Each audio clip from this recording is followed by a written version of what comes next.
and get them going out of the 2,000 metre blocks down the eastern end of the lake.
At Milford, we understand it takes dedication, teamwork, and commitment to the long term to achieve outstanding results. We are proud to say our Milford KiwiSaver Plan Conservative, Balanced, and Active Growth Funds have all been the #1 performers in their respective KiwiSaver Fund categories over the last 10 years, according to Morningstar's latest independent survey. And now, we are proud to be investing in the rowing champions of tomorrow in their pursuits of outstanding results. Find out more at milfordasset.com. Milford, invested in you.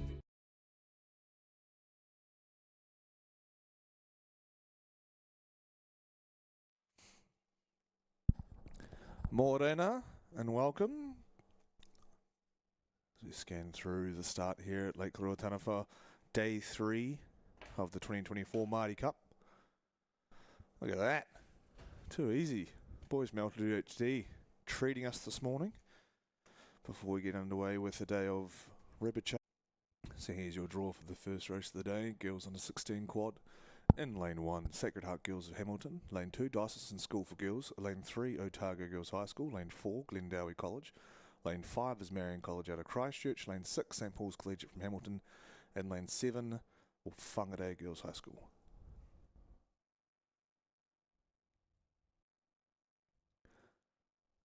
So the progression here for for this race in the heats, the under 16 girls quad, was first 2 to semi.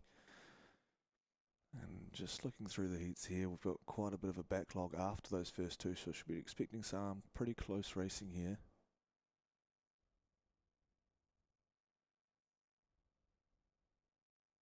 Especially at the top end. You've got first 3 to semi, so there's a pretty good chance of getting through here. You've got 8 in one repecharge and 7 in the other. So a good chunk of the field has a chance to make it through here. And there's your start line.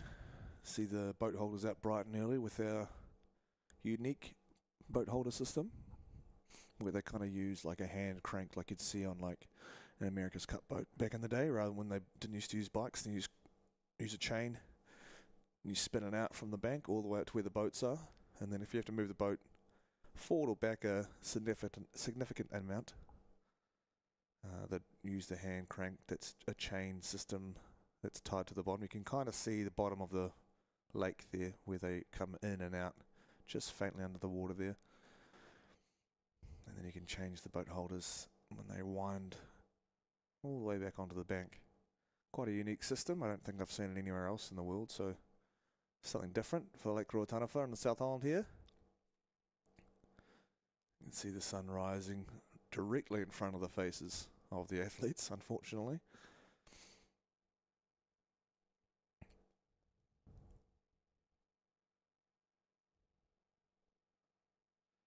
Had great cooperation from the wind yesterday, and I'm hoping for much the same today.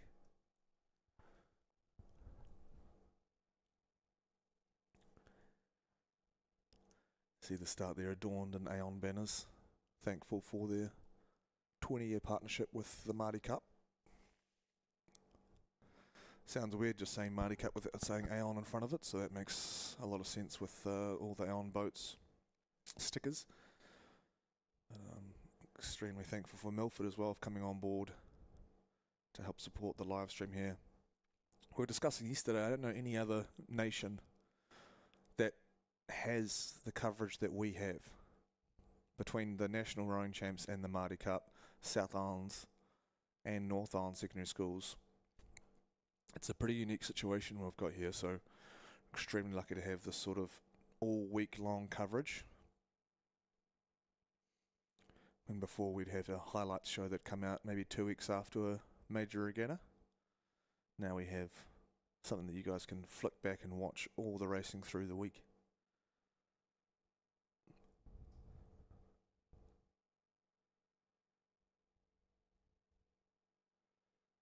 You can see the Southern Alps just starting to peek through the mist there as well in the background. Should be some extra snow on there this morning, a bit of a chilly start.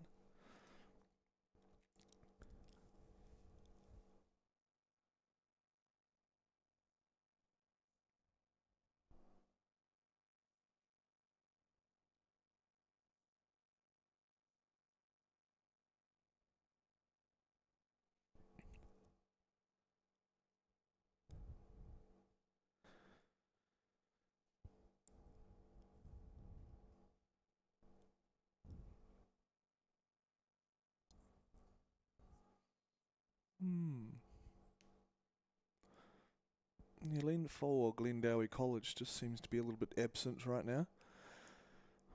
From what I'm seeing though, this is supposed to be Ripper Charge 2, so there might be some sort of breakage in Ripper Charge 1, which we had a couple of times yesterday, and they just kind of swap the races around just to give these young athletes a chance to fix their boat or get another oar down there from the boat park if they've had a snapped oar.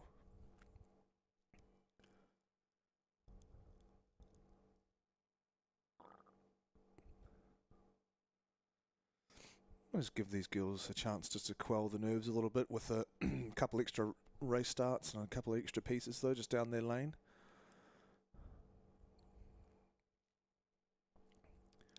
Yeah, looks like they've just realised that they had Rep 2 in there because Glendowie's not present, so they might be switching back around and bringing in Rep Charge 1 for the day. There's a shot of the bay there, and you see all the boats looking like ants just kind of wrapping around the big buoys there in the middle, so you have like a nice rotation in the bay just to avoid anyone doing things willy-nilly. Need a little bit of a system there so we don't have too many boats crashing into each other. Lake Rotanafa in all its glory, the morning sun.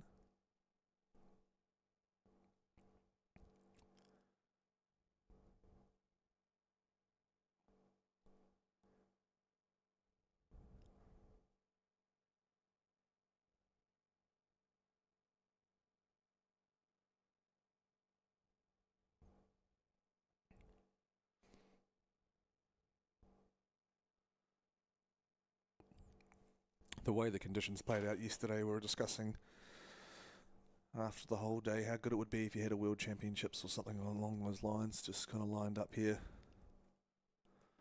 with that blue water. You can just imagine, you know, a men's eights race or a women's eights race, or, you know, Emma Twigg getting down the course, leading a world final on Twiser water, bank stacked. Be a sight to behold, maybe one day.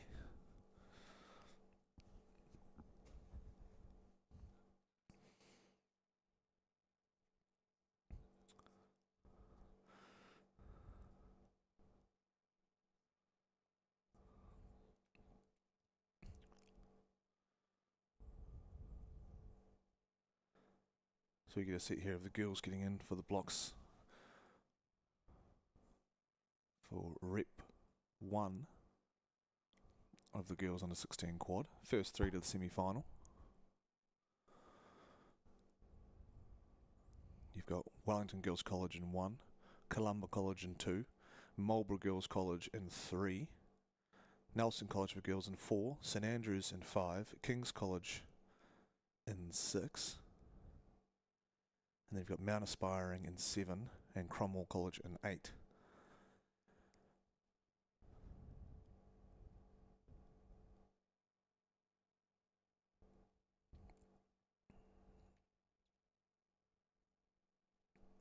Like I said, maybe just a little bit of a mishap as the girls get underway here on the first race of day 3 of the 2024 Aon Maadi Cup. Brought to you here on the live stream by Milford Invested.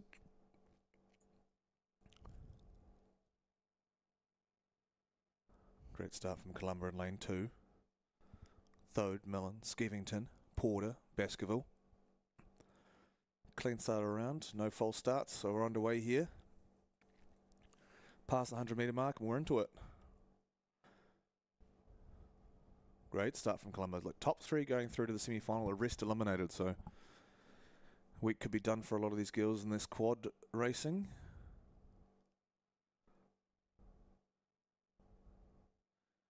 Here comes the Thistle from St Andrews, just plying through here, working their way up alongside Columba. So that's Connor, Woodgate, Cody, Ward and Dejoux in the coxswain seat.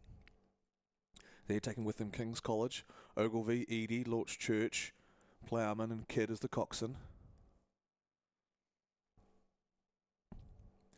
It's a great start from the girls from Dunedin out of Columba. Still got a canvas over St Andrews, so in turn of a canvas over King's College. Best of the rest would probably be lane 3 there, Marlborough Girls College. They're half a length down on St Andrews. with overlap with Columba, and then out here in lane 7, Mount Aspiring College from Wanaka, Radford, Marsden, Ritchie, David and Hunt. They're about even with Marlborough Girls College over there in lane 3. Half length down on Marlborough Girls would be Nelson College for Girls in lane 4. So we approach the island here, commonly referred to as Alcatraz Island. It's the 500 metre mark. It's got a little hut on there too, so pretty advantageous for us with that 500 metre mark being such a easy landmark to spot for us rowers. You can feel that coming in your peripherals as you row past it, but leading the way is still Columba by about a canvas over St Andrews, moving now King's College to the 500 metre mark as they pull up alongside St Andrews College. Wanaka starting to come with. Wanaka still sitting even there with, that's Marlborough Girls College in lane 3 with the white O blades, the green and the white. But still sitting out in front after their fast start is Columba College with the orange hats and the green fading into white on their boat on the bow there. So there's bow balls from the Thistle of St Andrews and King's College out of Auckland. The bow balls sitting even together, swinging back and forth, but sitting on the coxswain there of Columba, Baskerville. Here goes King's. King's moving now in the second 500. Half a canvas up, moving out to a full canvas on St Andrews. When I talk about a canvas, it's that space of boat between the lane number on the far left of the boat and where the coxswain's sitting in that little cockpit behind the bow seat. It used to be like legitimate canvas and it'd be doped so it couldn't be waterproof, but now it's just a full carbon deck, but still referred to as a canvas. I think the Americans refer to it as a deck, but we've just kept on calling it a canvas. So if you hear me talking about that, that's what I'm talking about. King's now edging away, but still Columba by about half a canvas, so about maybe 2 feet, bringing it down to 1 foot as we work our way towards the 1K mark when the land comes up to meet the course. And you'll see the coaches sitting on their bikes waiting for their crews to come through. Quite advantageous of the tours, of course, that you can bike alongside it for most of it. But then advantageous for the crews that they can't hear their coaches for the first K. Columba doing a little push there at the 900 metre mark. They've just pushed back out, cleared out. It was, 2 feet with King's College moving, but now it's moving back to a canvas. And here comes King's move. A lot of premeditated moves around the 1K mark. So you'll go out with a race plan, a premeditated race plan, and, pacings and ratings will drop and go and hold and whatever, and usually around that 1K mark, that 900 to the 1100, a lot of crews will have some big moves in there, either 7 up and 7 hold, or something that is a longer, more persistent move through that cage to separate themselves from each other. But Columba rapid off the line and just kept on going, so really tough work here, putting themselves out there in lane 2, so maybe not one of the faster qualifiers here, Columba College, but definitely hungry for it as they still lead here in Repechage 1 with the girls under 16 quad. Like I said, these crews are all pretty close through the heats after just missing out going straight to the semi-final, and this is top 3 to go through to the semi-final. That's Columba looking to their right at King's College. On the outside there you can see on the left hand side of your screen, Mount Aspiring haven't let go of King's College and they've actually drawn alongside St Andrews and potentially come through St Andrews a little bit. They are sitting on the buoy line, so they have to be careful there. So Cox and Hunt out of Wanaka. Emily Hunt will just have to be wary. Sometimes it's hard as a coxswain because the crew's not really pushing in a straight line, so an uneven push on the oars can sometimes pull you into the buoy line, and it's up to the coxswain to do their best to try and keep it straight, but sometimes it's a pretty tough old gig. Still Columba on lane 2 though. Thode, Millen, Skevington, Porter, Baskerville. But here comes the challenge from King's College from Auckland, Ogilvy, Eadie, Lorch Church, Ploughman and Kidd. You can use the buoy line like I do going through, so those red buoy lines, you can see Columba there and then King's. So it's still Columba by a hair's breadth, maybe by about a canvas, as we pull up alongside with 500 to go here, and it's all coming to a head now. Columba, they've started hard, but now this last 500, when you start so hard in a race, especially when you're young, you will have to pay for it at some point, but the girls have got their tails up. They're still rating relatively high, looking clean, looking together. You got top 3, and you've got the boats are here and shot, trying to take each other out. Right now it'd be Columba and Kings with Clearwater over St Andrews and Marlborough Girls, but Wanaka still lurking there on the outside in lane 7. So Mount Aspiring just maybe a quarter of a length up on Marlborough Girls, maybe half. So good work here coming from Mount Aspiring. They're working their way forward, drawing ever closer to the bow of King's College. Columba still doing a great job hanging in there in 2.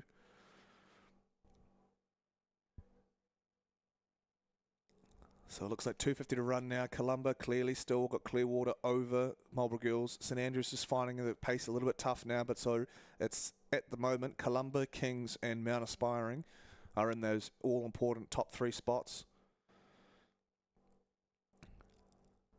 Very even going through those buoy lines now. Under 2:50 to run. Kings might have just nudged their noses ahead of Columba. But it's very even between those two. Kings just by about inside a canvas, so 3 feet maybe. Coming down to the line, here comes a finish. Big finish coming from Marlborough Girls. Look out for Mount Aspiring because Marlborough Girls are running in that last 250. There'll be some desperate racing here, but they're only a canvas down, Marlborough. So Marlborough coming with a big finish here. Glover, Herkt, Roselock, Hurren and Marfell are trying to run down the girls from Wanaka. It's Columba and it's Kings, but it's Kings leading the way with Columba hot on their tails. They're trading blows to the boys here. We've got under 100 to go in the first race of the day. Top 3 to the semi-final, the girls 16 quad. Down to the line, Mount Aspiring have done a really great gear change there with about 100 metres to go, and they're safe. So it's going to be Kings, Columba, and Mount Aspiring progressing here in the girls 16 quad with a valiant effort from the girls from Marlborough.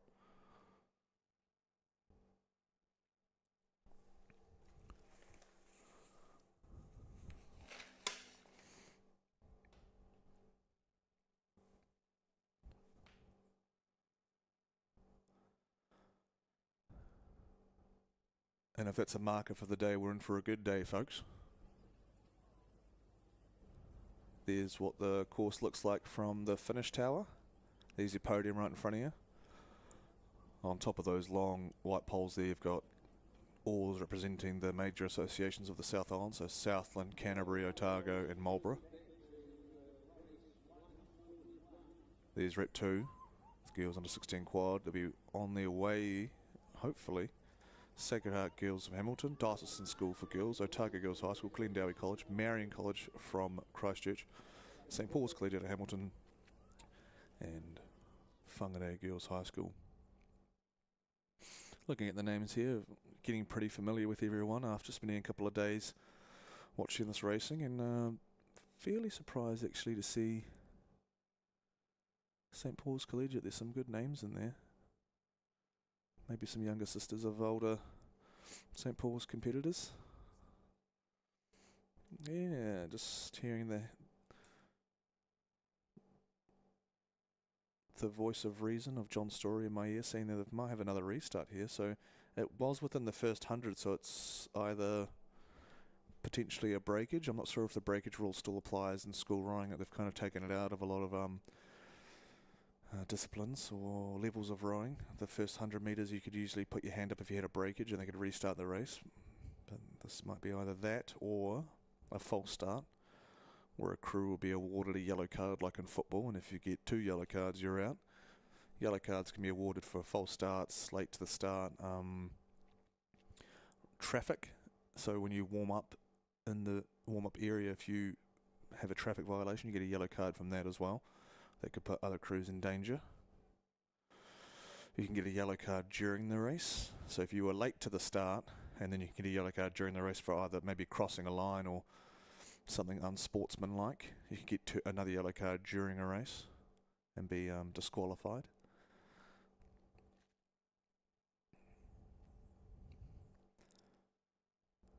But this gap in racing just gives us a chance to appreciate more scenic shots, to be honest.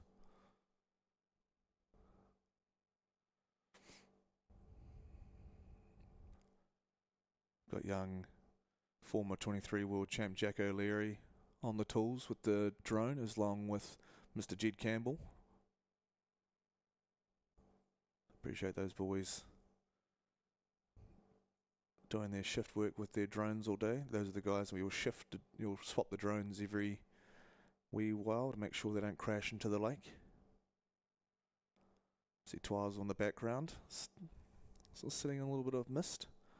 This is what we're working with, folks. This is what over 200 schools descend upon the Mackenzie Basin for. You see in the background a little bit of a river running out of the dammed project here. Mac Smith Drive to your left. So Mac Smith was one of the head engineers for the hydro projects down here.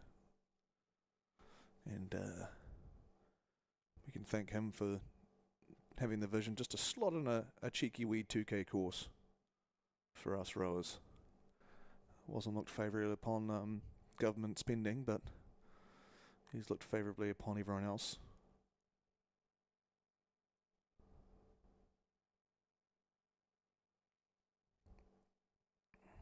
See maybe over the hills there you've got Benmore tucked behind. You got Oho down the road. Just a selection of just magnificent lakes down here. Mountains, valleys, plains. Extremely blessed to have this available to us.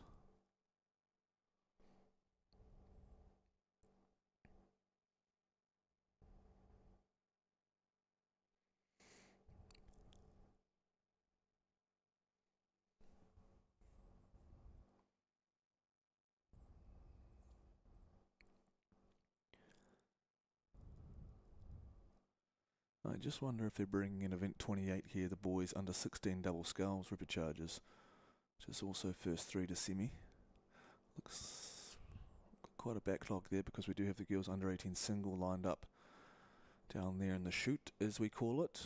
A little bit of a funnel of the crews that'll be racing next. You're going to funnel into the side there. You can see them all ready to go down to the left-hand side of your screen. That's where you come onto the course.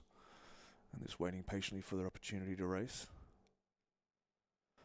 Hopefully they've got enough warmth for them. No? So we've got the girls 16 quads back in the start for a restart. Take two, as it were.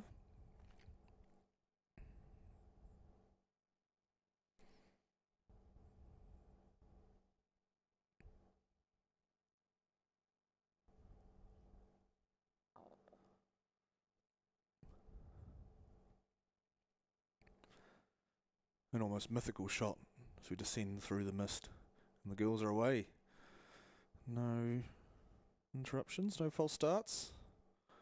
So we're away for real this time. And Ripper Charge 2 of the girls in a 16 quad. Top 3 going from here to join the likes of Columba, King's College and Mount Aspiring from the previous Ripper Charge.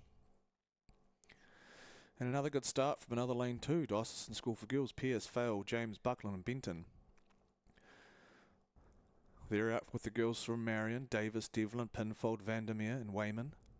Also going well is the Buzzy Bees from St. Paul's Collegiate, Brangwyn, Waddell, Roberts, Hunter, Miller. Canvas behind them, sitting in the middle. Glendowie College, McCallum, James, Dobson, Jones and Anderson. So there's three crews separating themselves fairly early in the goings here. Nice long arms, distinctive yellow, black and white there on the blades of St. Paul's Collegiate. The same pattern as the American rowing team with their oars. Different colours obviously, but same setup, same design. As they push themselves out here. Half a canvas moving to a canvas, every stroke just making a little bit more ground on Marion. So St. Paul's here leading Ripper Charge 2, the girls 16 quad, and you can see why. Technically it looks pretty handy. Saw them running down to the start. There's nothing really missed around the front on their warm-ups. Biomechanically pretty sound, nice long arms, pushing with the legs, not trying to grab in the shoulders or traps or just extending their lead now, St. Paul's Collegiate. I believe Zara Brangwyn might have had a sister that rode for St. Paul's because I recognise that Brangwyn name for a few years ago. Olivia Waddell, we recognise the Waddell name. Georgia Roberts, Paulie Hunter. Matilda Miller, Morgan Blind, and Roy Pickard, so Conrad's daughter. The man behind Rowing Picture Show is one of the coaches at St. Paul's Collegiate. I don't know if she's getting sick of it, but she's just come back from Radcliffe, which is the Harvard Women's Program over in America, rowing on the Charles there, the famous Boston program. So now she's back in the Waikato, helping out with St. Paul's Collegiate and doing a stellar job by the looks of it, because these St. Paul's girls have cleared out to Clearwater over Marion and Diocesan School for Girls. That's your top three right now. Top three goes through to the semi-final. The rest will be eliminated, unfortunately. But you've got so many people down here vying for a gold medal that unfortunately gets extremely cutthroat extremely early in the week. There's the 1K mark for St. Paul's Clearwater over Marion and Diocesan School, both rocking the red and navy. They're locked in a fight there for second. Bow ball for bow ball running through the boy lines there, as you can see. Maybe just Marion Girls College from Christchurch got a canvas, maybe half a canvas up as we circle around with those drones to get even with the boys.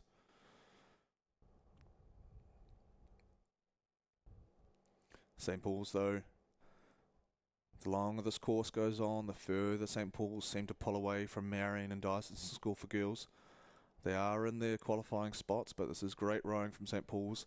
They weren't the quickest off the blocks in the first, 100, 150, but once the crew settled down, St. Paul started to move, and that's a very dangerous time for a lot of rowers, is when you see someone pull away after everyone's more or less settled about 300 in, because that's more likely going to be their race pace that's going to carry them for the majority of the course. So a lot of time as they pass through 750 to run, if someone starts moving about 300 out, and maybe some alarm bells will start going off in some of these young people's heads.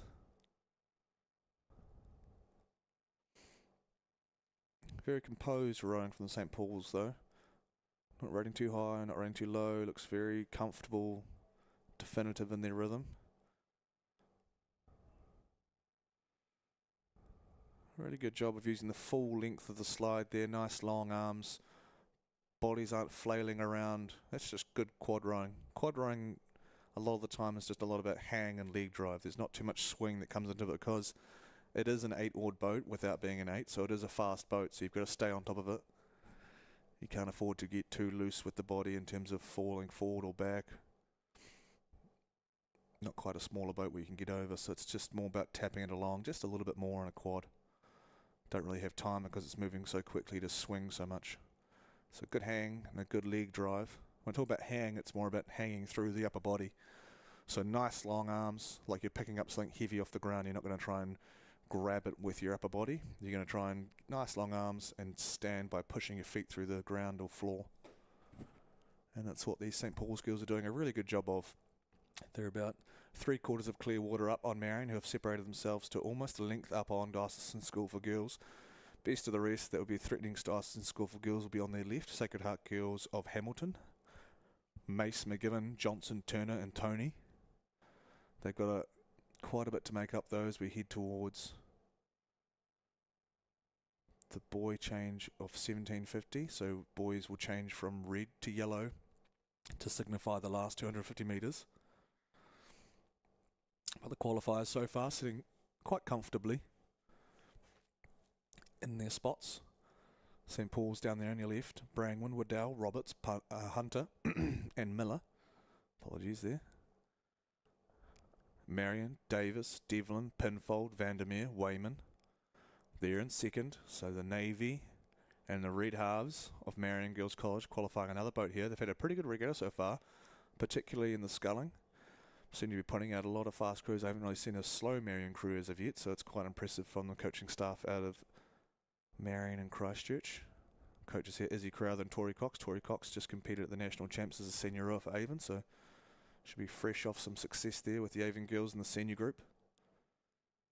Under 100 now for St. Paul's Collegiate. Looking extremely comfortable in their rhythm here all the way through the race, and just walked away all the way through this whole 2K course ahead of Marion, and it's going to be Diocesan School for Girls, Pearce, Fale, James, Buckland and Benton. Those will be your three boats that will qualify through to the semi-final of the girls under 16 quad.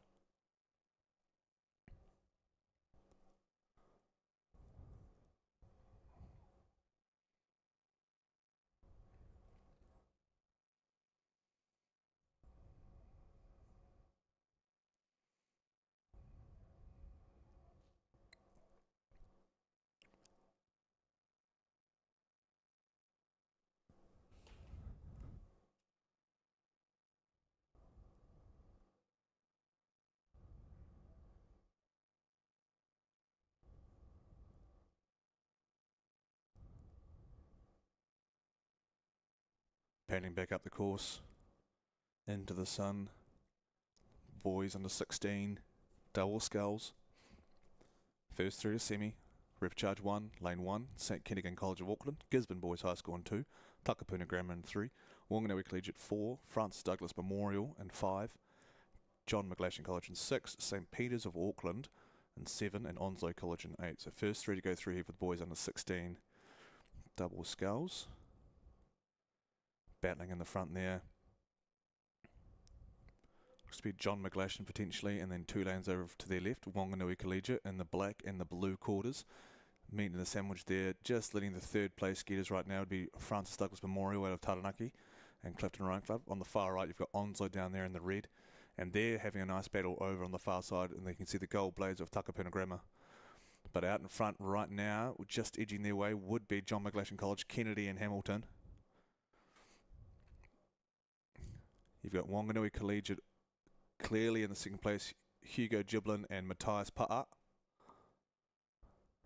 In third, though, holding off all comers, is Perry and Prendergast from Francis Douglas and Clifton Rowing Club. Chasing them is Takapuna. Onslow just starting to wane as we head towards the last 100 metres here of the boys under 16 double Repcharge 1. Brought to you by Mr. Whippy. A regular here. Wanganui Collegiate, though. Wanganui Collegiate were canvas down and they've just locked in here in the last 250. Giblin and Pa'a have moved now half a length up now. And the boys from Dunedin, Kennedy and Hamilton from John McGlashan College, pardon me. But it is Wanganui Collegiate. Legendary outfit, have claimed more Springbok shields than any other school in the country, and they'll rattle down here to claim the one spot for the semi-final, the boys 16-0. There's Wanganui Collegiate, there's John McGlashan, and in third spot it's going to go Francis Douglas, Perry and Prendergast. So congratulations to those three boys. They'll head to the semi-final tomorrow. The rest will be eliminated, unfortunately. But tight racing there. You can see the majority of the field up with each other.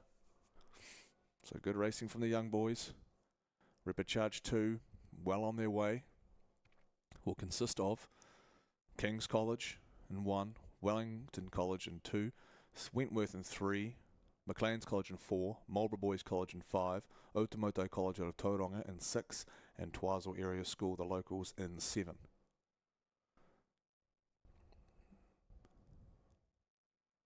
As we descend through the mist and the sunshine to find our next Repcharge. It's still quite a fair way up the course, which is okay.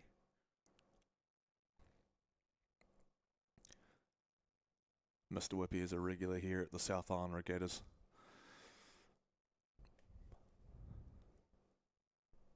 And we thank him for a sponsorship. Mr. Whippy personally, of course.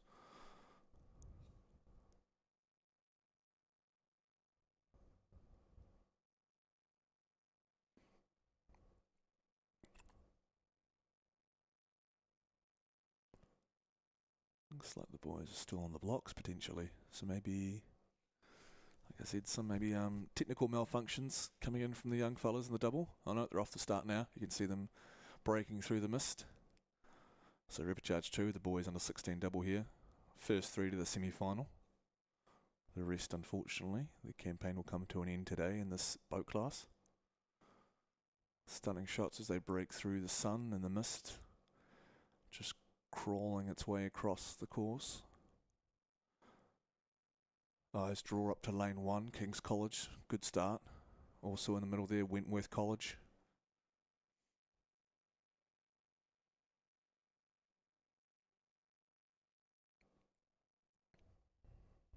Potentially missing someone in lane 2, could be Wellington College. It looks like they're also leading out there would be the Marlborough Boys squad, the Navy and the Gold Sashes, Flight and Marfell. On their right, showing really well also is the local boys Twizel, Mains, Upson and Smith.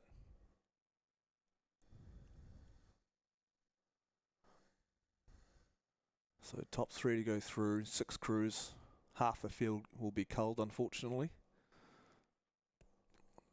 It's Wentworth trailing, oh no, Maclean's College, apologies, it'd be Maclean's College High, Maclean maybe half a canvas down on the boys from Marlborough.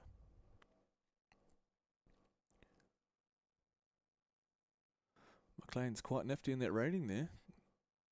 pretty high for an under 16 double. See what sort of, obviously it's their rhythm, but see what if they can maintain that through the entirety of the 2K course. Twizel sitting well in third. Third's the magic number there. So you got to top three. But Marlborough Boys College there clearly in first. I say clearly, but it's only half a canvas and we've just gone through the 500 metre mark. So still a really close race, and don't discount the crew from Wentworth sitting alongside Maclean's College there, Moss and Charlton. They'll be looking at Mains, Upson and Smith, see if they can run down the boys from Twizel Area School in the green with the black hoop. Extending their lead now though, Marlborough Boys, the boys from Boomtown, Flight and Marfell.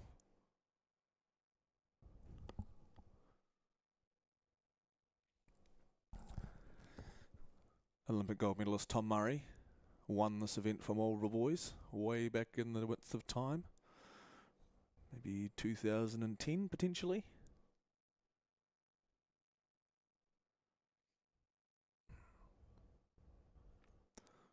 So definitely have, there's a pipeline, there's a direct pipeline from the under 16 double to the Olympics. That's what I'm trying to say. Marlborough Boys gone through the 750 mid mark, the second 500, moving well.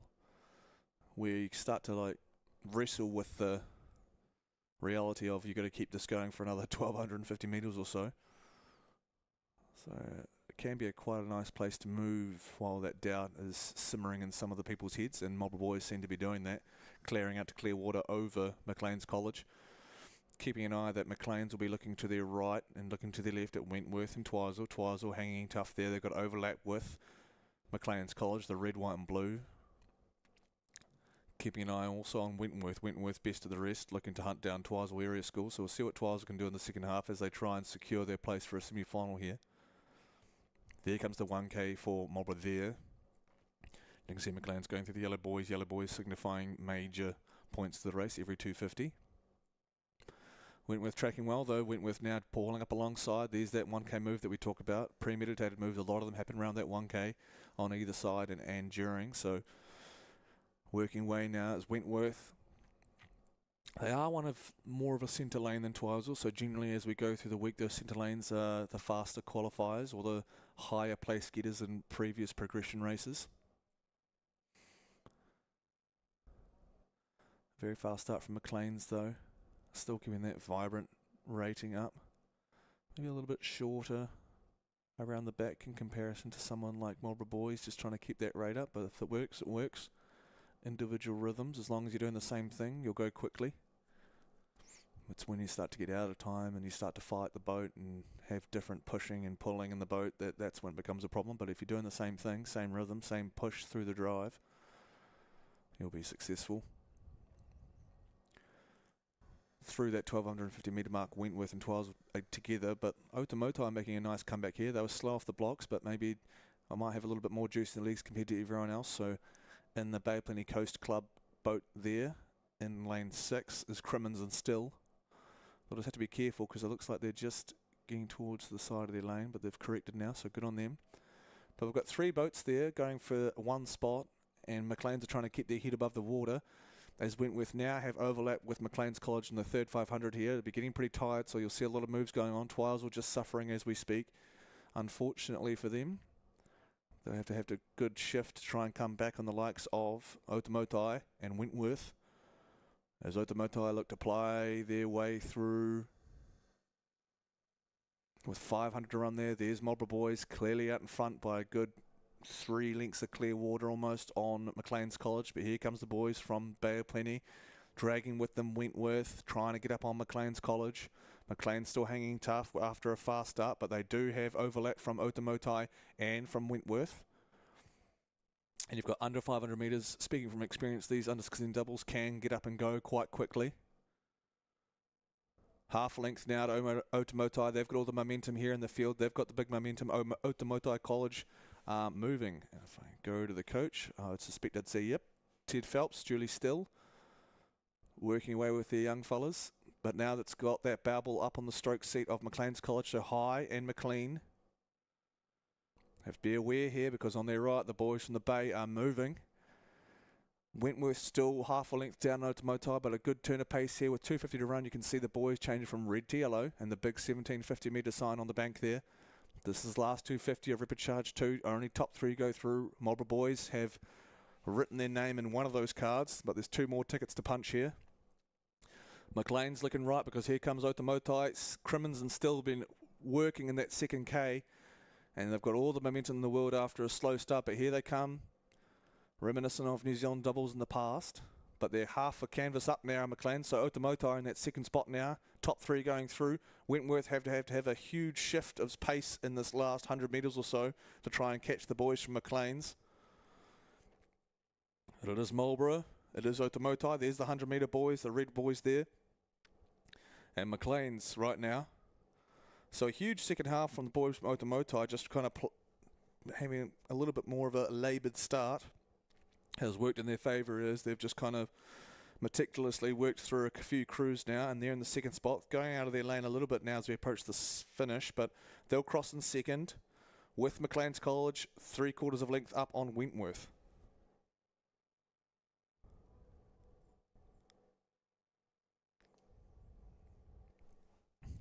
So great racing to start the day here on the Wednesday, day 3 of racing of the Aon Maadi Cup. Next we have one of the premier sculling events, the girls under 18 single.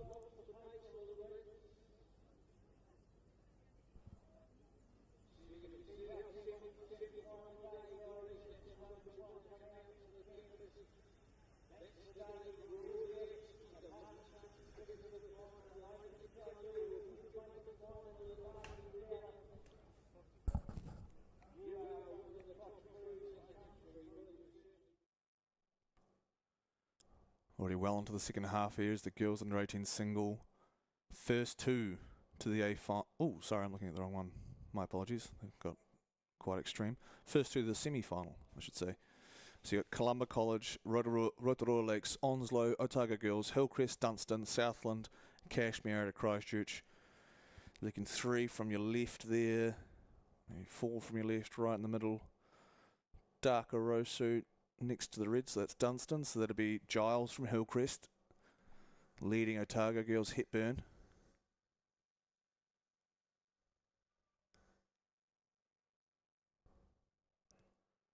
So quite clearly out in front there with those Hamilton Rowing Club blades and Hillcrest.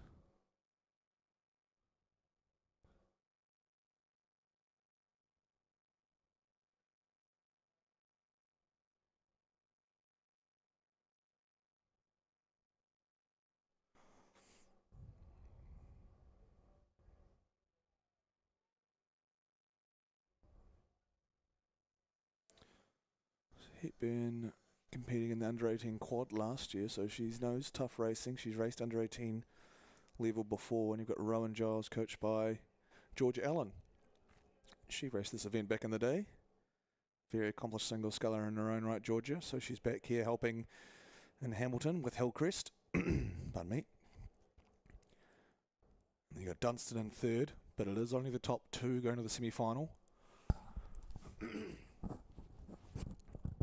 And 3 to 4 going to the C final.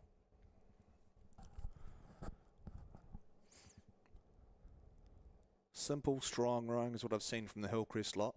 Long arms, strong hip drive, good swing. But just walking up alongside her is the quarters of Otago Girls, Maggie Hepburn.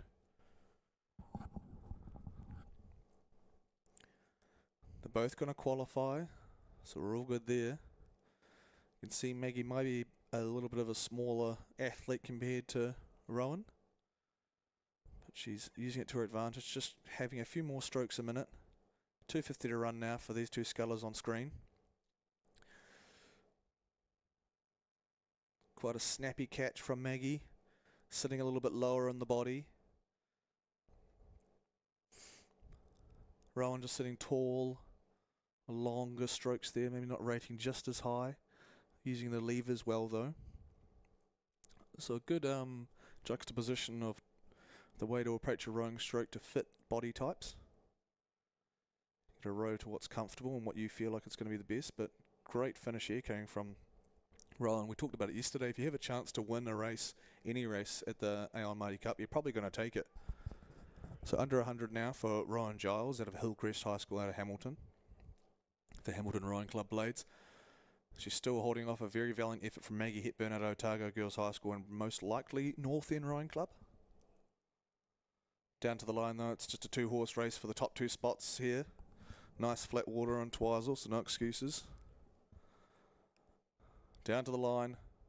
Looks like Rowan just held off a valiant charge from Maggie, but great racing from those two, almost Henley style, just side by side. And the rest, unfortunately, their campaign will end in the under 18 single. Oh, sorry, 3 and 4, my apologies. Placings 3 and 4, so their Dunstan and Southland girls will go through to the C final of girls under 18 single. Got so used to the 16 boys double and girls quad. Ripper charge 2, already 7:50 to go. Burnside number 2 and 1, Mount Albert Grammar, Barradine College, Craig Hidos from Timaru, Glendowie in 5, Sacred Heart in 6, Rangirudu Girls in 7, and James Hargest in 8.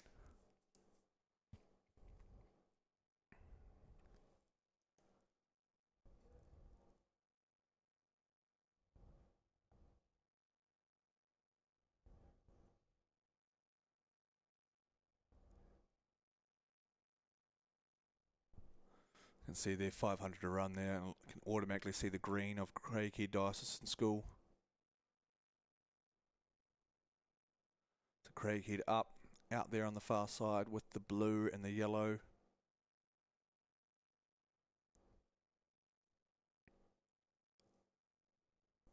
Must be the Rangiru. Gallagher. But leading the way is Vanden Bosch. Nadia Vanden Bosch. She's done quite a bit of single sculling action in the last couple of years, doing the 17 single last year. So a little bit of experience in this boat. Very snappy catch there coming from the Dean Milne and Vicky Taggart coach crew. Very experienced, very dynamic through that front end. Good body swing. A little reminiscent of a young Zoe McBride. Obviously not the same, you don't want to put that on them, but she's definitely got that longer lean back with that really aggressive swing that Zoe had. So good to see from Nadia out of Craigie Dickerson. And then you got the blue and the white and the gold. Rangiru there. Millie Gallagher. She's holding off attempts of usurpation from Sacred Heart Girls out of Hamilton. Sarah Healy. That's the closest competitor, threatening the top 2 of this girls under 18 single, going through to the semi-final for a chance at the Maadi Cup A final of the girls 18 single. But it's this very dynamic, aggressive style from Nadia Vanden Bosch through the back end. Snappy catch, good hang, and really sending it through the back end with that body. It's good to see from Nadia. See a lot of those Dean Milne coach crews are very snappy with the catches. There's no mucking about. They get it in and they get on. But Millie's doing a good job of just keeping out of the dogfight between Sacred Heart and what looks to be potentially Barradine, Durand. Down to the line though, Nadia Vanden Bosch will punch her ticket through to the semi-final of the girls under 18 single. Up on Millie Gallagher, who will get a spot as well on one of those semi-finals. So great racing from those young ladies. And they got Sacred Heart and Barradine will be heading to the C final of the girls under 18 single.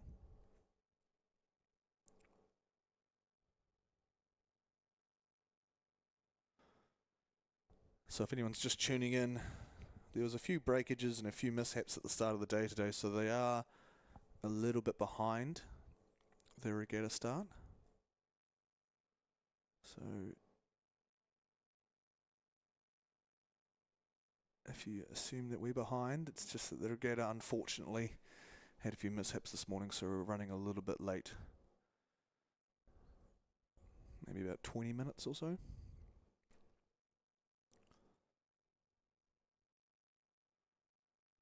Well, on your screen here, girls under 18 single continues to fly down. Ripper charge 3, final ripper charge. First 2 to the finals, Samuel Marsden out of Wellington, Burnside and Christchurch, Rotorua Girls High School, St Kennigan of Auckland, Timaru Girls, Otago Girls, St Andrews from Christchurch and Takapuna. And just quite clearly leading the way there It's Nichols from St Kentigern. India doing a great job. She'd separated herself nice and early in the race there. On the left is Rotorua Girls looking, because there is overlap there from Timaru Girls, Berry Rankin. So you've got the navy, the white and the maroon of Rotorua Girls, and then you've got the navy and white of Timaru Girls. But it's only 2 going through, so Hazeldine, Frances Hazeldine, will be looking to her right, because South Canterbury's own Alana Berry Rankin is doing her best to try and climb up and claim one of those top 2 spots. And then, I tell you what, she's moving. She only just had contact, and now it's half a length within this last 500. And you can see there, going through the 250 metre mark, is Nichols, India Nichols from St Kentigern, coached by Loveday Yelman. Drawing level now, Berry Rankin. Top 2 going through. Does Hazeldine have a response for the young lady from South Canterbury? But Alana Berry Rankin, tough, really tough. Looked across and just pumped her rate another point or 2 to try and bury it. And she's up now by canvas, moving to half a length. Berry Rankin moving all the time here to claim that 2nd spot over Hazeldine from Rotorua Girls High School. So the girl from South Canterbury, Alana Berry Rankin, coached by Jan Kuiper and Glenn Patterson. Extending to 3/4 of length. Fantastic last 500 here coming from Alana. She's just raced through Hazeldine, unfortunately. Hazeldine will ply her trade in the C final at this rate. Under 100 to go, though. Great finish from Alana Berry Rankin. She stepped on with 500 to go, looked across with 250 and stepped on it again. So got the bit between her teeth and just kept on going. So great work there by Berry Rankin. She's going to find herself in one of the semi-finals for the girls under 18 single here. And the last repechage of the girls singles, under 18 singles. India Nichols goes through in a nice, comfortable victory. Alana Berry Rankin, big fight in the last 500 to punch her ticket. And then Hazeldine from Rotorua Girls, and it looks like Burnside's McMorrin, or down there on the bottom, St Andrews Myers will be going through to the C final. But I'm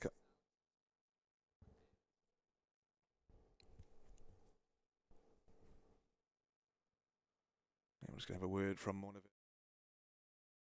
To celebrate Aon Maadi Regatta Week, we're giving Maadi supporters the chance to win a $500 top-up to a new Milford KiwiSaver Plan account or Milford Investment Fund account. To enter, open or switch to the Milford KiwiSaver Plan, or open a Milford Investment Fund account before midnight on Sunday the 24th of March 2024 for your chance to win one of 10 top-ups. To find out more about this exclusive Maadi offer, for T's and C's and to get started, visit milfordasset.com/Maadi 2024. Milford, invested in you. Boys under 18 quad. First 4 to quarterfinals. So that speaks volumes about how many entries we've got here. And it's Ashburton College, Sacred Heart, James Hargis, Scots College from Wellington, Twizel Area School, St Paul's of Hamilton, St Peter's of Auckland, and Te Aho Otukura Punamu. And that's not the girls under 18 single, that is the boys under 18 single, but it's alright. We're out here regardless. And it looks like St Peter's of Auckland out here. Simpkins, potentially younger brother of Xavier Simpkins, Billy Simpkins here. Xavier, pretty handy senior sculler from West End. And over there in lane 4, it looks like Scots College, potentially, in the white. Oscar Priest, coached by former Waikato PC member Jess Turfrey, and Hawke's Bay rower. But right out here on the outside, looks like Simpkins doing a great job for the St Peter's brand. Oh no. Seems like we've had some lane swapping here, because I believe that might be Simpkins in down the sharing a lane. That could be Te Aho Otukura Punamu. Finn Sattler from the former correspondence school. Now Te Aho Otukura Punamu. He's going to cross the line in victory here.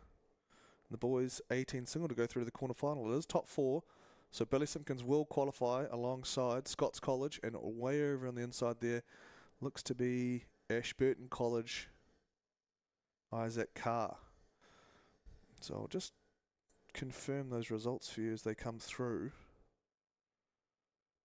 But it looked like some of those boys were swapping lanes unintentionally. Ripper Charge 2 coming thick and fast with almost 500 a run here. Pukekohe High School in lane 1. Wanganui Collegiate. Shirley Boys in 3. St Peter's of Cambridge in 4. Hillcrest out of Hamilton. Gisborne Boys in 6. St Paul's Collegiate number 3 and 7. And Cashmere Angus Mackenzie out of lane 8.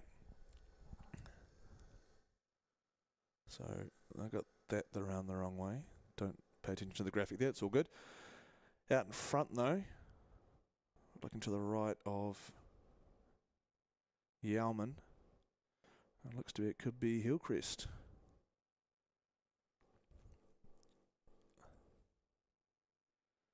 To me it looks like the bit of the Hillcrest Sculler in lane 5.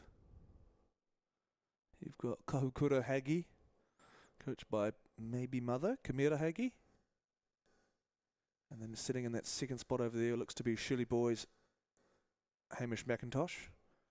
You've got Mr. Yeoman, Josh Yeoman. And right down here, St. Paul's Collegiate's own Jaden King, coached by the ever-experienced Martin Simmons-Sally.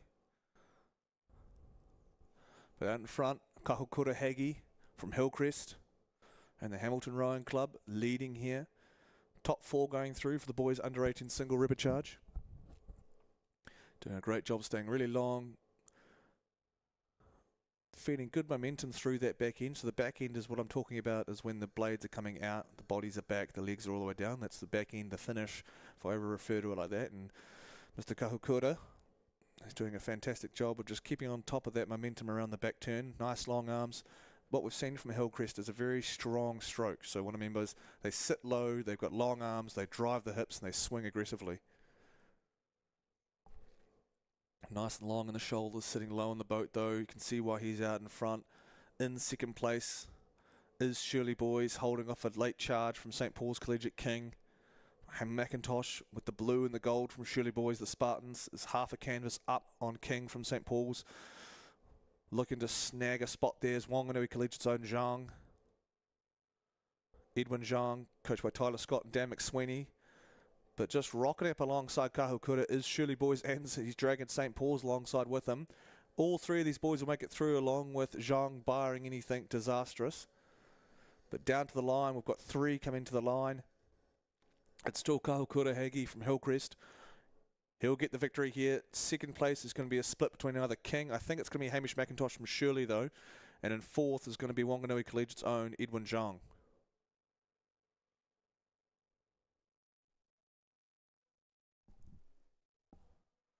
Swinging back through, like I said, we've been running a little bit behind, just a few technical issues with boats and whatnot at the start of the day.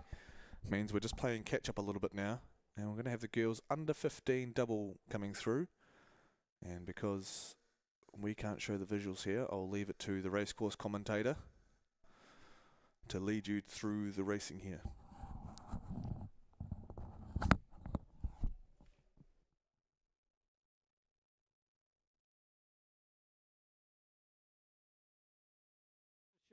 Twizel Bookshop, I would imagine. First repercharge heat has 1 and 2 to the A final, which tells us that there will be 3 heats, maybe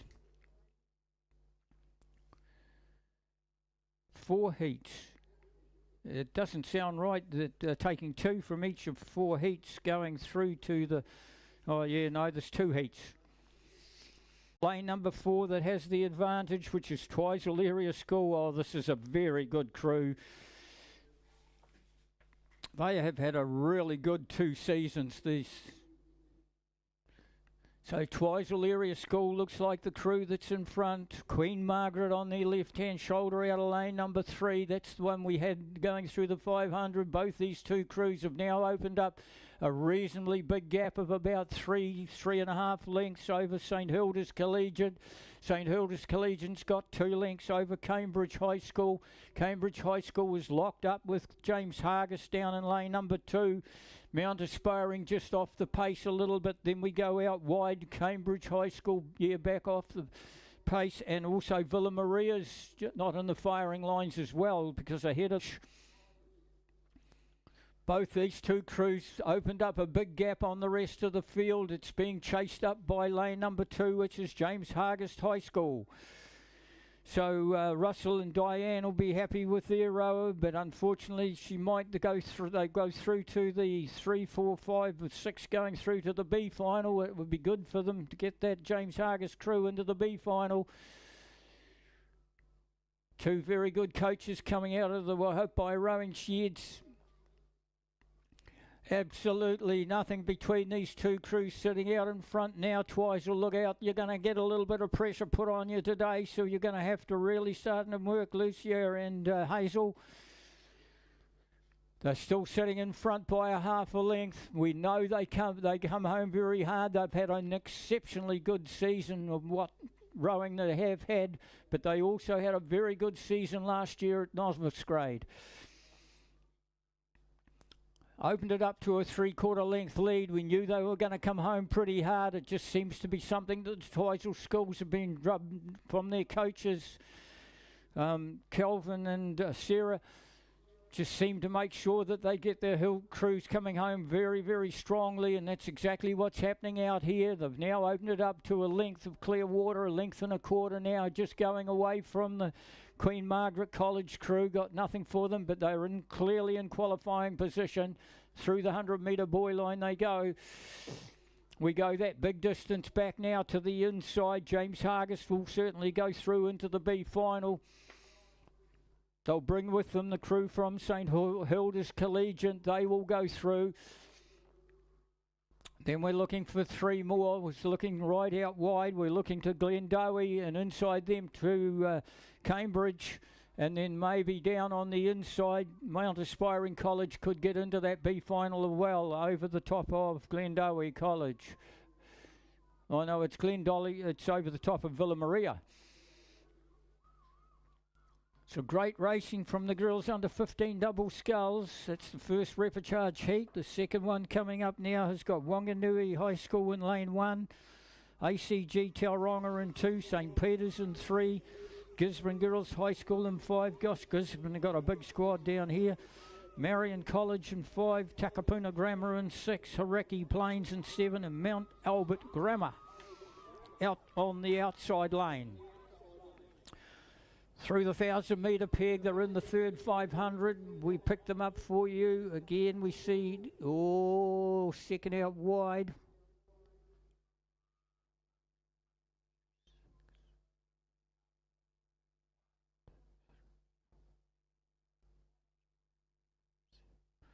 It looks out wide. It looks like Hauraki Plains.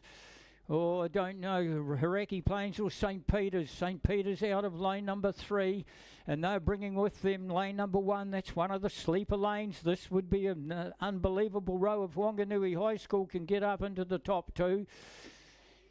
There's absolutely nothing separating them. They're in that third 500, and I tell you what, there's only 2 crews that aren't in a chance of qualifying, and that's out wide in lane number 8, Mount Albert Grammar, just a little bit too far back, and also in lane 2, ACG Tauranga.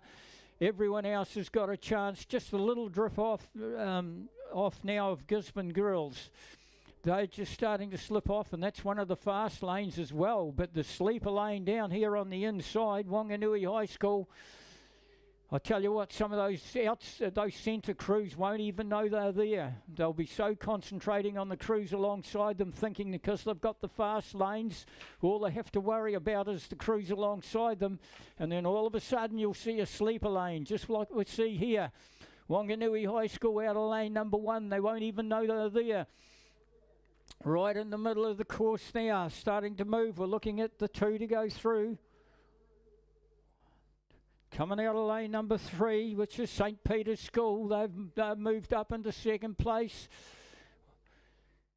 And then we're looking for nothing, no more, just the 2 that'll go through. They look like the 2 at this stage, but this is under 15s, and if there's any novice crews out there and the pressure goes on them, they can make a mistake.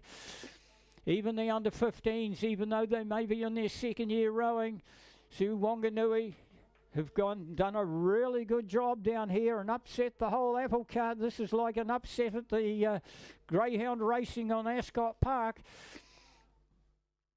Then we go from there. Oh, look at the lineup. There's not a great separating the full field. And I mean, this is absolute brilliant racing. We've got the two qualifiers. We're going to have St. Peter's and we're going to have Wanganui High School. And then after that, I tell you what, it's anybody's guess. We go out to Marion College. Takapuna's with Marion College. Hauraki Plains is right there as well, and right through the middle is Gisborne Girls. And then we go down the inside, ACG Tauranga. Absolutely. The only one's not in the finish is Mount Albert Grammar, but the two have sorted themselves out and all of a sudden gone straight to the leaders. St. Peter's now over canvas. They're quite happy to row. Wanganui quite happy to let them go through. It's a canvas clear and they get the buzzer. St. Peter's over Wanganui. That's a great row from Wanganui. Then we go Marion College. We'll go across now, one outside them, Takapuna Grammar and the Gold Blades. Hauraki Plains it was that went ahead of them. Mount Albert Grammar out wide, and we left ACG Tauranga down on the inside.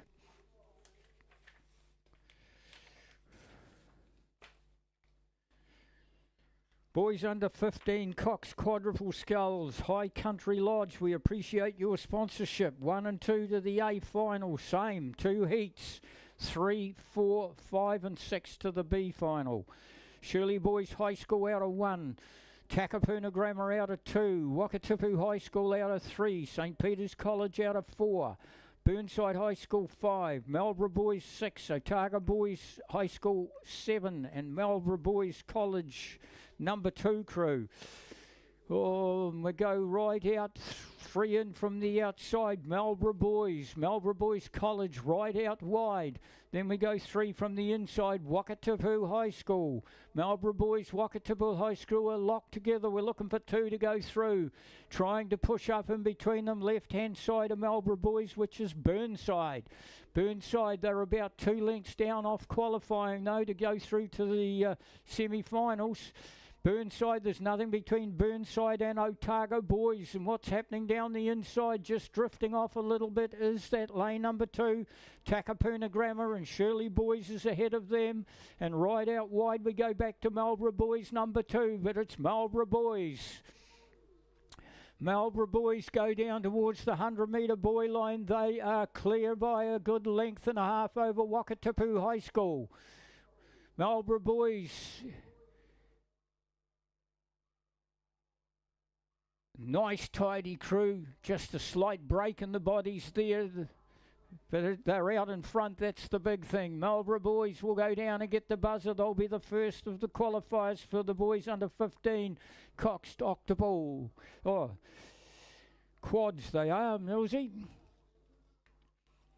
Wakatipu High School's the second qualifier. We'll take these 2 crews right, go through to the final, which is Otago Boys, Burnside. We're looking for 3 more crews. It comes from Shirley Boys. They will go through as well. They'll bring through Takapuna Grammar. And right out the far side, we have the second Marlborough crew. Right, your second repechage heat, race 253, due to go out of the 2,000 metre blocks at 8:48. So they are a little bit behind time because of a half hour of the breakage we had this morning. So we're all about a half an hour behind time. If you've got a day sheet, just go by the number of the race, which is 253. St. Paul's Collegiate 2's out of 1. Glendowie College out of 2. Christ College out of 3. Gibson Boys High School out of 4. Wakatani High School out of 5. St. Paul's Collegiate out of 6. Hamilton Boys High School out of 7. And Auckland Grammar out of 8. And they've just gone through the 1,000 metre peg. And we'll see into the fast lanes first. 1, 2, 3. Coming out of 5 and 6. So 5 and 6. What crew's better if they go through a repechage? Wakatani High School. Sitting out in front to 5, St. Paul's Collegiate. Oh, there's absolutely nothing between these two crews. We're looking for those two to go through to the final. A little bit of pressure coming on. It's there. St. Paul's Collegiate. It's Gisborne Boys down on the inside of Wakatani. So they've got a chance of qualifying as well. Wakatani, St. Paul's Collegiate. Left-hand shoulder of them is Gisborne Boys High School. Got a chance, and Gisborne are bringing with them out of lane 2. Glendowie's got a chance as well. You're going to have to think about sprinting now, Coxons. If you want to get into that next level and you don't want to be out the back de-rigging boats. Oh, Glendowie College has got a chance. They're trying to bring Christ College with them. Gisborne Boys are locked up with Glendowie. And the crew still sitting in front is Wakatani, but St. Paul's Collegiate trying to pick them up as well. They know the pressure's on them from Gisborne Boys High School. And look out, Gisborne Boys High School, because exploding out of lead number 2 is Glendowie College. Oh, they're about 3 on a good length down Glendowie College, but they're bringing St. Christ College with them. And then we go to St. Paul's Collegiate 2 crew, and the 2 crews on the far side, Hamilton Boys and Auckland Grammar. Down to the 100-metre buoy line, they're all coming at you, Wakatane. They're all coming at you through the 100-metre buoy line. It is St. Paul's Collegiate trying to put the pressure on, trying to get up on St. Oh, too slow with the hands, Gisborne. You've got to really go for it if you want to get up into the qualifying position, and they are now slipped off by about a length over these 2 crews sitting in front. Look at the urgency coming from St. Paul's Collegiate. They want to get a little bit closer to Wakatani. The urgency's coming. They've got within a canvas of them as they go down towards the buzzer. They're the 2 qualifiers. Let's see who goes through into the next round. It looks like Gisborne. The 3 crews down the inside, Glendowie, Christ College and St. Paul's Collegiate 2 will all go through, and we should pick up Hamilton Boys on the far side.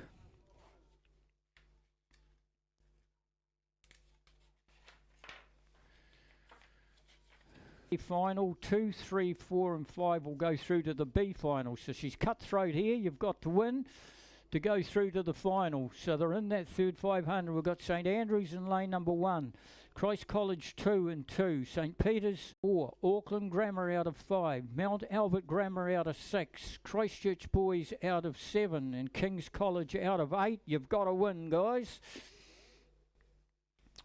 It'll come from the fast lanes, you can guarantee it.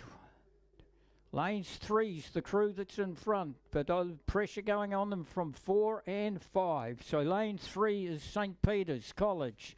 St. Peter's College, Waitaki Boys. Waitaki Boys, who have had a great 2 years out of the Oamaru rowing sheds, have really performed for the Oamaru colours. But I'll tell you what, they've got at least a length to pick up the leaders, Waitaki. You've got St. Peter's sitting out in front. They want to win. Look at the urgency coming from the crews. 400 metres out from home. Waitaki is the first to move, but they're still a length down off the leading crew. It's the leading crew that's the urgent crew. I'm going to clock them for you, see what they're doing.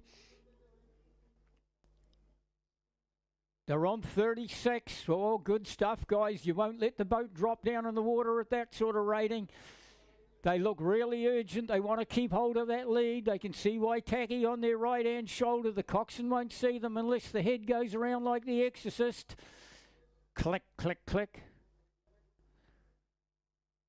Waitaki won't get them. St. Peter's are going to go through. Oh, this is cutthroat stuff, this. St. Peter's College will go through, straight through to the A final, and the boys under 17 Cox 4s. Waitaki will go through. We're looking at the 5 crews to go through to the B final. 3 of them have sorted themselves out. Waitaki, forget about the leaders. They'll get the buzzer and go to the final. Then we're looking at Waitaki will go through. They'll bring Auckland Grammar with them. Auckland Grammar will bring Mount Albert Grammar with them, and we're looking for one more to go through, and it looks like it's coming out of lane number 2, Christ College number 2. Fine display by St. Peter's College. They've got the buzzer. Waitaki, Mount Albert Grammar, Auckland Grammar, and down here at Christ College 2 will all go through to that B final. So the second repechage, Hamilton Boys number 2 out of lane 1, Ashburton 2, Takapuna Grammar 3, Sacred Hearts Auckland 4, Tauranga Boys 5, Westlake Boys 6, Cambridge High School 7. Fireworks will come here as well from the centre lanes, I would imagine.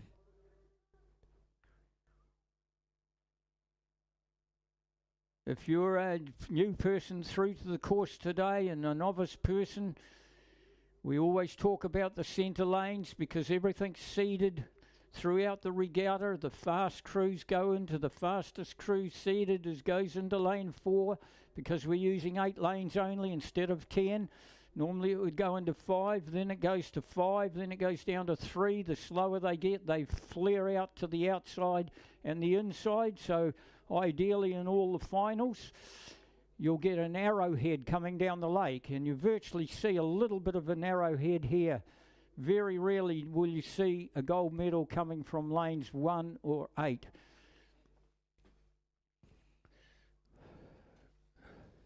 The crew sitting out in front's quite comfortable under no pressure.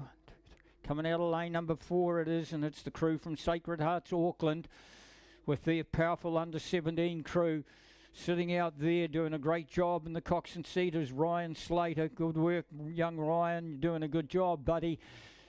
Keeping that boat right in the middle of the buoy lines. On their right-hand shoulder is Tauranga Boys, but they are a length and a quarter down. We're looking at the leaders only to go through. That's nice and loud for them to hear. I think one or two of those crews couldn't hear that buzzer, and they rode most likely 20 metres past the finish line. It looks like they've put some volume into it. Sacred Hearts Auckland, that's the crew that's sitting in front. They're going to go straight through to that A final. The rest go through to the B final, which will be Tauranga Boys, and also those 3 crews out wide. Looks like they might go through Westlake, Cambridge. So there's 3 crews. We're looking at one more. It's coming from the 8-packer boat down on the inside, which is Ashburton. It looks like they will go through as well. And unfortunately, the inside Hamilton Boys 2 and the crew in lane number 3, which is Takapuna Grammar, will miss out. So Sacred Hearts Auckland go through and get the buzzer.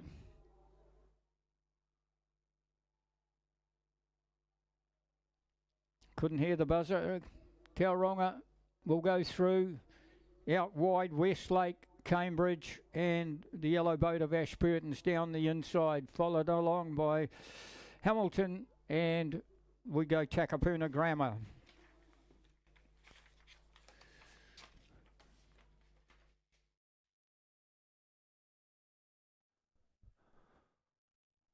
All right, Morena. Back to repechage 1 here of the girls under 18 novice squad.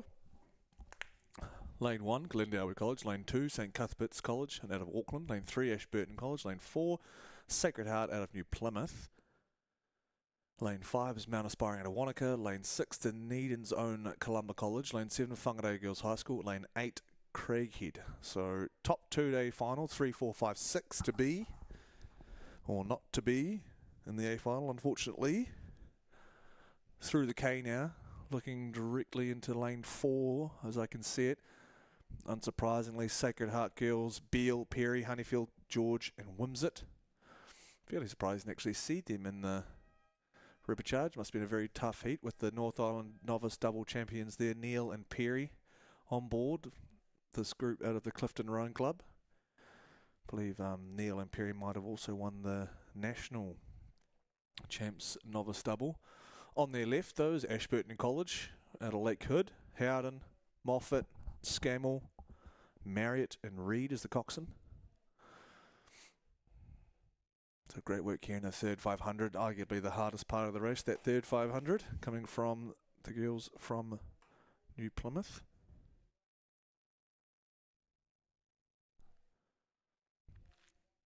A bit of line up there for third, fourth, fifth and sixth. They're all in line for a berth in the B final of this girls novice quad. A great addition to the Maadi program. Wasn't around when I was at school. Just had the novice 4 and the novice double. But Clearwater to Bella Neal, Olivia Perry, Orla Honeyfield, Tabitha George, Charlotte Wimsett, Jason Williams, of course, and joined by Greg Cox, are the coaches there out of the Taranaki group down here. You've got the gold and the carrot boat there from Ashburton, tracking well. First 2 to the A final.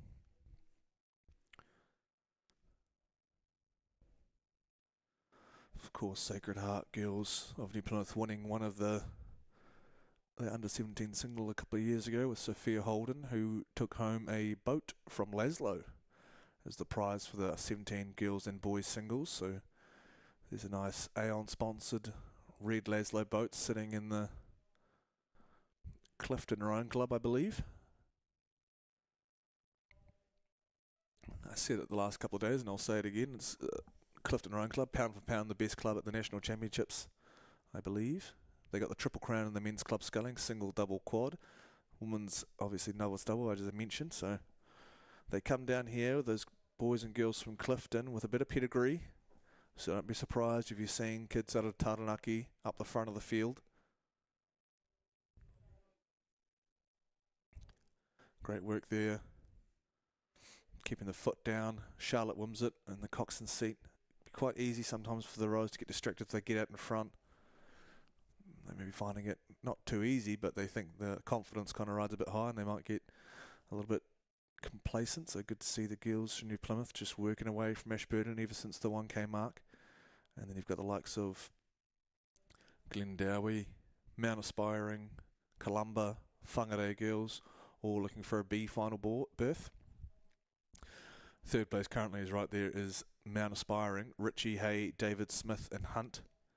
It's the second time Hunt's been out there this morning after qualifying in the early younger quad.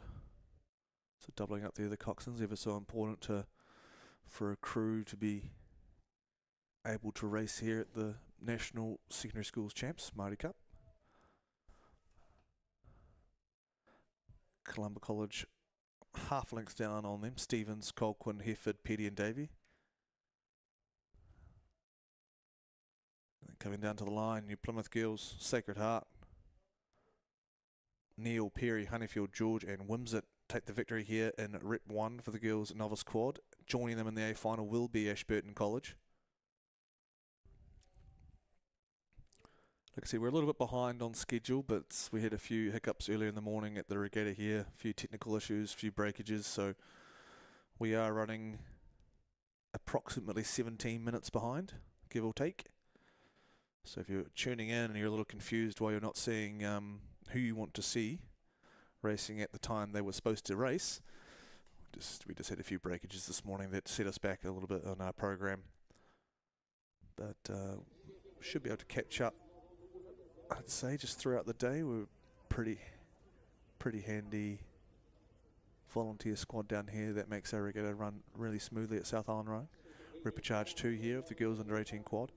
Otago Girls High School, Villa Maria from Christchurch, Marion from Christchurch, Wanganui High School, Queen Margaret from Wellington, St Peter's School out of Cambridge, Cashmere from Christchurch, and Rangiru Girls School also from Christchurch. So got a Christchurch heavy repecharge here.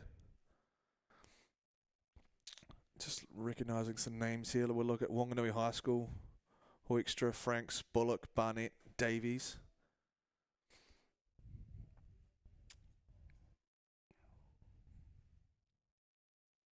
Whenever we do a crowd shot like that, we often are just swapping our drones over, so there might be a slight delay before we get down the course. And you can see the array of boats sitting in the blocks ready to go. Cashmere just making their way down. Might have been maybe a miscommunication there on the start time. Unfortunately, this can happen when we get behind on races. People start getting out at different times, trying to make predictions on when the start time will be, but as we wait for Cashmere, they'll turn the boat and get into the blocks. We'll hear from our 20-year partnership sponsor there, Aon Insurance.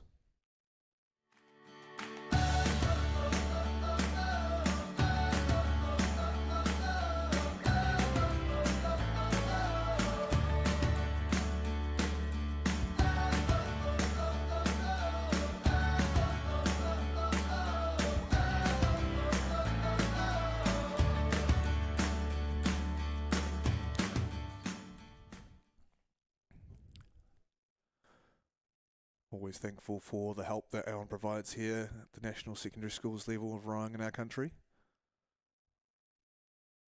And here comes the lineup as Cashmere just spins the boat around to back into the blocks for the Rep 2 of the girls novice under 18 quad. So a quick rundown on the draw for those that missed it. Lane 1 is Otago Girls High School. Lane 2 is Villa Maria out of Christchurch. Lane 3, Marion out of Christchurch. Lane 4 is Wanganui High School. Lane 5, Queen Margaret College out of Wellington. St Peter's School out of Cambridge. And 6, Cashmere and Christchurch. And 7, and Rangiru Girls School down at the bottom of the screen there from Christchurch. Top 2 to the A final. Wanganui coming second in their heat. Just ahead of Marion, but very close.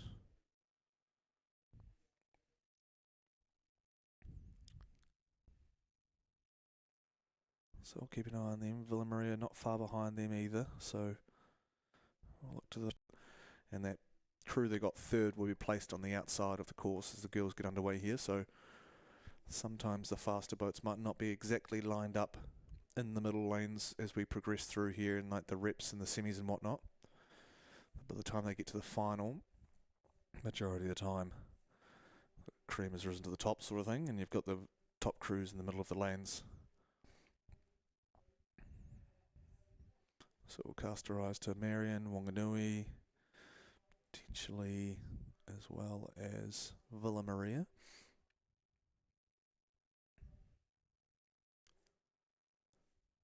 Great start there from lane 4, Wanganui High School. Villa on their tail.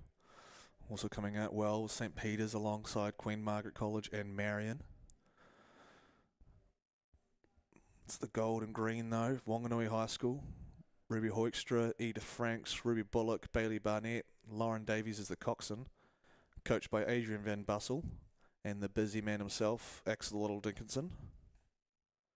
Ooh, a slight crowd there from 2 set of Wanganui, unfortunately. See if she can recover. But still very early in the race, so hoping she can recover. But leading now is Villa Maria. They've snapped it up. Taylor, Napora, Damiani, Richards, and Ralph. Just stay calm. Just do the basics to get that oar back around. Sitting in second now is Queen Margaret. Third is the girls from Marion. St Peter's sitting in fourth. But leading the way now, the girls from Christchurch, Vallamaria College, coached by the tandem of senior rowers George Johnson from Cure Boating Club and Phoebe Collier. India Taylor, Kahurangi Napora, Sophia Damiani, Natalia Richards and Ella Ralph. Clearwater lead now as they approach the 500 metre mark. Through they go. Second place in the top 2 positions is Queen Margaret, Robertson, Margasiva, Melville, Nuns and Carr.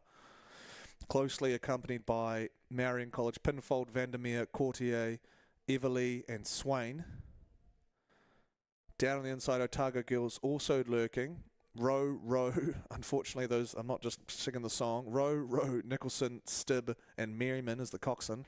St Peter's also the light blue and red of St Peter's. Cannon, Wilson, Scott and Gunderson. Coxed by Jade Noonan, but clearly out in front is looking like a very dominant performance here from Villa Maria. Unfortunately, Wanganui High School still struggling with those blades. As the boat's moving, it is very hard to recover from those blades. So we'll just see. She's got her oars, both her oars up now, so maybe there was a breakage in one of the handles, unfortunately. The handle is still sticking out the wrong way, so hopefully they can regain that, come screaming home. But you got to feel for the girls, unfortunately. if a breakage has happened, it's nothing really they can do about it. As we continue on here, top 2 going through for this under 18 novice quad. So we've got Villamaria leading the way, Taylor, Napora, Damiani, Richards and Ralph. So Villamaria won this event last year under the guise of Mr. Johnson. Phoebe Collier has come on board to try and assist. Phoebe Collier, formerly of Wanganui Collegiate back in the day, George Johnson from Shirley Boys. George Johnson winning his first red coat and the first red coat in history for Shirley Boys this year at the National Championships, which means you won a premier event, which he won in the men's 8, backing up Matt McDonald, the Olympic gold medalist, in the 7 and 8 seat. And here is Chargers now crossing through the 1,000 metre mark, 3 lengths up on second place, which would be Marion College, also from Christchurch. So Villamaria doing the work now. Also home of Grace Prendergast's famous alumni, so gold medalist in Tokyo, one of the best female oarsmen of the last decade, I would say. There goes Marion in second, fending off comers from St. Peter's and Otago girls. Marion, like I said, they've had a really good regatta lately. Haven't seen any really slow Marion crews. They've got really great posture. They sit on top of their work. Nice long arms, very simple rowing. So it's good work from Marion and the coaching staff. Tori Cox there in charge there. It's also a senior rider Raven alongside Phoebe Collier. So a couple of teammates splitting up and going to some different schools and coaching against each other is always good to see.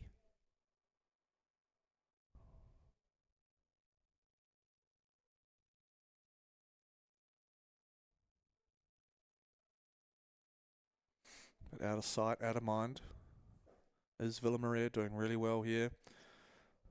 Marion just separating themselves a little bit now from Otago girls and St. Peter's. So doing a good job of keeping their sort of head above water, so to speak, to stay out of that fight of some desperate novice quad racing. See the sun starting to rise now as the blue water starts to take its colour a little bit more. Villamaria taking full advantage of the flat water here, and a dominant performance so far of Repechage 2. Day 3 of the girls under 18 quad. First 2 to the A final.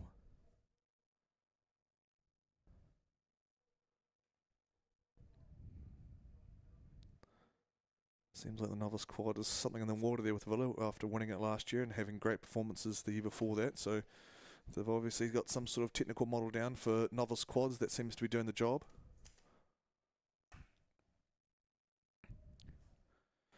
Marion just have to keep an eye on that St. Peter's crew here, because they are slowly but surely inching their way up a little bit. They've gone ahead of Otago girls, 500 to run, in a Coxed under 18 novice quad. It's a very gettable margin from St. Peter's, so we'll keep an eye on Cannon, Wilson, Scott, Gunderson and Noonan. Noonan will be doing her best to keep the girls on task, and make them believe that they are capable. Here's a little shot of the Villamaria girls, so the light blue and the white there of Christchurch, the Christchurch-based school. What they seem to be doing is getting a really good job of getting over with their body. It's a good rock in the hips, getting over, so they get those nice long arms, good reach out the front, so they get a hold of the boat quite far ahead of where the oar attaches to the boat. We call it the pin and the gate. Seem to be doing a really good job there of just a nice long through the shoulders and the body there. So when they stand on it, they get a nice hang and send to their boat. So good quad rowing there from Villamaria. Nice long in the shoulders, good body over. St. Peter's still, now you can see St. Peter's have just inched up a little bit more on that crew from Marion College. So St. Peter's will be keeping an eye. Jade will be reminding her girls, motivating her girls, saying you're moving, you're taking seats. And you're coming up to under 250 to run now, so a 100 metre mark will be the next major buoy line. And St. Peter's will have to get a move on there in the light blue blades with the red on top of the deck of their boat there. It is possible still, but they're going to have to get a move on to run down these girls from Christchurch, Marion, Pinfold, Vandermeer, Courtier, Everly and Swain. Only 2 to go through here. Villamaria has half written their name on one of those tickets. But down to the line, and it's Marion fighting off a charge from St. Peter's and Otago girls. There goes Villa Maria for the win. Taylor, Naporo, Damiani, Richards and Ralph. Over the line, Marion valiantly holding off St. Peter's. Pinfold, Vandermeer, Courtier, Everly and Swain celebrating there. It's a very good effort there. Unfortunately, St. Peter's will contest the B final. Dolan's the coach. They've just gone through the 1,250 metre mark, so they're about just under 700 to run now, currently on the field. Half a length up though is still Timaru boys. Harry Shearer doing his best to lead the squad here. He's got some long levers behind him, so you're going to provide a blueprint that's long enough for those boys to get their power on from Harry. As I say that though, Sacred Heart just starting to inch their way up. You can see the differences in the coxswain seating here. So Hudson, a Canadian boat manufacturer that Sacred Heart are sitting in a stern coxed boat, so the stroke seat is looking at the coxswain. You see there in the middle crew, and then down here in the bottom you've got a Laszlo boat, which is a bow cox boat where the coxswain's sitting on the left-hand side of the boat there, tucked into the cockpit. It's just a preference thing. At that stage I don't think it's too much about aerodynamics, but a stern cox boat has advantages. You can see the crew, you can pick up on technical stuff. And then in the bow cox boat, maybe a little bit of a comfort thing if the stroke seat's not necessarily used to looking at a coxswain, if they don't race 8s a lot. Traditionally you see a lot of 8s in that situation. See down here, Hamilton boys just getting the better of Waitaki boys. Now they're half a length up, on the boys from Oamaru Rowing Club. Good fight back there from the boys from Timaru. They're holding that half a length now on Sacred Heart. As we approach the 500 metre mark. We've gone through that 500 metre mark, we're approaching the 250, my bad. But they're half a length up now. See what Sacred Heart has in store for their last gear change for a final assault on the line. Timaru boys seem to have gone a little bit. They've gone up in rate, 300 to run, and they're trying to win it now rather than later. So they've moved up a seat, trying to get 2. There's the buoy change from red to yellow, signifying 250 metres to go. Usually alarm bells are started to ring here in a lot of the rows because you don't have much, an eighth of a course. You need to get a big old sprint on. Only one to go through here, folks. So there is a battle here. Timaru boys have done their darndest to hold off Sacred Heart, but Sacred Heart have been dogged in their approach in the last 750 metres, and they have not let these Timaru boys go. It's going to come down to the last 100 metres. The Sacred Heart boys are going to have to get desperate because Timaru, I know that those guys are mentally pretty strong. Some tough farmer boys usually go through that Timaru system, so they're going to be hard to beat with 100 to run here. Half a length up on Sacred Heart. Timaru versus Sacred Heart. 1 to go through for the boys, novice 4. Sacred Heart number 2 just dropping back a little bit, unfortunately, but a gainful effort in the first K. But down to the line, it's going to be Timaru boys. They've done really well to hold off Sacred Heart. They've been fending him off. Their moves all the way down, and Timaru boys are going to claim the sole position to go through to the A final of the novice coxed 4. And you can see what it means to the boys there to get through from South Canterbury. It's a lot of hours, a lot of training through a season. So it means a lot by the time you get here and you race nationally. Repecharge 2 well down the course just before the 1K mark now as we're swapping drones. I'll quickly run through the... There we go. I'll quickly run through the lane accordance. So you've got there in lane 2, you've got Westlake Boys High School, Hamilton Boys number 2 and 3, St. Bede's number 2 and 4, Otago Boys number 2 and 5, Auckland Grammar number 1 and 6, and St. Peter's School from Cambridge number 1 and 7. Rolling down Repecharge 2, only 1 to go through.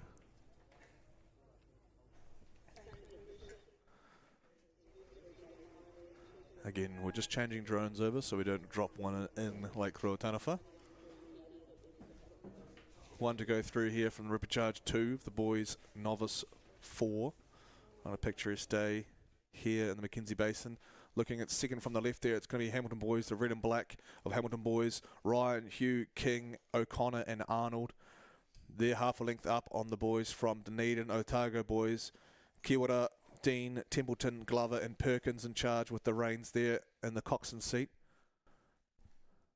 As we can see, they've got overlap coming from the gold boat of Auckland Grammar, Dylan, Kurapati, Venkata, Manaya, Zhao and McConchy. But it is the boys from Mulu country, Hamilton Boys doing a really good job. Tori Arnold in this coxswain seat there lying down behind this bow seat. As I say that, though, 750 to run. Otago boys look left, and they are gaining the boys from Dunedin with the 2 navy hoops in white.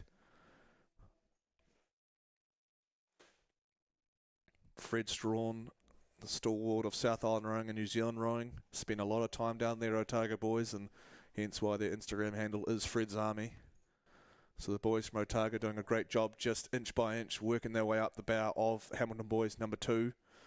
Coached by Scott Brownlee, former Olympian for New Zealand, finalist in 2000, and Reese Laker, and the finalist in the men's 4, so he's here helping out a Coxed 4. You've got half a canvas though, half a canvas down to Otago boys, some tall timber sitting in 2-seat of Otago boys.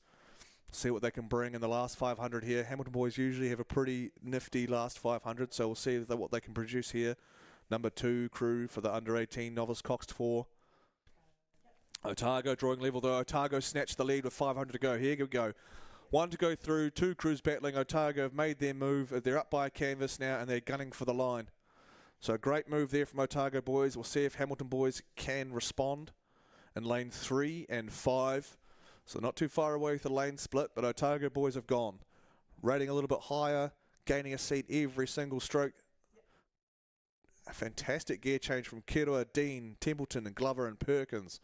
Perkins just cracked the whip there. He's got the reins in the coxswain seat and he's got his boys fired up. So Matt Thompson, Kelly Hageman, your boys are flying towards the finish here. Let's see if Hamilton boys have one more answer in them with 250 to run coming up. But Otago boys looking to seal their place alongside Timaru boys in the final of the novice Coxed 4. Boys changing from red to yellow as we talked about, and then there's another red line at the 100 metre to go mark.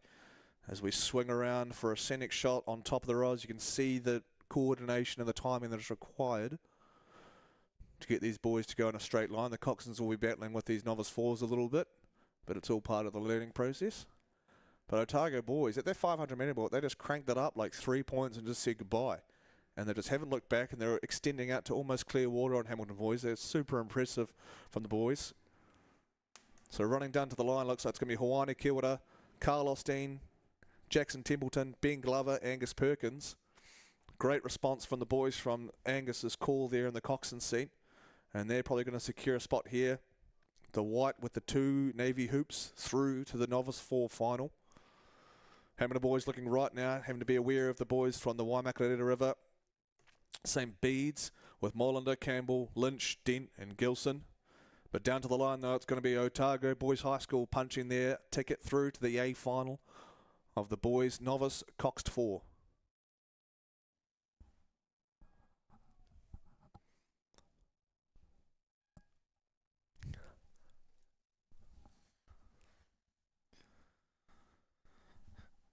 And before we rock into the next race, I've got my first guest in the commentary booth with me. It's our development coordinator at Row New Zealand. It's Maxine Hughes, who does a lot of work babysitting and developing bigger babies through the development pathway. So Maxine, welcome to my container. Thank you very much. It's great to be here. Decorated well. As a pathway development person, what's your role? What are your goals? What are you looking for in your role with Row New Zealand? Well, I basically manage the logistics side of it. So my main goals are just to make sure that people get from A to B at the right time, support the coaches where they need their athletes, and make sure that they're performing well off the water so that they can perform well on the water. So I'm sort of all the off the water stuff. And like you say, a bit of babysitting, bit of Uber driving around, bit of a taxi driver, shuttle driver, whatever you want to call it, just so that they can perform well on the water. And with this Uber driving and taxi driving and logistics, what do you see as the biggest challenge for you? Because we've got a lot of kids coming from the deep south, from the north, all around the country. What do you find is the biggest challenge for you with logistics and this trying to get our kids to get into these New Zealand teams or have trials for the New Zealand teams? Well, I think it's important to make sure that they're comfortable. You know, a lot of these kids, especially the ones coming up from the south, they've only raced at Karapiro for Maadi. And so just kind of settling them into an unfamiliar environment, and just making sure that they know who their go-to person is for if they need anything. Obviously, they're used to their normal school programs where they'll have managers or coaches, And so it's just making sure that those lines of communication are open, and if they need anything, if they're sick, if they're injured, or if they just need any help, that they know who to come to. Yeah, and you've managed some international campaigns like 23s and 21s before. What do you find is the biggest hurdles to overcome for a team? Say you need to move a whole team to go to Northern Italy, for instance. Yeah, I mean, there's language barriers there. You've got to deal with, we had the under-19s and under-23s in Italy in 2022. So I was with the under-19 team there, and so you've got we had a driver refuse to take some of our bags from one hotel to another. So that was a late night trip for myself and the under-23s manager, going back an hour and a half to the previous hotel. That was a bit of a challenge there. And then just for, you go to things, even like a supermarket, everything's in another language. So making sure the kids can get the right recovery food that they need and snacks for in between their training sessions and in between their meals, and making sure they actually know what they're getting and not too out of their depth. And what would you say here with Christchurch girls are leading the way? Sorry, not Christchurch girls, that's a lie. It's Barradine College, Meechenbauer, McCulloch, Ward and Lawrence. These girls leading the way here. It's top 3 for this girls under 16-4.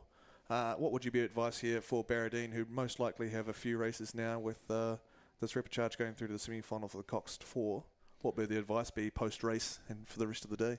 Well, I'd say you'd probably want to stay off your legs. I don't know how many, some of these girls might have multiple races today, so you'd want to straight away get that recovery food, get a bit of a stretch in, not get too caught up in the hype of it all, and just try to sort of stay focused, have a bit of a break, and hopefully come back refreshed for the next one. And what would you say to Marlborough girls who are absolutely ripping it here in the last 250? Glover, Herct, Rose-Locht, Hurren and Wilkes, they're coming up and they're trying to get through the thistle to get a qualifying spot here. What would you say to those Marlborough girls? Well, I think I'd have to wait for the race to be over to choose what I'm going to say, but I'd have to say, look, it looks like there's a great effort being put in there from all of these crews. Barradine obviously out with Clearwater in front there, so they'll hopefully be pretty happy with this performance. And then obviously one crew's just about to miss out, so as long as they know they've put their best effort in on the water, that's all you can really ask for. That's the one. You spend months doing it, you might as well put your best foot forward regardless of result coming out. Exactly. And you yourself, were you a rower? I wasn't very good, but I sat in a boat for a few years while I was at school. You went to Maclean's? I did, Maclean's College, You went East to a Maadi Auckland. Cup in 2012? Yep, that was me. Yep. It's a good time? It was a good time. It was a cold time, Yep. but a good time. We stayed out at Tekapo, so it was a 45-minute trip in each way each day, which is just a bit character building when it's about 4:35 in the morning That's and it's the about one. 2 all degrees. About character development. Exactly. We're How'd building better people. Exactly. How did you find when you got the opportunity to come back into the rowing sphere? How did that make you feel? Oh, it was really good. I really loved the other side of it. So I've always sort of I've done a little bit of coaching, but mainly on the management side of it. And it's more about sort of what the lessons that rowing gave me off the water, sort of developing those for the kids coming up now.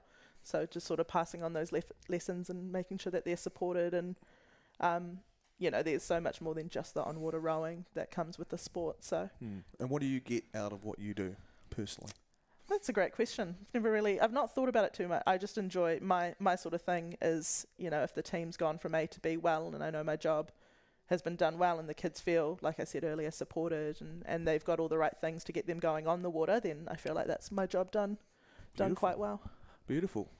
Yeah, it's hard to beat having the off-water stuff taken care of you as an athlete, and you kind of just put on a conveyor belt from A to B to the water, and everything's organised around you, and you don't have to worry about anything apart from pushing hard. So from the athletes to the managers and whatnot, we thank you very much for putting us on a conveyor belt to perform the best as we can, and we look forward to seeing you help these young ones maybe get up to Karapiro to compete for a silver fern spot. Yeah, exciting. It's World Champs is in Canada this year for the under-19s and the under-23s. It's combined. It's a Super World Champs. So, we might see some of these athletes in August competing at St. Catharines, which is just close to Niagara Falls on the east of Canada. At the end of the year, a few weeks after the Olympics. It's an exciting year. Rob Waddell got a world record of the 1999 men's single before he claimed the Olympic gold, so hopefully we've got a similar speed for our silver fern. Certainly some speed being shown here out in front by Wellington Girls College. So we will thank Maxine as we move on, as the races just keep flying on down, and thank her for her support through Rowing New Zealand, and hopefully a lot of you young ones will see her soon up at Karapiro. Thanks very much.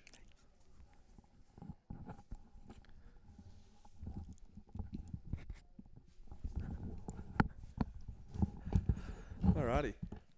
Back to the race, and then we've got the first three semi-final there. Obviously, I was talking about Wellington College coming through in the black and the gold with the blue boat there, and in second place, sitting 2 lanes to their right, looks to be Dysison School for Girls, clearly out, but they've got one spot to go there, and it is St Andrews holding off a charge from...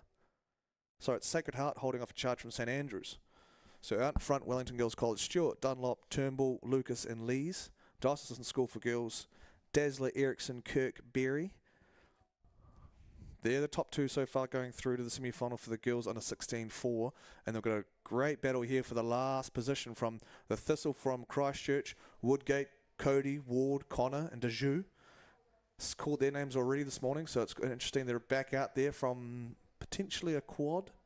But it's the girls from the Thistle just getting the edge over Sacred Heart. So Mace, Johnson, McGivern and Turner and Tony coming down to the line. It looks like it's going to be the girls, the Scotswomen from Christchurch.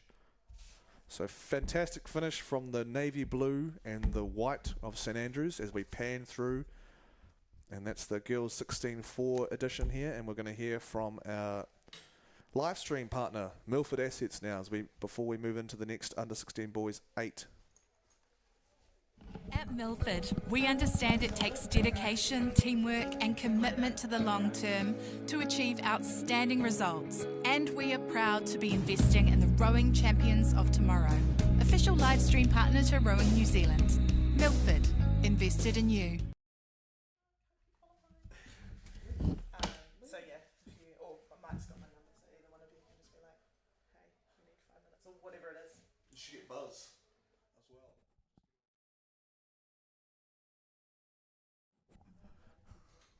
All right, things coming in.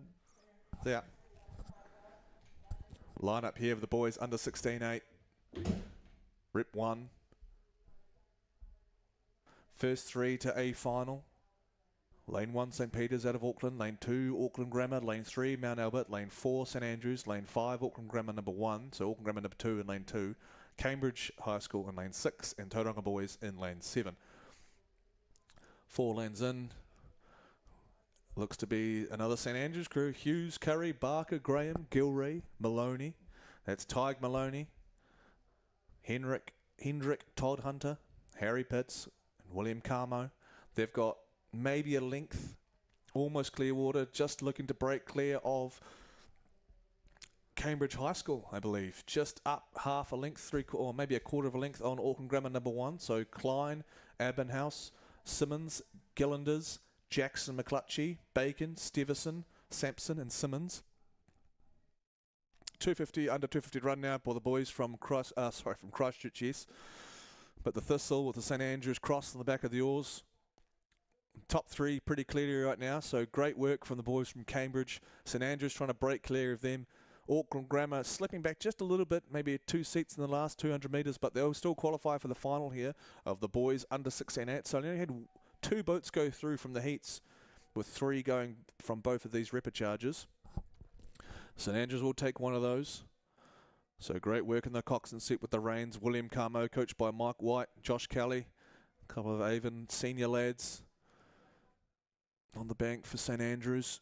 Cambridge High School, stellar job from them. They'll go through as well, joined by Akel, Chu, Forsyth, Lisenchenko, Thorpe. Their nose out. Some familiar names already through there.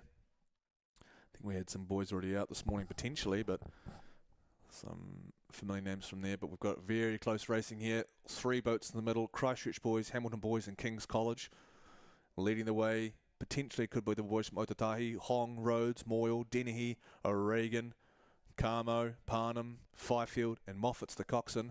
But it's actually the boys in the maroon from the far north in Auckland, King's College, Field, Reed, McLeod, Haskell, Nackle, Taylor, Innes, Popplewell and Miller.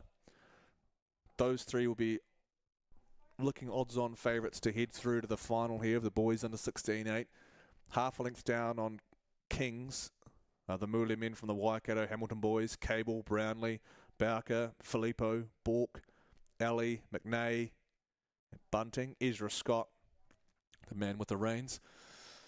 Although I say that, it looks like Hamilton boys are just starting to poke their nose past a few extra seats there from the King's College. So it is top 3, but these boys will want to win it, not just because it's a Maadi race, but because you just want to beat Kings. You want to beat Christchurch boys. You want to beat these guys. So 4 sets down is Hamilton boys. Maybe half a canvas up on Hamilton boys is Christchurch boys. We've got 500 to run here in rep 2 of the boys under 16.8. There's the yellow boy line representing 500 to go. But it is still Kings here, closest to the camera in a conventional rig. Alternating sides from stroke side, that's what we call conventional. A nice juxtaposition there would be Hamilton boys with 2 guys sitting consecutively behind each other in 6 and 7 and 4 and 5. Those are called tandems. And right now Hamilton has double tandem in their boat. And double tandem just seems to be just inching their way up. They've closed the distance on Christchurch boys, and they've closed from 4 seat to 2 seat on King's College. So Hamilton boys and Christchurch boys working back on King's College. Sorry. We're about to approach the 250 metre mark where the boys turn from a nice red to a yellow. So 250 metres left. All these top 3 guys, or top 3 boats that we're going through, so they don't need to be racing as hard as they are, but like I said, if you've got a chance to win at Maadi Cup, you win at Maadi Cup. And you do not want to, Christchurch boys don't want to be losing to Hamilton boys and Kings and vice versa. So we've got 250 metres to run here. Can Kings hold off the threat of Hamilton boys and the boys from Otautahi Christchurch boys in the blue and black stripes, the red and black quarters, and the maroon draped with navy on the side there for King's College?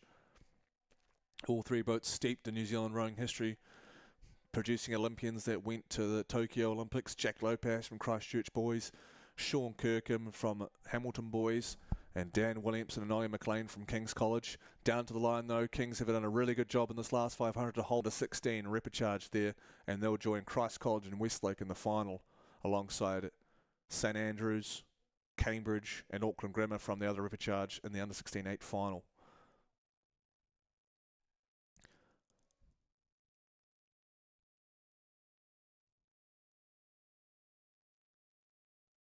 Next up, we're going to be going down a few boat classes in terms of size. Still sweeping, but just 2 on the boat as we transferred to the under 17 girls pair. Same again, folks. First to final, 2, 3, 4, 5 to B final. So this will be tight. They're just approaching the K now. Here's the lineup for the girls under 17 pair.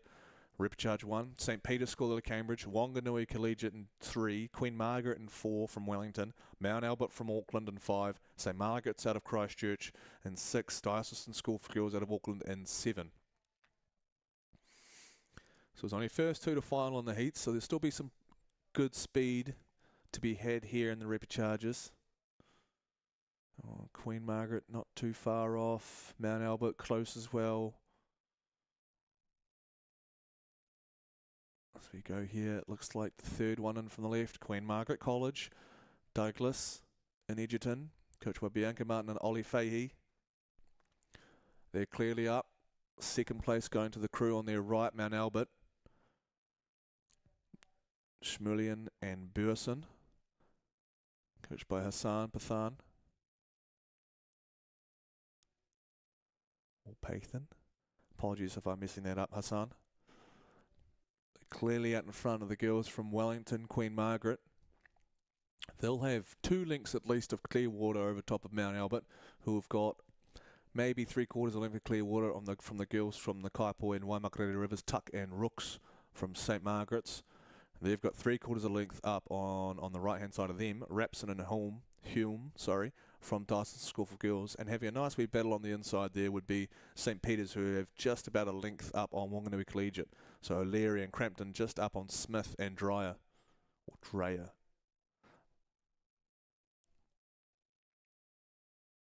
A good rhythm from those Queen Margaret girls.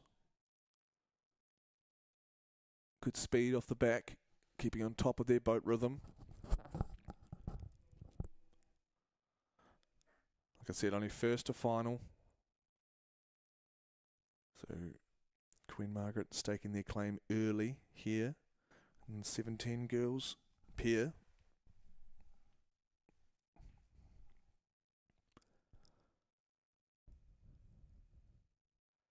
Said before, we are running a little bit behind after some breakages and technical difficulties in the start gates this morning.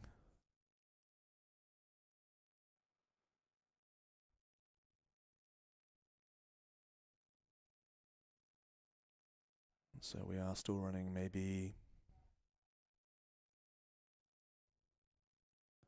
Now, we've caught up quite a lot actually. We're only running about 4 minutes behind now. So, great effort from the South Island rowing crew to get us back on track almost. I'm sure they'll make it happen. Some great names involved there. But right now it's Douglas and Egerton, or Egerton potentially, out in front. It's almost 250 metres to go here in the girls 17 pair repechage. Only one place goes through to the A final. Placings 2, 3, 4 and 5 will go to the B, which is looking likely with Mount Albert, St Margaret's, Diocesan School for Girls, and also on the far side St Peter's trying to hold off effort from Wanganui Collegiate School. But down to the 250 metre boys, there's girls from Wellington, Queen Margaret College, Nova and Alice.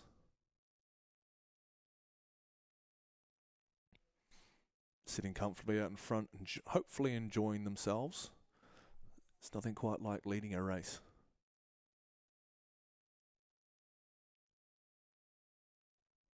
Got 2 repechagers coming through here of the girls under 17 pair. See the colour of these girls, pretty unlucky not to go straight through to the final in the heats. Showing some good speed, but you do run into some rather handy pairs in the heats. So just taking an extra step to get to the A final.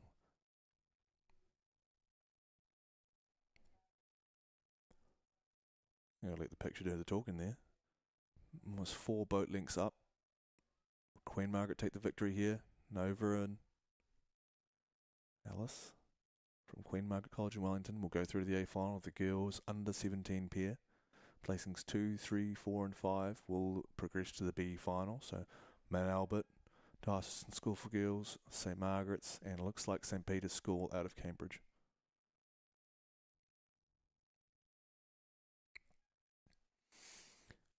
As the drone will swing back, repechage 2, as we'll probably swap drones by the looks of it. Like I said, change batteries, give the boys a break, swap around the drivers. Jack O'Leary and Jed Campbell doing excellent work there, covering for the Milford asset stream here we've got going. Lane 2, Queen Margaret College. Lane 3 is Cambridge High School. Lane 4 is Barradine out of Auckland. Lane 5, Cambridge number 2. Lane 6, Marlborough Girls number 1. And lane 7 is St Peter's School out of Cambridge. So, bit of bragging rights on the line there from the Cambridge crews. Looking down the lanes there, looks like Barradine, who were the fastest qualifiers for this repechage. Hunter and Butcher. It's a very confronting last names there in terms of competition, a Butcher and a Hunter. John Squires is the coach, and they are a length up on Cambridge number 1, Jenna and Wilson. Carl Manson and Marie Carty are in charge of those girls. Carl Manson, former New Zealand oarsman. And 23 silver medalist, elite doubles and elite quad man. And he's here helping out a sweep crew from Cambridge High School, formerly of Marlborough Boys, Carl, so he's moved up north and plying his trade in the Waikato. Approach the 1K mark though, where the girls in maroon, gold and black from Barradine. Dudley Story's old school, a legend of New Zealand rowing. Couldn't have got some New Zealand crews overseas without his efforts. Remembered in the Dudley Story trophy, memorial trophy there for the under 15 octuple for the girls. A prestigious trophy that anyone would be lucky to have. Kashmir the defending champions, but here is the under 17 girls pair. Rep 2, Barradine. Kate Hunter, Anna Butcher. Clearly out, just like Queen Margaret before them. Only one to go through, unfortunately, for this group to go to the A final.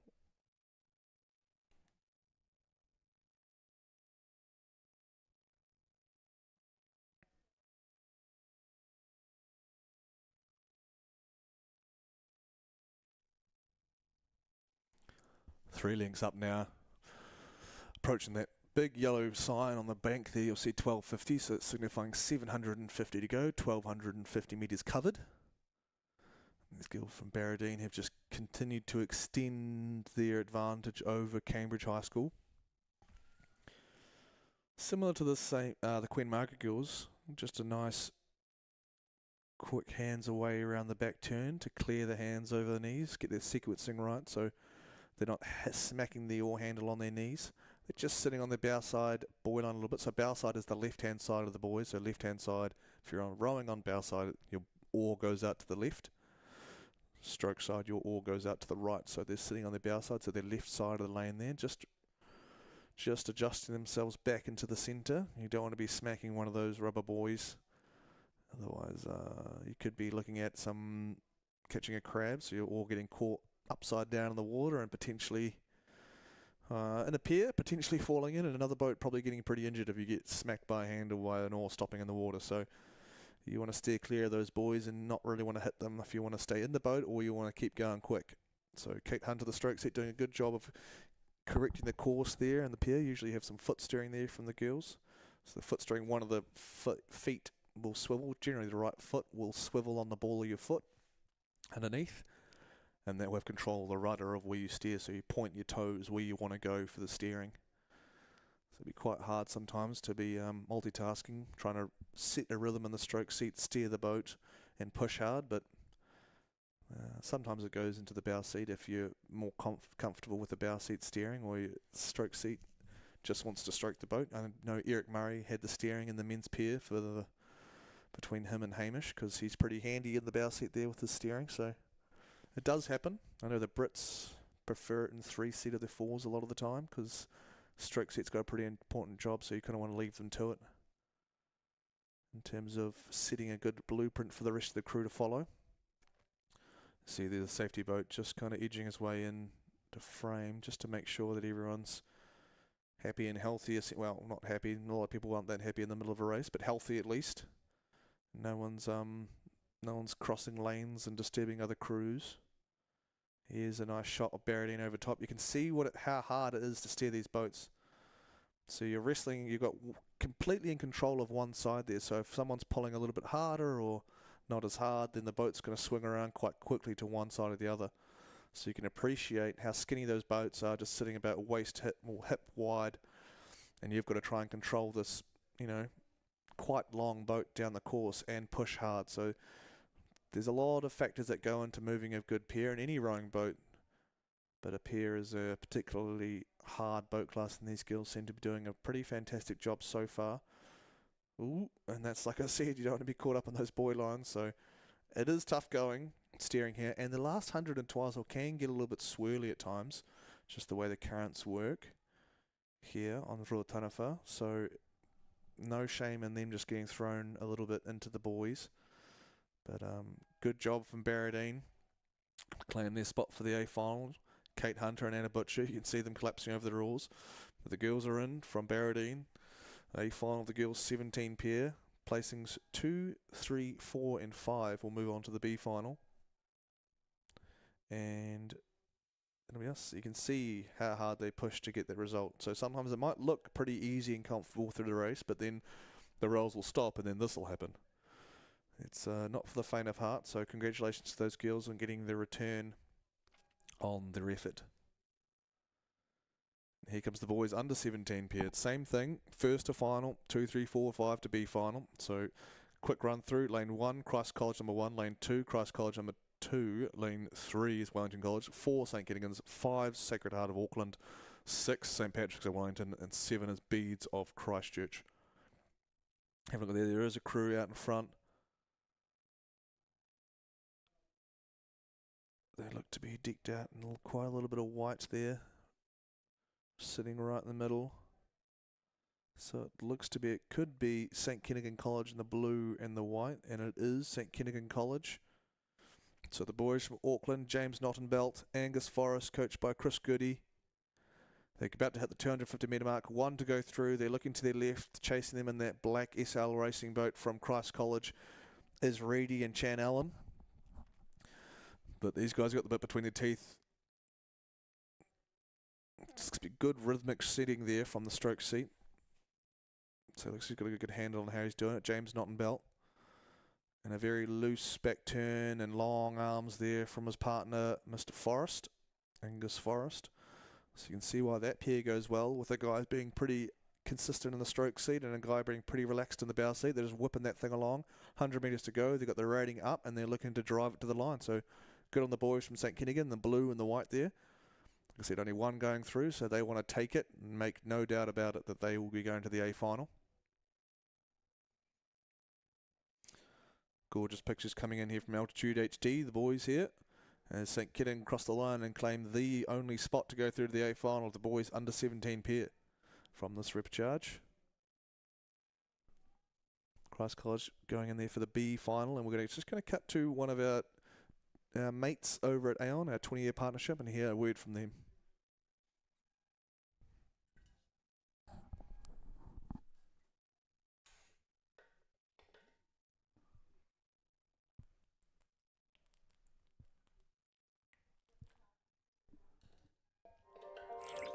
Today, we are reinventing insurance. Designed to help you get the cover you really need Can you guys hear me? without being left in the dark. It's a game changer. Real-time intuition, light-speed empathy, and handshake ID. A real heart, brain, and voice. It doesn't just understand what you're saying, it can feel it. Say hello to an actual human being. Hi there.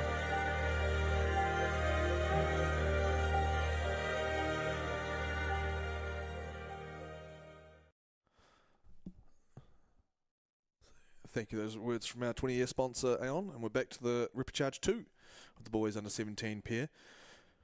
Westlake boys number 1 and 2, St Andrews in 3, Glendowie in 4, Tauranga boys in 5, Wanganui Collegiate in 6, and Shirley boys from Christchurch in 7.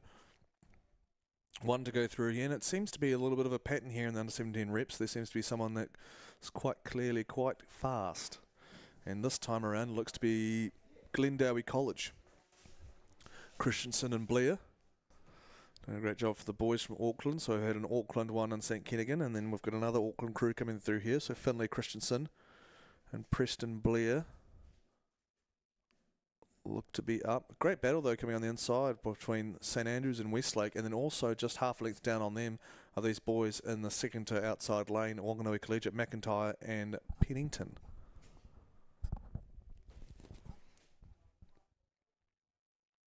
But it is Glendowie, Finlay and Preston, coached by Leo Strode-Penny.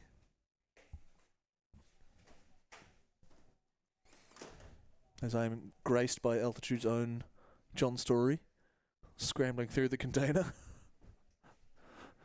Glendowie did a great job there. Look to be quite long, lanky dudes, using their leverages to their advantage, just rolling, keeping their bodies in a nice strong position, not getting too far over and getting in a weak position. With 2:50 to run here, Glendowie are looking to claim the one spot to go through to the A final of the boys under 17 pair.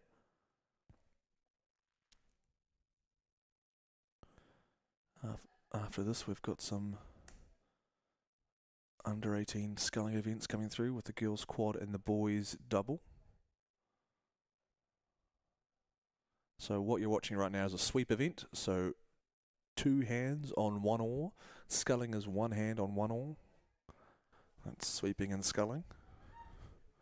You think sweeping, Hamish and Eric. You think sculling, you think Emma Twig. If you need a visual. And down to the line, and these boys, Glendowie, have been sweeping incredibly well here with their croaker blades. Down to the line, just in front of the podium, and some nice green grass. That'll be chocker full of people as the days roll on. Down to the line here, Glendowie College. Going to go to the A final, the boys 17 pair. Great fight all the way down from St Andrews and Westlake. St Andrews just chipping Westlake there on the line. They'll see the B final, the boys 17 pair. Thomas and Evans. And two placings 2, 3, 4 and 5 will meet in the B final there. As the drone swings back around for the girls under 18 quad repcharge. Otago girls in 1, Westlake in 2, Takapuna in 3, Marlborough in 4, Wakatipu in 5, Cambridge in 6, Wellington Girls College in 7, and Queen Margaret College out of Wellington in 8.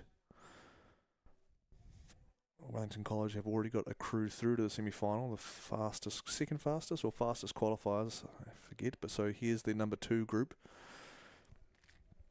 2 through to the semi-final. Looking quite clearly from this aerial shot right now, looking down on the course. Looks to be lane 4, Marlborough Girls, Bennett, Barnes, Craig and Glover. In second place, 2 lanes over to their right, is Cambridge High School, Pickford, Wood, O'Dwyer and Frethi. And Peacock is the coxswain. Just a length up, those Marlborough Girls over Cambridge.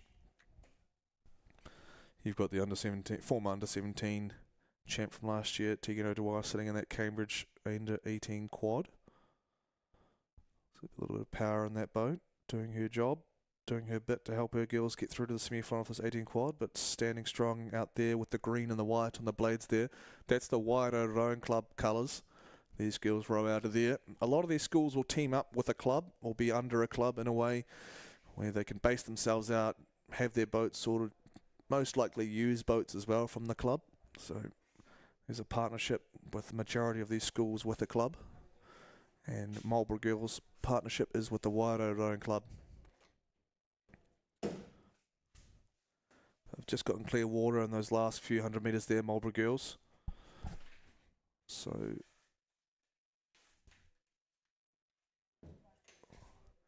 under the experienced coaching staff of Joe Benyon, formerly of Nelson, and Hannah Starnes, a New Zealand rowing coach, Waikato and Nelson rower herself. She's found her way back into the top of the North Island, top of the South Island there, helping out the girls from Marlborough, and you can see why these girls will be going pretty quick between their own work and the coach's hand as well. So credit to the girls from Boomtown and Marlborough. Doing a great job with the green and white on the oars. Clearwater up on Cambridge, 2 to go through to the semi-final. So these quads aren't even going to the final, which is so impressive in terms of numbers entered in an under-18 quad race. So you focus on here as 3 to 4 go to the C final. On the far side, you've got Otago Girls. In lane 2, you've got Westlake. And right in the middle there, you've got Wakatipu battling them. So Arlette, Clark, Andrew, McAtamney, Glover battling right on the inside of the course will be Otago Girls with the blue on their bow. Hepburn, Milne, Orchardson, Small, and the coxswain is Merriman. And there's Cambridge High School decked out in a lot of white. White long sleeves, white boat, white oars. And we had Maxine Hughes in here, who's helps out with the development and the management and logistics of age group rowing in New Zealand and trials and whatnot. And there'll be a few girls that'll be sitting in these boats eyeing one of those spots, whether it's for the South Island, North Island teams, or maybe a potential under-19 team trial. But there goes Marlborough Girls. They'll through to the semi-final, joined by Cambridge. And placings 3 and 4, both of those inside crews, Otago Girls and Westlake, will go through to the C final of the girls under-18 quad, just handing off Wakatipu. And you can see Repechage 2 already into the second K here. Lane 2, St Cuthbert's out of Auckland, Rotorua Girls in 3, King's College in 4, Marion number 3 and 5, St Peter's School of Cambridge in 6, and John Paul College from Rotorua in 7. Look, 2 from the right. It's another Marion quad, I think. Peterson, Stewart, Penrose, Brignall, Aikens the coxswain. And it's the navy and the red halves of Marion. Clearwater up on their right-hand side. St. Peter's, Donovan, Cryer, Walker, Weir and Lay.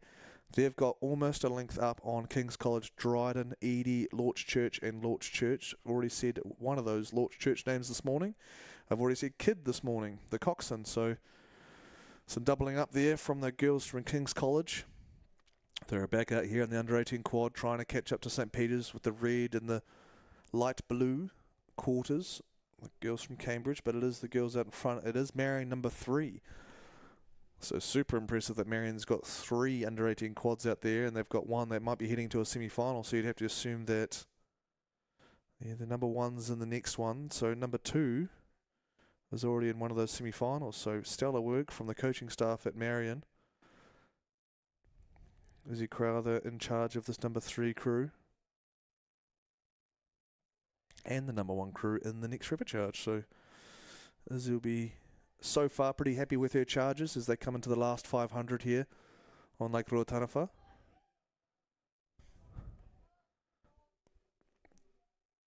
Charlotte Peterson, Sophie Stewart, Neela Penrose, Cara Brignall and Sienna Eichen. Staple of Marion was a nice posture, nice long arms, just sitting on top. Really good quad style rowing, and makes sense with all the quads we've seen from Marion and doubles that have been going super quick. So coaching staff can be happy with their young chargers putting into practice what they're trying to preach. They've got a length of clear water up on St. Peter's. Donovan Cryer, Walker Weir and Hay. Tracking well here in a very subdued Lake Ruataniwha. If we knock on wood that it's going to stay that way.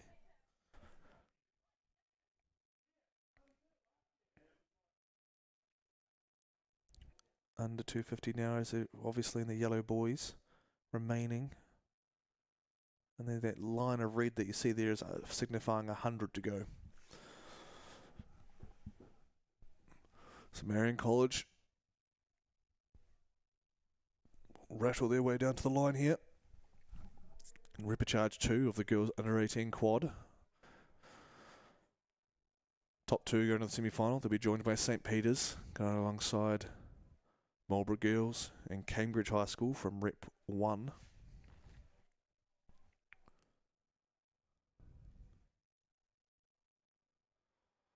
And placings 3 and 4 will find themselves in the C final of the girls under 18 quad. So pan back up, Repechage 3 well on through the course. As we expect from under 18 girls quads, Repechage 3 will consist of Whangarei Girls in lane 1, Villa Maria in lane 2, Otamotai in lane 3. Lane 4 is going to be Marion number 1, Columba number 1 and 5, Burnside in 6 from Christchurch, and Southland Girls obviously out of Invercargill in 7. Way on the inside though, with a storming race here in the second half, looks to be Whangarei Girls, Armstrong, Williams, Leclerc, Powell, Candy and Powell again. Chasing on the inside looks to be 3 from the right, Columba College, Patterson, Reynolds, Davies, Rhodes, Cox Bay, Davies. So out in front.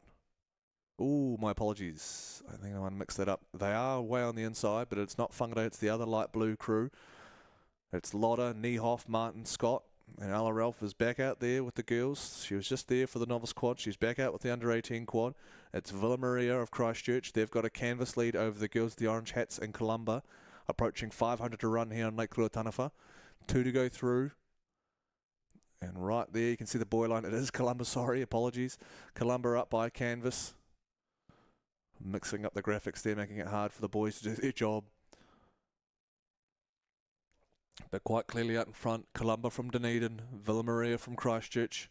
We just saw a really classy effort from the novice Villa Maria girls in the quad. So here comes the under 18 version of that. So quad rowing seems to be flying on nicely at Villa Maria.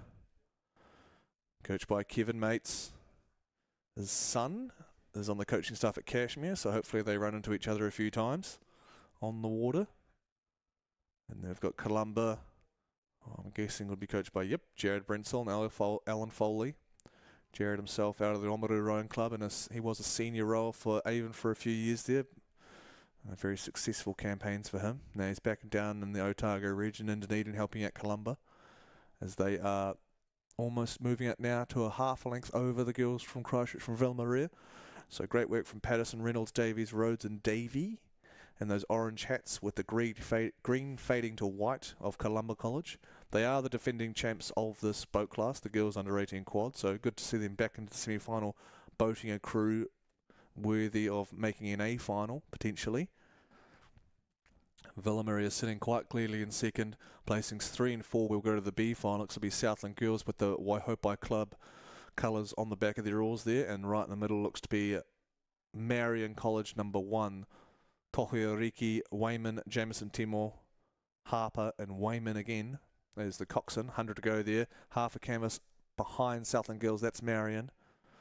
But sitting in first is going to be Columba from Dunedin. Second is right now is Villa Maria with maybe half a length of the Clearwater over Southland Girls here in lane 7. Hoyle, Watkinson, Klein, Campbell and Hamilton. So Hamilton and Campbell, sorry, is the coxswain. But there goes a win for Columba, just over Villa Maria. Solid second half from Columba to separate themselves clearly into that number 1 position, and they'll go through to the semi-final with Villa, with Marion and St. Peter's, and then we've got Cambridge and Marlborough from the first repechage. And then we're going to hear from the governing body here, Rowing New Zealand.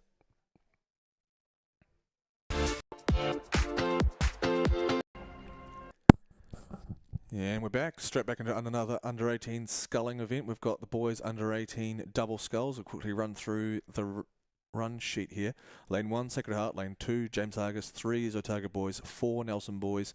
5, Gisborne Boys number 1. Gisborne Boys number 2 is right next to them in lane 6. Lane 7 is Wanganui Collegiate, and lane 8 is number 2 to crew from Shirley Boys from Christchurch. We've got 3 in the middle there, right smack bang, and that's Otago Boys, Nelson College Boys, and Gisborne Boys. They are tussling with, can't get my words right, tussling with each other. For 1 and 2 spots go through to the semi-final. So again, large quantity of entries for these under-18 sculling events. And we've got, oh Lord, Gisborne Boys, Mackay and Mason. We've got Steele and Callaghan from Nelson. And we've got Tisdale and Dunn from Otago Boys. It's just a straight drag race down to the finish. We've got 100 metres to run here, folks. And I think it's closest to us, maybe just with Gisborne Boys, and then also Otago Boys with Nelson. Just, they have to be the only ones back just a smidge from these two. But down to the line, it's 3 rows. Here we go. Gisborne Boys on the far side, Nelson in the middle. It's going to be Gisborne on the line, Gisborne, and it's going to be Otago Boys. Unfortunately, Nelson Boys missing out by a foot to make it through to the semi-final of the boys under-18 double, and you can see what it means to the boys from Gisborne. Theo Mackay and Noah Mason, coached by Josh Kelly, and I saw Luke Jenkins wandering around, and he'd probably have a hand in some coaching out of Gisborne as well, an old boy for Gisborne Boys. Repechage 2, swiftly making their way down. 3 and 4 from these, placings 3 and 4 of these races will go through to the C final.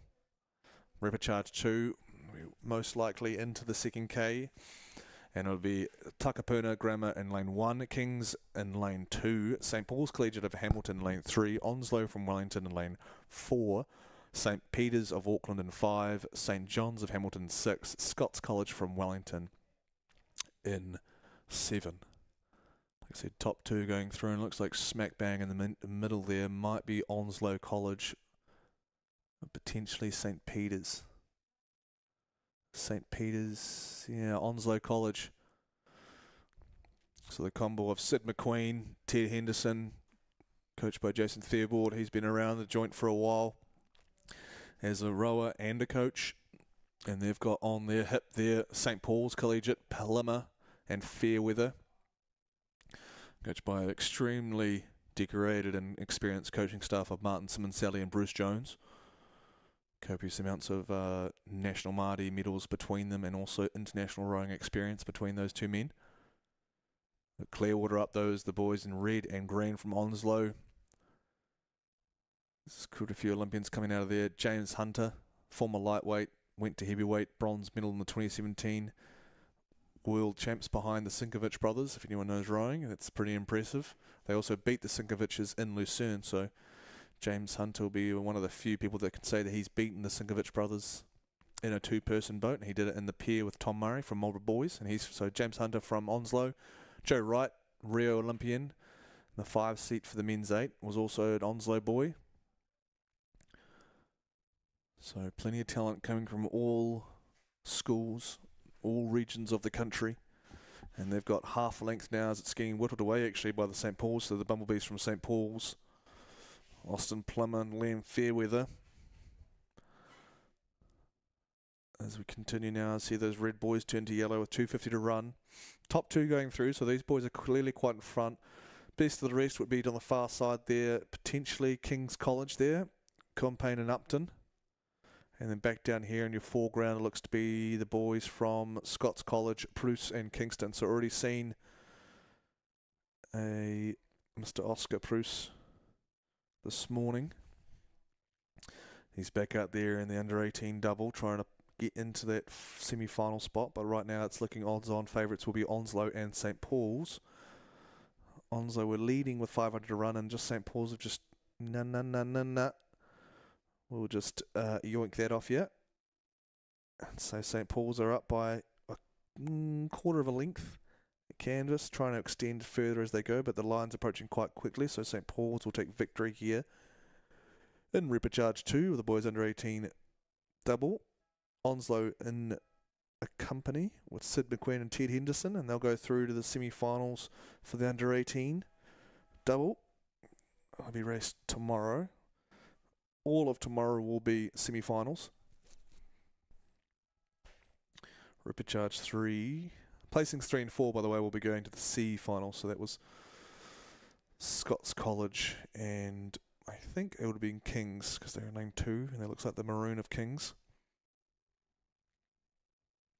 Repecharge 3, there will be consist of Bayfield High School out of Dunedin, Dunstan High School, and Alexandra, Wanganui High School, Shirley Boys, and Christchurch Glendowie, John McGlash in number 2 and 6, and St. Paul's number 2 in 7. So St. Paul's looking to get 2 doubles through to the semi-finals, but we'll look to the centre lanes. Someone's already poking their nose out. I would suspect it'd probably be Glendowie, looking by the names, Cook and Islin. So these two boys have already gone through, I think, potentially into the A final for the boys under 18 pair. If they haven't gone to the A final, it'll be the semi-final. Yeah, so they've gone through to the A final in the pair. They'll be running out of St. George's, I believe, this season. So Cook and Eisen are men of many talents, as they're doing the under 18 double and the under 18 pair here at the Maadi Cup.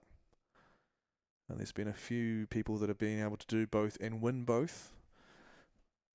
It's been star-studded names, the likes of Joe Sullivan, an Olympic gold medalist, 5-time world champ between 23s and elites. He won the pair and the double way back in 2005. And him and his partner also got first and second in the singles. So just absolutely cleaned up for Queen Charlotte under Dave Bugley there with Daniel Carena. And here comes another iteration of the boys doing a bit of both, and that's the Cook and Eisen out of Glendowie, coached by Leo Strode-Penny. We just saw the under-17 boys pair go through to the A final, into the A final of the double just as much as the pair. In second place there is Shirley Boys, Visser and Hutchison Ray at Christchurch. They're just leading Wanganui, Kuhn and Becker.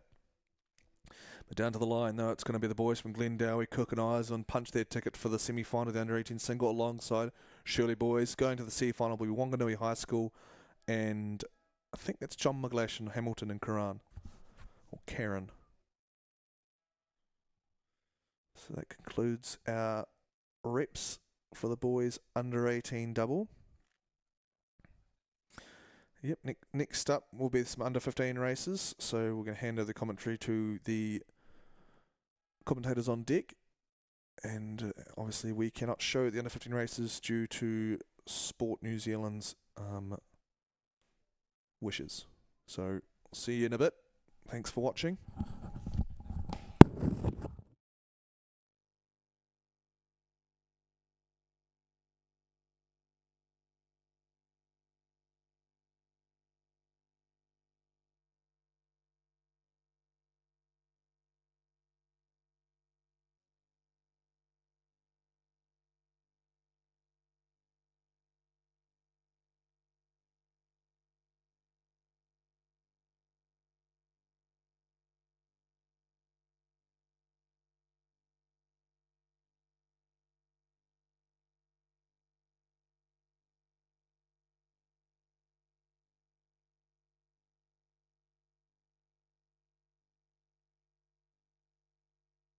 Okay.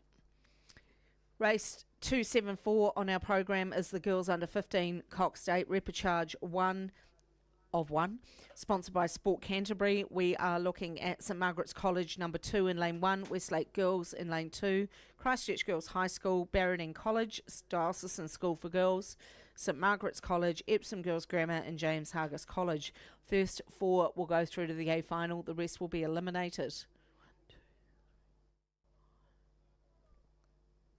So St Margaret's College and Epsom Girls are the two that I'd be looking at here. Then we would come inside of St Margaret's to Diocesan School for Girls, and inside of them to Barradine. That'd be the 4 at the moment. Potentially Christchurch Girls could strike. They are only half a length, if not slightly less, behind Barradine. So they are still within a shot of making the final, and there's still plenty of water to come, as they've only just really gone past the just a little bit past that 1k mark. So it's out there with St Margaret's College number 1. Bella Harris is the coxswain here in the St Margaret's crew. She's doing a great job, and only quarter of a length behind is Epsom Girls Grammar in lane 7 out of Auckland. Coaches Taylor Holliman and Ian McKinnon, and Epsom Girls Grammar are sitting out there in lane number 7. Then we come back into 3rd, and they are about 3/4 of a length behind St Margaret's. That would be Diocesan School for Girls. And then half a length down on them is Barradine, who have now started to push out on Christchurch Girls. So I think the top 4 going into the A final are starting to sort themselves out now as they come down to the 500 to go. And we are still looking at St Margaret's and Epsom Girls, and then back to Diocesan and Barradine. Then we come back down on the inside to Christchurch Girls, down to Westlake Girls, and then right down to St Margaret's College 2 and James Huggist on the far side.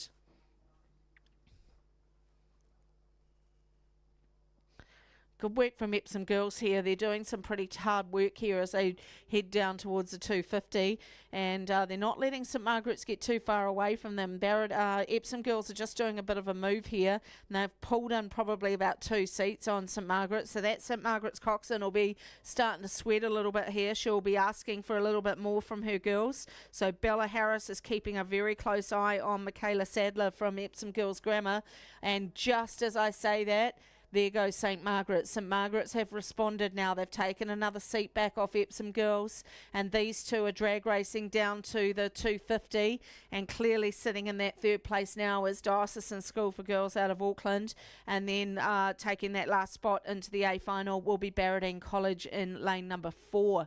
Down we come inside the 250, and it is going to be St Margaret's that go through first. Then we have Epsom Girls Grammar out there in the yellow and blue boat. That's very easy to see from up here. And then we are still keeping an eye on 3rd and 4th, which is Diocesan School for Girls and Barradine. And then it breaks back to Christchurch Girls, Westlake, St Margaret's number 2, and James Huggist College over in lane 8. Down we come towards the 100. St Margaret's now have gone out to about half a length over Epsom Girls Grammar, so they're going to maintain the win here in the repechage of the girls under 15 Cox State. So very calm and collected, the St Margaret's crew. Epsom have thrown everything they've got at them, and St Margaret's have just stayed there, pushed away, and they are rowing long and strong for under 15s. Very, very tidy rowing here in the girls under 15-8. Pretty much from all these crews, to be honest, not just the leaders, but well done St Margaret's, and great finish from Auckland Dio. Are they just about to go through Epsom Girls? They have indeed. What a great finish from Diocesan. So Amelia Self, well done to you. You've actually, I'm going to have to cross out my number 3 now, and then I'm going to have to put Diocesan in 2nd and Epsom Girls in 3rd. And what a sensational finish from those girls up in Auckland with the red caps. Well done to Dio. They still go through to the A final, as does Barradine.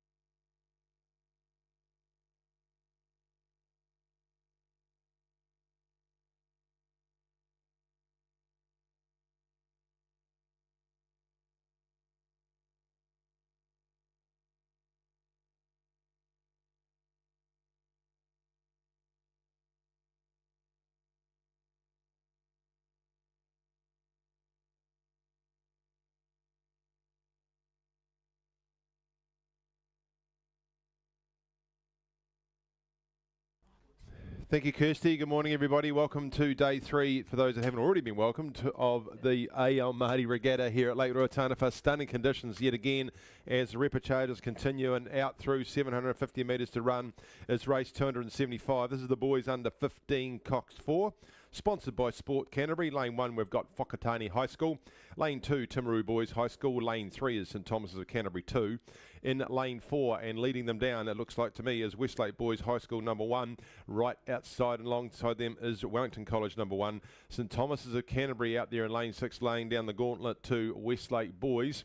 And then Auckland Grammar are there in their yellow boat in Lane 7, and then right alongside them is King's High School. So progression here, it is a sudden death. 1 through to the A final, then 2, 3, 4 and 5 through to the B final. So at this stage we can see St Thomas is just sitting out there trying to lay over the top of Westlake. So St Thomas is there, that's St Thomas's Canterbury number 1, because they've got 2 crews in this race. It is the number 1 crew, though, chasing down Westlake Boys, who have got a boat length on them at this stage. So Westlake Boys, that's Joshua, Quinn, Oliver, Charlie with Boston guiding the Cox. St Thomas is a Canterbury 1, that's Lucas, Seth, Miller, Cairo and Sam McGuigan, the Cox. Right in between them is Wellington College.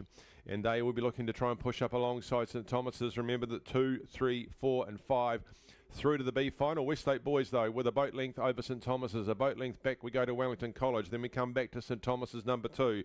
On down in Lane 2 is Timaru Boys right alongside Whakatane High School. Further back we go to Lane 7 is Auckland Grammar. And then in Lane 8, just at the back of the field, looks like King's High School number 1.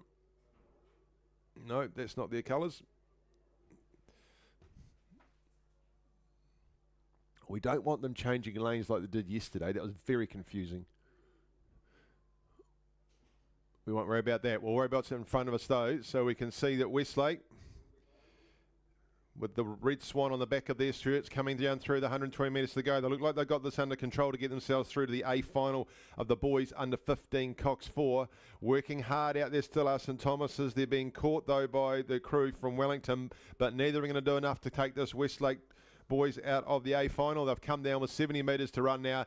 Nice sweeping from these boys, well guided down the course there by Boston, doing a good job in the Cox's seat, hidden away there in the bow he is.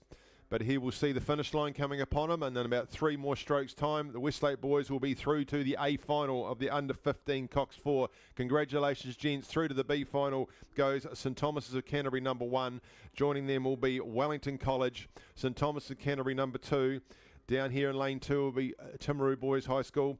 Fast, quick finish at the end of it's Whakatane. They've just caught a crab on the line there, but they should continue momentum if the other 3 seats keep going. And they'll just go the tourist route through lane number 3. And across the line shortly they will go. Unlucky on the line, but it hasn't changed their placing. Across the top we go to Auckland Grammar and then King's High School. First repechage done and dusted for the boys under 15 Cox 4. The second one is on its way there through into the second half of the course. Brought to you, of course, by Sport Canterbury. Lane 1, Gisborne Boys High School number 1. Lane 2 is Hamilton Boys High School number 3. In lane 3 is Westlake Boys High School 2. In lane 4, St Bede's College 2. Lane 5, Sacred Heart of Auckland number 1. Look at them out there in lane 5. They're leading. Or they've got a boat length and a bit, I would say, on Gisborne Boys High School back in lane 1. Then we go across to King's High School out there. And just ahead of them out in lane 7, Christchurch Boys High School number 2. So Sacred Heart of Auckland, that's Kupu John, Jack, Ollie, James and Willie Vaughan the Cox. They're going to be hard to beat from here. Still 7:50 to go, but you can see that there is a good 2 boat lengths between them. And just on the outside, Christchurch Boys High School number 2, they'll be looking to push up on them. So we'll see whether Sacred Heart have done too much or done enough. Gisborne Boys High School down there in lane 1 looking to make their presence felt. So I'd say they've just gone past, or just about to go past, Christchurch Boys High School, but there's still 2 to 3 boat lengths there between them and the leaders, which is Sacred Heart of Auckland.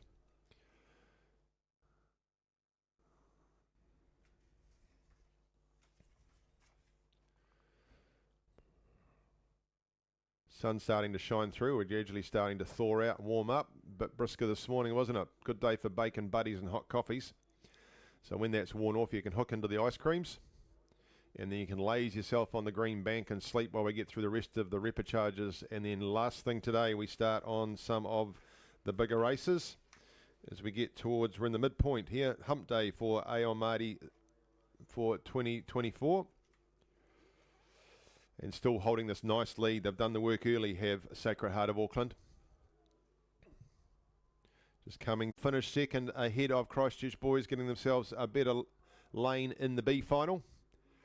Well done, gents. Third will be to Christchurch Boys. Then we come down on the inside now and we will see Westlake, number 2, finishing just ahead of King's College, number 2. Then a boat length back to St Bees, and then 2 boat lengths back to the Orange Laszlo from Hamilton Boys High School, number 3.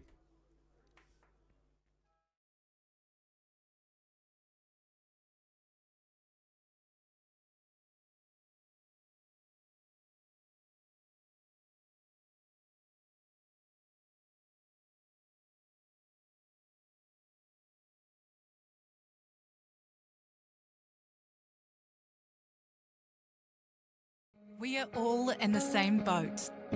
Our team invests in the same Milford funds as our clients. Find out more at milfordasset.com, official live stream partner to Rowing New Zealand. Milford, invested in you. Brought to you by Mount Cook Alpine Salmon. We thank them for their support. Nature's finest salmon, sustainably raised in the pure, swift and cold currents of the magnificent Southern Alps. In lane 1, Nelson College for Girls 1, Pedra Smith, Marie Gunding, coached by Tim and Phil. Lane 2, Hillcrest High School 1, Morgan Carwood and Ella Cloak. Lane 3, Burnside High School 1, Mila Wood and Poppy Knight. Lane 4, Tauranga Girls College 1, Amelia Harris and Hannah Ross Evans. In lane 5, Wentworth College 1, Ella Rogers and Kaylin Paladin. In lane 6, Hamilton Girls High School 1, Zoe Middlemiss and Sophia Todd. In lane 7, Cashmere High School 1, Millie Brooks, Eliza Omar. And then in lane 8, it's Mount Albert Grammar 1, Pippi Somerville and Molly Stewart. So we are looking here for 1, 2 and 3 to go through to the semi-final.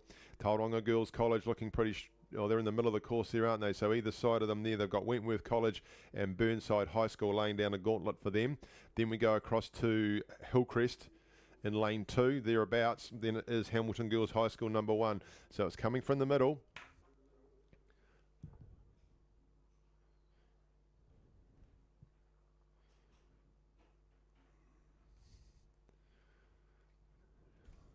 So it is Tauranga Girls College at this stage. Just on their left-hand side, they see Burnside.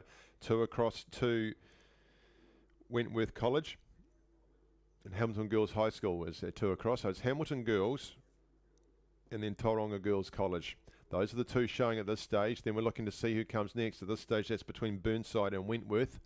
There's your 3 and 4. Then we go across to Cashmere High School.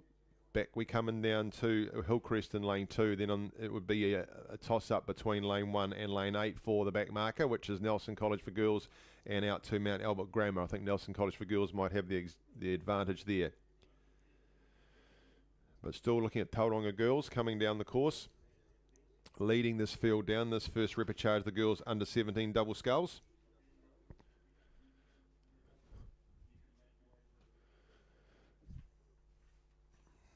So 1, 2 and 3 to go through to the semi-final.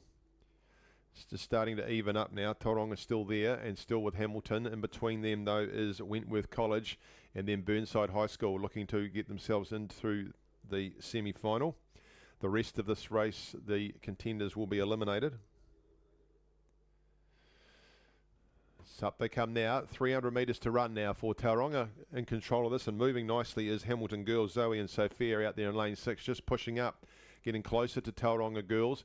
And Burnside High School just a move becoming from them now. Looks like lane 5 Wentworth might just missed half a stroke in that last 10 metres. So Burnside now starting to push over the top of Wentworth. They've still got a little bit of work to go. Coming in a nice run now though, because Tauranga College's lead is starting to diminish. They're being overtaken shortly by Hamilton Girls, and now Wentworth started to move. So they've lifted their hand speed, Wentworth. Burnside left to follow if they want to get their 3rd qualifier. They're rating higher than the crew outside them, Hamilton Girls. They would have seen that. They'll have to react. Hamilton Girls still looking very clean and tidy in there in lane 4 is Tauranga Girls College, but nice move here from Burnside, pushing up past Wentworth.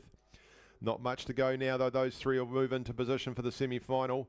Head down now with 150 metres to go. So it is still with Tauranga Girls College.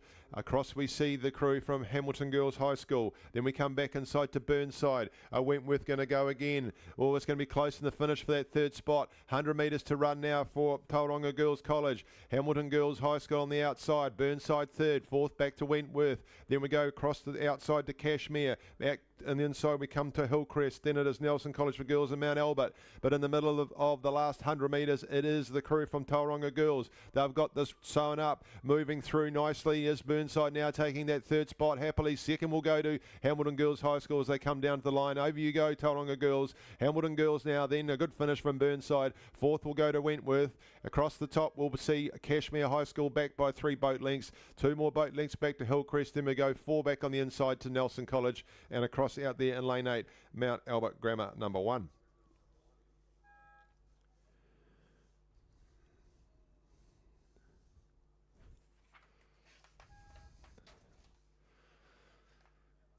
Second repechage here, girls under 17 double sculls, again sponsored by Mount Cook Alpine Salmon. And if we have a nice look down this fantastic turquoise lake, we can see in lane 1 we've got Westlake Girls High School number 2, Neva Curry and Holly Fraser. Lane 2 is Hamilton Girls High School 2, Rose Morley and Bella McCarthy. In lane 3, James Hargis College 1, Mia Brown, Ella Norman. Lane 4, Otago Girls High School 1, Kate Merriman and Liesl Tolson. In lane 5, Avonside Girls High School 1, Anika Johnston, Sarah Webley. In lane 6, Gisborne Girls High School 1, Ava Duncan and Ella Knight. And out there in lane 7, completing the field, Whanganui Collegiate number 1, Lucy Hobbs and Holly Smythe. Look at lane 2, that's Hamilton Girls High School number 2. They're leading this field down. Then we go right across to Gisborne Girls High School number 1. Back inside from them, Avonside Girls, and then Otago Girls High School, then James Hargis, then across to Whanganui Collegiate in lane 7, right in the mix there as well. In fact, they'd probably be 5th. So once again, we're looking for 1, 2 and 3 to go through to the semi-final. The rest will be eliminated. Just back there a bit down in lane 1 is Westlake Girls High School number 2. But all the running coming from Hamilton Girls, Rose and Bella, coached by Ben Kersop. He'll be lakeside, looking probably on his bicycle, following them down. Quite happy where he sees them at the moment. Looking across the Gisborne Girls High School, their coaches Esty DeWitt and Josh Kelly will be pretty happy with that too. Just want to make sure they get through to the end. So these two crews look like they're doing pretty comfortably at this stage, but look on the outside of Gisborne Girls High School, you'll see Whanganui Collegiate just moving alongside them. They're being attacked on all sides, Gisborne Girls, because Avonside Girls are on the left-hand side of them, just in behind Otago Girls High School. So we've got a spot there where 3 look like they're fighting for it. They're going to have to work hard to overtake Hamilton Girls and possibly that Gisborne crews, but it's the 3 that are fighting. Whanganui Collegiate, Avonside Girls, Otago Girls and James Hargis still a length back from those 3, but there's plenty of room left for them to make a move now. Starting to push up a little bit further is Whanganui Collegiate, Lucy and Holly. Their coaches Tyler and Kit will be watching this closely. Those 3 now showing out, so the gauntlet lay down to Avonside Girls and Otago Girls. What have you got to take out that 3rd spot? We look out here, we can see Hamilton Girls High School on their way down. They've got 150 metres to go. It's still looking pretty tidy out there for Gisborne Girls High School, but pressure coming on them from Whanganui Collegiate. Whanganui won't want to just qualify, they'll want to get a good lane. Now the challenge is coming again from Avonside Girls. Avonside Girls are just quick at the hand speed. They're down to half a canvas on that crew from Whanganui Collegiate. Can they get over the top of them and take that 3rd spot? Starting to gain on Hamilton Girls is Gisborne Girls High School. The Hamilton Girls have still got it closely showing up as they come into the last 70 metres. Through 100 to go now is Gisborne, just moving quicker than the Hamilton Girls they are. Gisborne are likely to go over the top of them at this rate, and it's still on the outside with Whanganui Collegiate, but Avonside Girls are giving this a real go down there. And late number 5, Avonside Girls coming right alongside the girls from Whanganui Collegiate, trying to take that 3rd spot. Moving past Hamilton Girls. No, Hamilton Girls are going to finish first. 2nd is going to go to Gisborne Girls High School. Oh, and now Avonside Girls have gone over the top of Whanganui Collegiate by a bow ball on the line. I could be wrong, but I think Avonside Girls have got them through the semi-final. Or to be close between them and Whanganui Collegiate. Or not quite. Otago Girls, you finish next. Then back inside to James Hargis. And then down here in lane 1 will be Westlake Girls.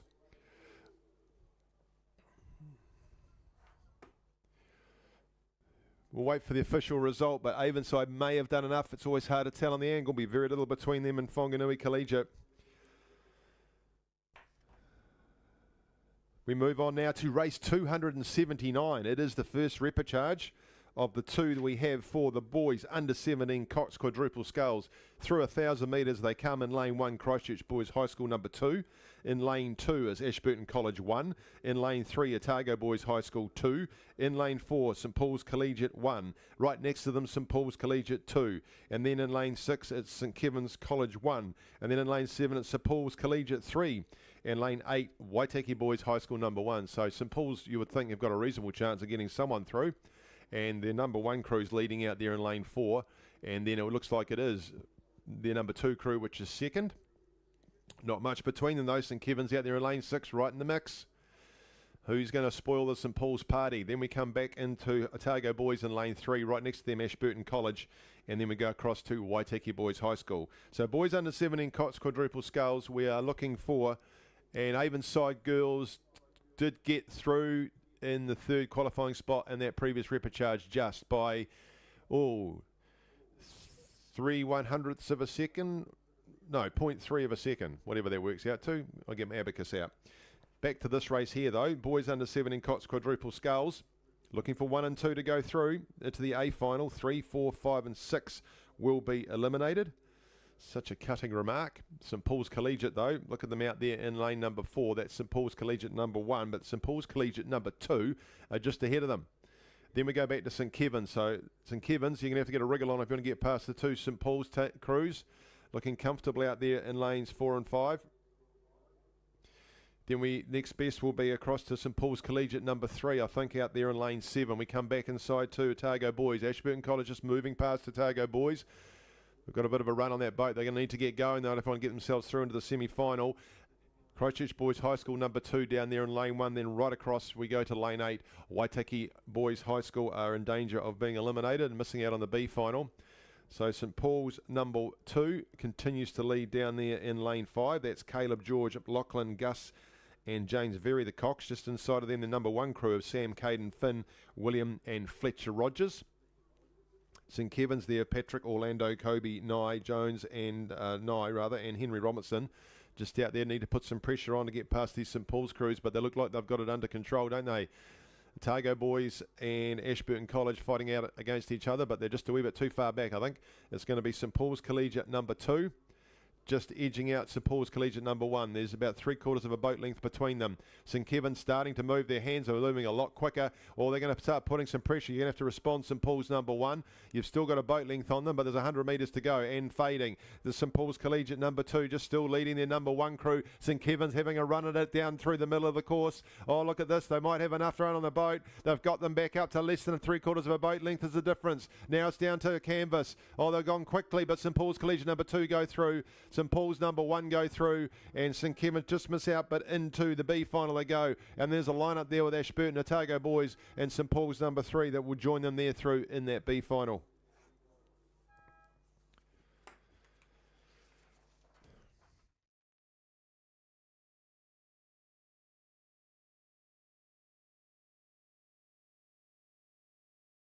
We are all in the same boat.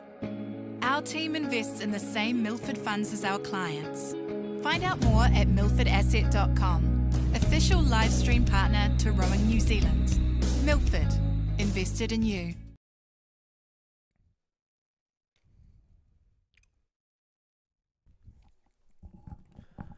Repechage 2 of the boys under 17 quad. First 2 going to the A final. 3, 4, 5 and 6 to the B final. We just saw St Paul's double up. Martin Simmons, Sally heading the program there, so it's unsurprising to see that sort of talent coming through the Bumblebees from Hamilton. But here's Repechage 2. Lane 1, Wanganui Collegiate School 2. Lane 2, Wakatapu 2. Lane 3, Wanganui High School. Lane 4, Wanganui Collegiate. Lane 5, Christchurch Boys High School. Lane 6 is Wellington College 2. Lane 7 is Cambridge 1. And Lane 8, Maclean's College. 2 to go through. Seems to be someone behind the graphic there, and I have a feeling it could be a couple of Wanganui crews. So Wanganui Collegiate 1 and Wanganui High School leading the way here in Rep 2. So you've got Maxim, Newton, Hurd, Morgan and Wood from Wanganui High School going against their Cross River mates, rivals.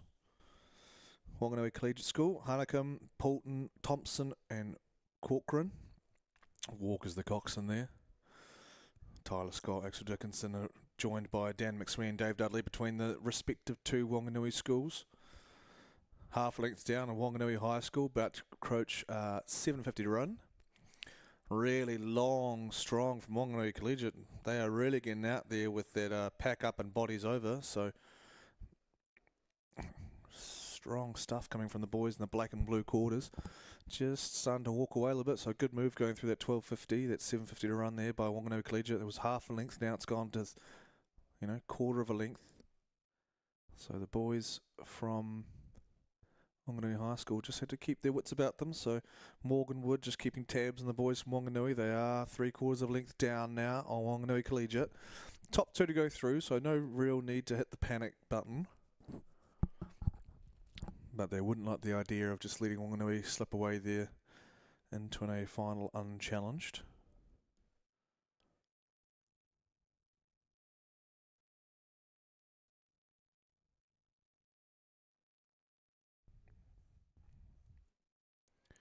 Lovely shots here coming through as we pan back to the rest of the field. The boys under 17 quad placings 3 to 6 will go through to the B final. Looks to be Christchurch boys in third place there. Best of the rest, maybe all 3/4 of a length to a length up. Down there in lane 2, Wakatipu number 2. Wakatipu number 1 already in the final, qualifying straight from the heats. Wellington College sitting jauntily there in 5th. And they're having a nice fight with the two crews to their right of them, Cambridge High School and Maclean's College. Down in lane 1, Wanganui Collegiate number 2. Also not to be denied from that B final group. Good racing there, tidy racing from all crews. Out in front, panning down the centre of the lane here. So great coverage again from the boys from Altitude HD. You wouldn't find that anywhere else in domestic rowing in the world. And that's not an exaggeration. I've seen some of the streams that put up for the IRAs in America, the British champs. The only other place that would have a setup like this would be Henley and World Champs coverage. Coming down the line though, it's Wanganui Collegiate. Wanganui High School still have overlap. They were 8 seconds behind them in the heat, so a lot closer today. So a good sign, so improving all the time for Wanganui High School. Maybe foxed a little bit, let it down a little bit in the heat, but they're right there. They haven't broken contact from Wanganui Collegiate, so going into the final, give them a little bit of confidence. Maybe they can roll their crosstown rivals, but Collegiate today get the win over Wanganui High School, and both of these boys will be going through to the A final of the under-17 boys quad.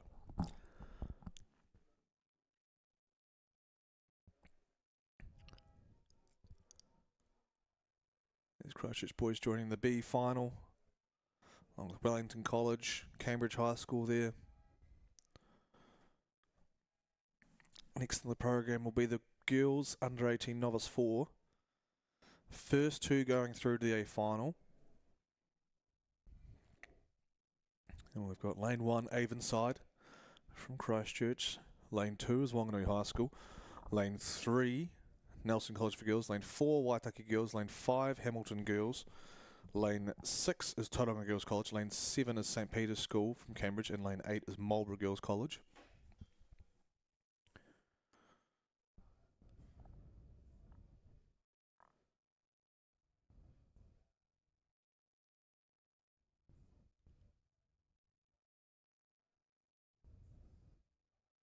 So there's only one to go through from the heats of this race. And now I've got top two as the drone makes its way down to the second 500. The girls have just ended, passing through the first 500 metre mark.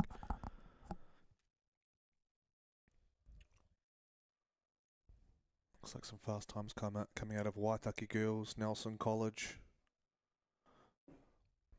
and also Wanganui. So we'll keep an eye on those three crews as we roll round to a side view here on Lake Ruataniwha. Can't complain about the conditions. Mist has dissipated largely on the lake. Sun is out, water is calm. And in lane 4,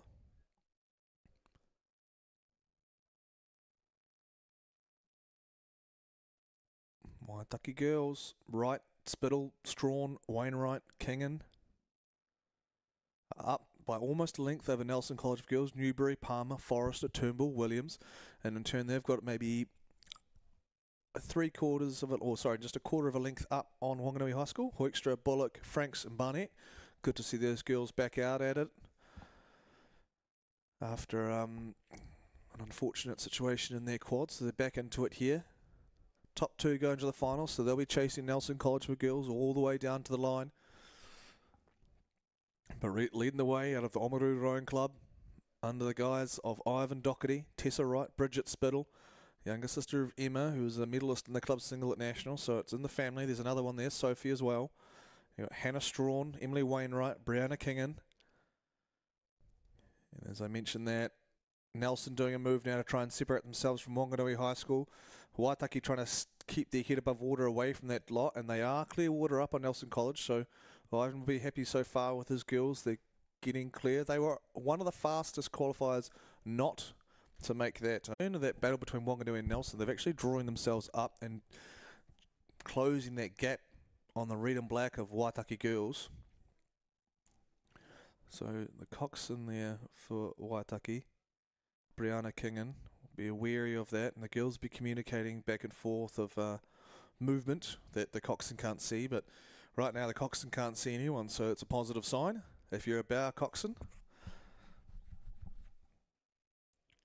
Waitaki girls, that lively finish, staying on top, doing good work here in the third 5 approaching. There's the 500 metre mark coming up. You see the big 500 on the bank.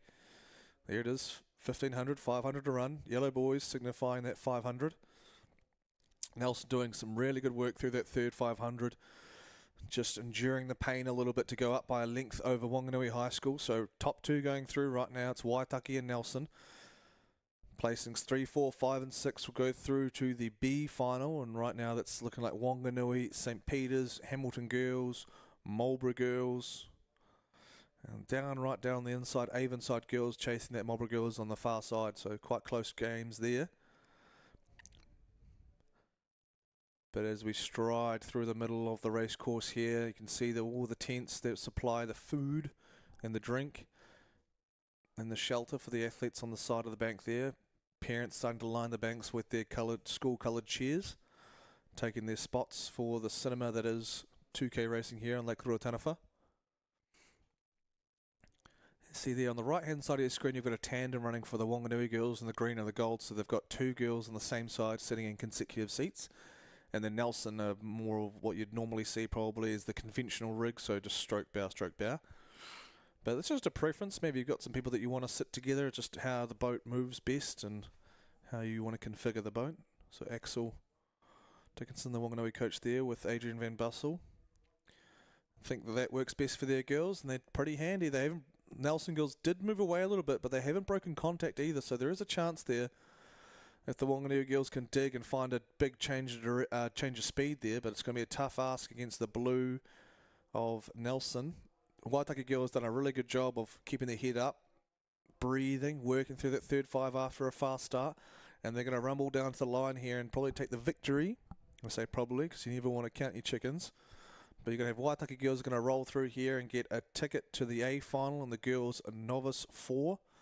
So it's going to be Wright, Spittle, Strawn, Wainwright and Kingan, followed by Nelson, which is going to be Newbury, Palmer, Forrester, Turnbull and Williams. So congrats to those 2 South Island schools. So that's Rep 1 done of the girls novice 4. And we're going to hear from our 20-year partnership group from Aon Insurance.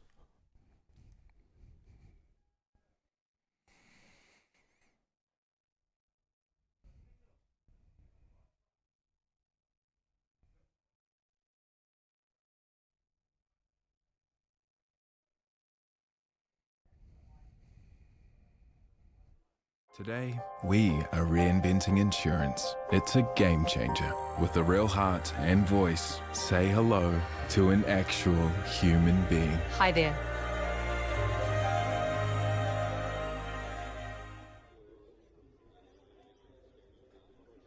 As we return here, we have Repecharge 2 on the way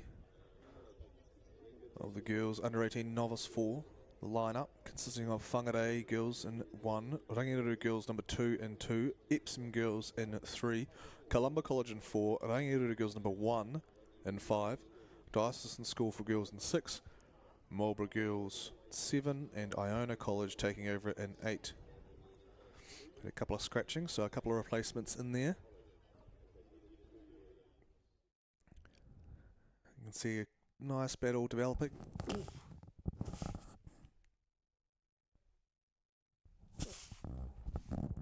Excuse me. Sorry if you heard that over the live stream. And novice 8, that's novice 4, sorry, good gracious. I'm flustered. Regatta Girls School looks to be right next to them in the green fading to white boat. That's Columba College out of Dunedin. So Rangiru's Jones, Brooks, Johnston, Sheed and O'Connor, accompanied closely by Columba, Brennan, Colquhoun, Stevens, Smith and Baskerville. Pretty close going through that 1K mark, those yellow boys. Ooh, I'd say maybe Rangi have like half a canvas. They are actually moving now. As I say that, you can see as the camera pans around, it should get closer, but it looks like it's getting further apart. So Rangi doing a move there through the 1K. In that third spot to the left will be Epsom Girls Grammar. They are canvassed going out to a quarter of a length up on Rangi Girls number 2. And then down here in the foreground would be Diocesan School for Girls number 1. So only 2 to go through. Right now you've got Dunedin and Christchurch covered. So Rangiru,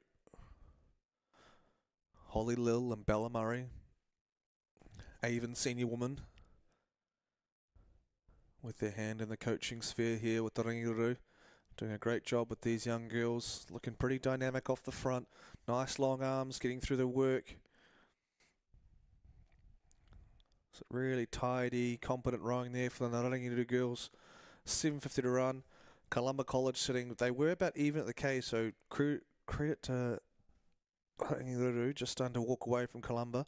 Coached by Alan Foley again out of Columba and Emily Brown. That's top 2 going through. Columba will just have to keep an eye on the Epsom and Rangi battle to make sure that they're not pulling back on them, because anything can happen in these novice races. But Rangi leading the way so far. Out to Clearwater now, breaking contact on Columba. Good fight between Epsom Girls Grammar and Rangiru number 2.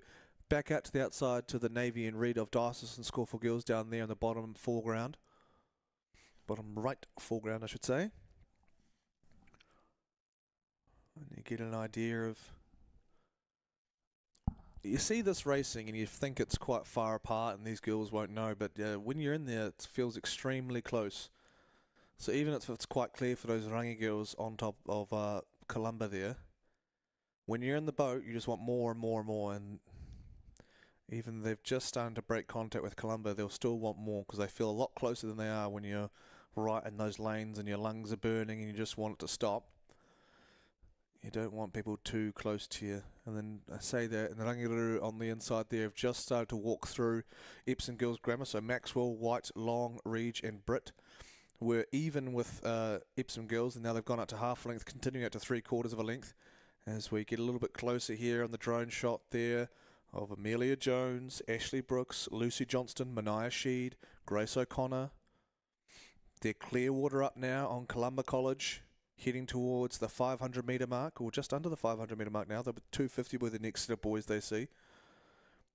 Siobhan Brennan, Ella Colquhoun,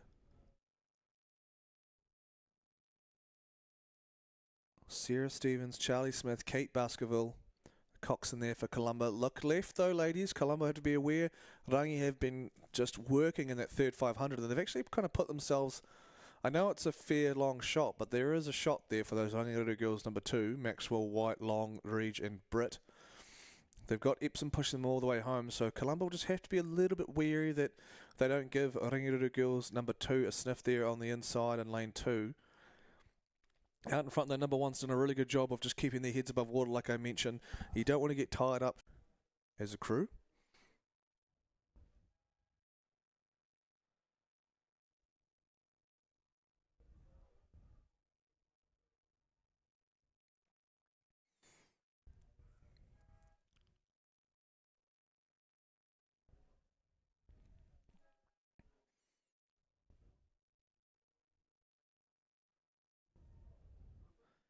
Scanning back down.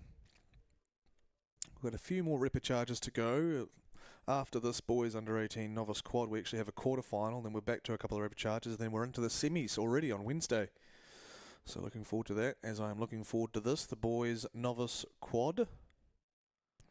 Rapid charge 1 will be Waitaki boys in 1, Nelson College for boys in 2, St Paul's of Hamilton in 3, St Kentigern of Auckland in 4, John McGlashan of Dunedin in 5, St Thomas's of Canterbury out of Christchurch in 6, St Peter's School of Cambridge 7, Hamilton boys in lane 8. So boys under 18 novice quad, first to final only. So you got one going to the final here, and wanting that stake their claim right in the middle there looks to be the boys from Dunedin, John McGlashan, McCaubrey, O'Brien, Colling, Steenkamp and Sieb, or Sibe. Apologies to the young coxswain there, Aidan, if I'm mispronouncing that name. I probably am, unfortunately. On the left, though, nipping at their heels is St Kentigern College, Peebles, Simons, Sargent, Yancey's, and Gardner. And John McGlashan have a pretty solid sculling group coming up from Dunedin. They have a really good under-18 non-novice group. So taking pretty of inspiration from those boys, from Lowe and O'Meara of the likes.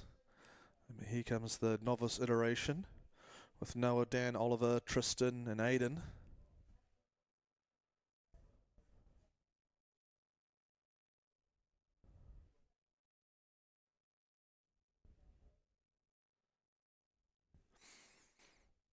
Three quarters now, they're getting up to a quarter of a boat length over that St Kentigern crew, so just those John McGlashan boys are doing work through that third 5 into the last 5 now.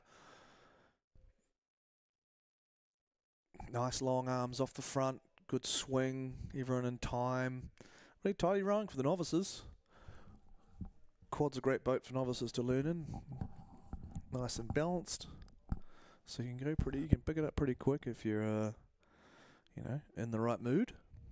But they've got, maybe just a couple of feet of clear water over the St Kentigern's boys. They won't want to get tangled up with them with only one going through and make it hard on themselves. So coxswain there. Aidan, we're looking to just keep cracking the whipper, as they say, to try and keep his boys out of that fight. Georgia Clark and Lee Rawson doing a fantastic job down there with the boys from Johnny's and Dunedin. Coming up, they've just gone through 250 to run now, so less than an eighth of the course to go for the young fellas here from John McGlashan. Placings 2, 3, 4 and 5 will go to the B final, which looks likely to be St Kentigern, St Paul's, Nelson, and then on the right there would be St Thomas's. Would be the best of the rest there that would join them in the B final. But right now it's the boys out in front from Dunedin, John McGlashan College. Seem to be pretty happy with where they're at. They've kept ahead of a hard-working St Kentigern crew there. The St Kentigern crews have thrown it all at them in that last 500 or so, and the John McGlashan boys have had the answers. So great work from Noah, Dan, Oliver, Tristan and Aidan. They'll go through to the A final of the boys under 18 novice quad.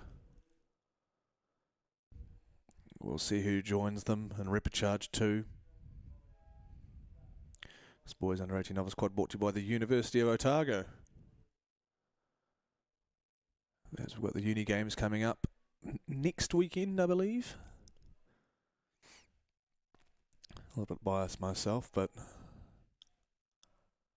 fairly certain that the Maroon boys will get it done and the Maroon ladies will get it done next weekend. For the Heberley, at least for the boys. Here we go for the boys. Rep 2, the under 18 quad, lane 1, Timaru Boys High School number 2, lane 2, St Peter's College number 2, Hillcrest in lane 3 from Hamilton, Mount Aspiring College from Wanaka in 4, 5 is St Peter's College of Auckland, 6 Wakatipu High School and 7 of Marlborough Boys College.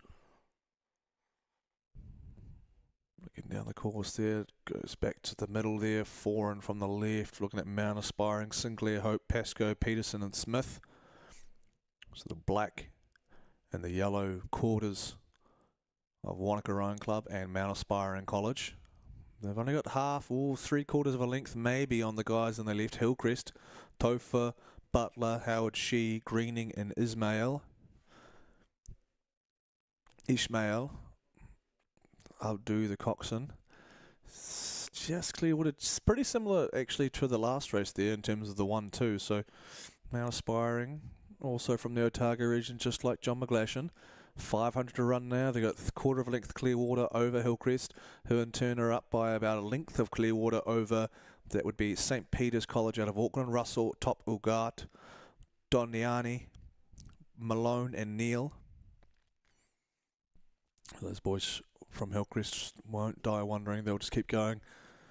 Very Hillcrest and Hamilton fashion. Strong, simple rowing, long arms, drive in the hips, good swing, good speed into the water. These boys from Mount Aspiring. You see that bow boy just pushing the boys along, making sure that they're staying on. Only one to go through to the A final, unfortunately. On their left, Hillcrest doing their darndest to try and pull them in. But unfortunately, the boys from Otago aren't going to let this one go without a decent fight. And they've been pushing it hard all the way. They were up by Clearwater at the K. They've continued to hold that advantage. And even actually now that we speak, they're actually pushing away a little bit. It was just a quarter length of Clearwater. Now it's moved out to almost a full length of Clearwater. So the boys out of Wanaka and Otago, Mount Aspiring score, going to rumble down here and claim the second spot out of the rep charges. So Hugo Sinclair, Harry Hope, William Pascoe, Alex Peterson. And quarter final 1, we have James Hargest in 1, Burnside number 3 from Christchurch in 2, Southland Girls in 3, 4 is Dunstan High School, lane 5 is Sacred Heart of Hamilton, lane 6 is Iona College out of Hawke's Bay, lane 7 is Cromwell College, lane 8 Burnside number 2. Top 4 to the semi-final. We've got 4 quarterfinals, obviously, doing the maths. 8 lane racing. Lane 4, holy, Dunstan High School. Well, I shouldn't be surprised. Bella Breen and Ruby Smith, coached by Simon Smith and Natalie Wilson. That is par for the course of these Dunstan Scullers this season, last season, and a few seasons before that now. So unsurprising to see some young girls from Dunstan making it work, especially with the last name Smith. So Ruby coming through with father Simon. They don't muck around, these Dunstan schools, or Dunstan rowing club. They grab the race by the scruff of the neck, and it's a catch us if you can sort of thing. They don't mind if they're in a little bit of pain in the last 500, if they're ahead. And by God, these girls are certainly ahead. But top 4 to go through, so placings 2nd, 3rd and 4th are just as important. We've got on the right-hand side of Dunstan, Sacred Heart out of Hamilton. That's Ashton and Kendrick. On the right of them, about half a length down, will be Richie and Richie, the sisters from Iona and Hawke's Bay Rowing Club. Half a length down on them, back on the inside in lane 3, with Malmstrom and Thomas out of the Deep South and Vicargo Southland Girls. Unsurprising here to see the top 4 going through from the middle lanes, so lanes 3, 4, 5 and 6. We'll see some upsets, I'm sure, but it is par for the course that the fastest crews are in the middle of the lanes. As we go through the 500 now for Southland Girls in that 4th spot, still with overlap from Iona College out of Hawke's Bay. Iona College fighting Sacred Heart from Hamilton, though, to try and work back. It's only a canvas now. The bow oscillating between in front and behind the bow girl from Sacred Heart. But just starting to eke their way up the bow there is the Ritchie sisters, coached by Matt Lawson and Mark Trifetta. So 2 fathers of rowing as well as coaches. But out in front, lots of time between the stroke. You can see the blades don't just start whipping back immediately when they exit the water there, and that's just the girls just letting the boat breathe. They're in their own rhythm, so they like to sit at the finish, just not for like an extended period, and they don't pause at all, but it's a nice, easy way just to finish the strokes and just breathe and just cruise into the next stroke, just gliding forward, trying to keep that stern, so the part in front of the girl there, and just as I say that, Bella Breen and Ruby Smith go for a little bit of a training piece here. So they were down, now they're doing some work. You can see the accuracy and the speed into the water, and you can see how that slower finish has completely gone away as they'll bring it back down again now.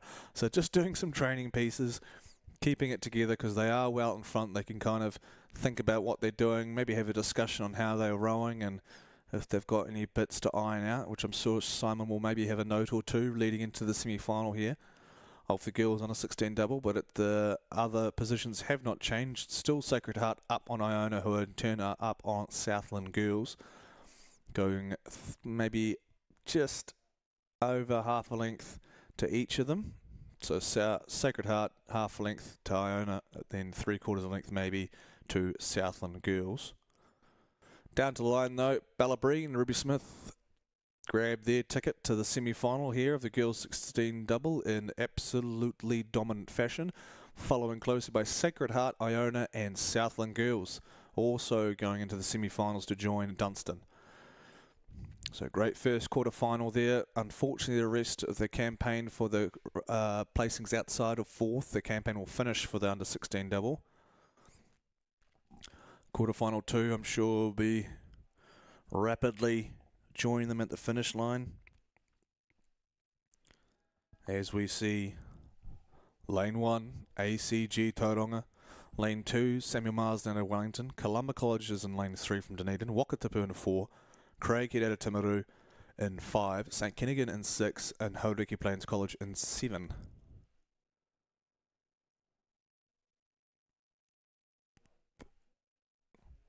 A little bit closer here, but remember top 4, so there should be a large-ish group getting through here. We've got 5 crews in with a shot here, so running from 2 from the left-hand side.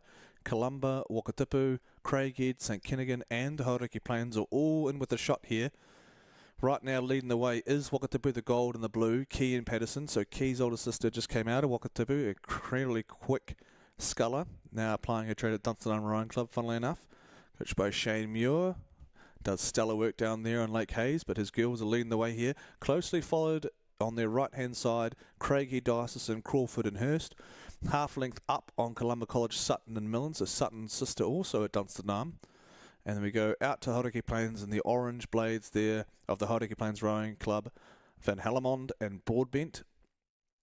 Lurking though with the intention of trying to snag one of those top 4 spots is St Kinnigan, Kian and Saya. But those will be your top 4/5 right now.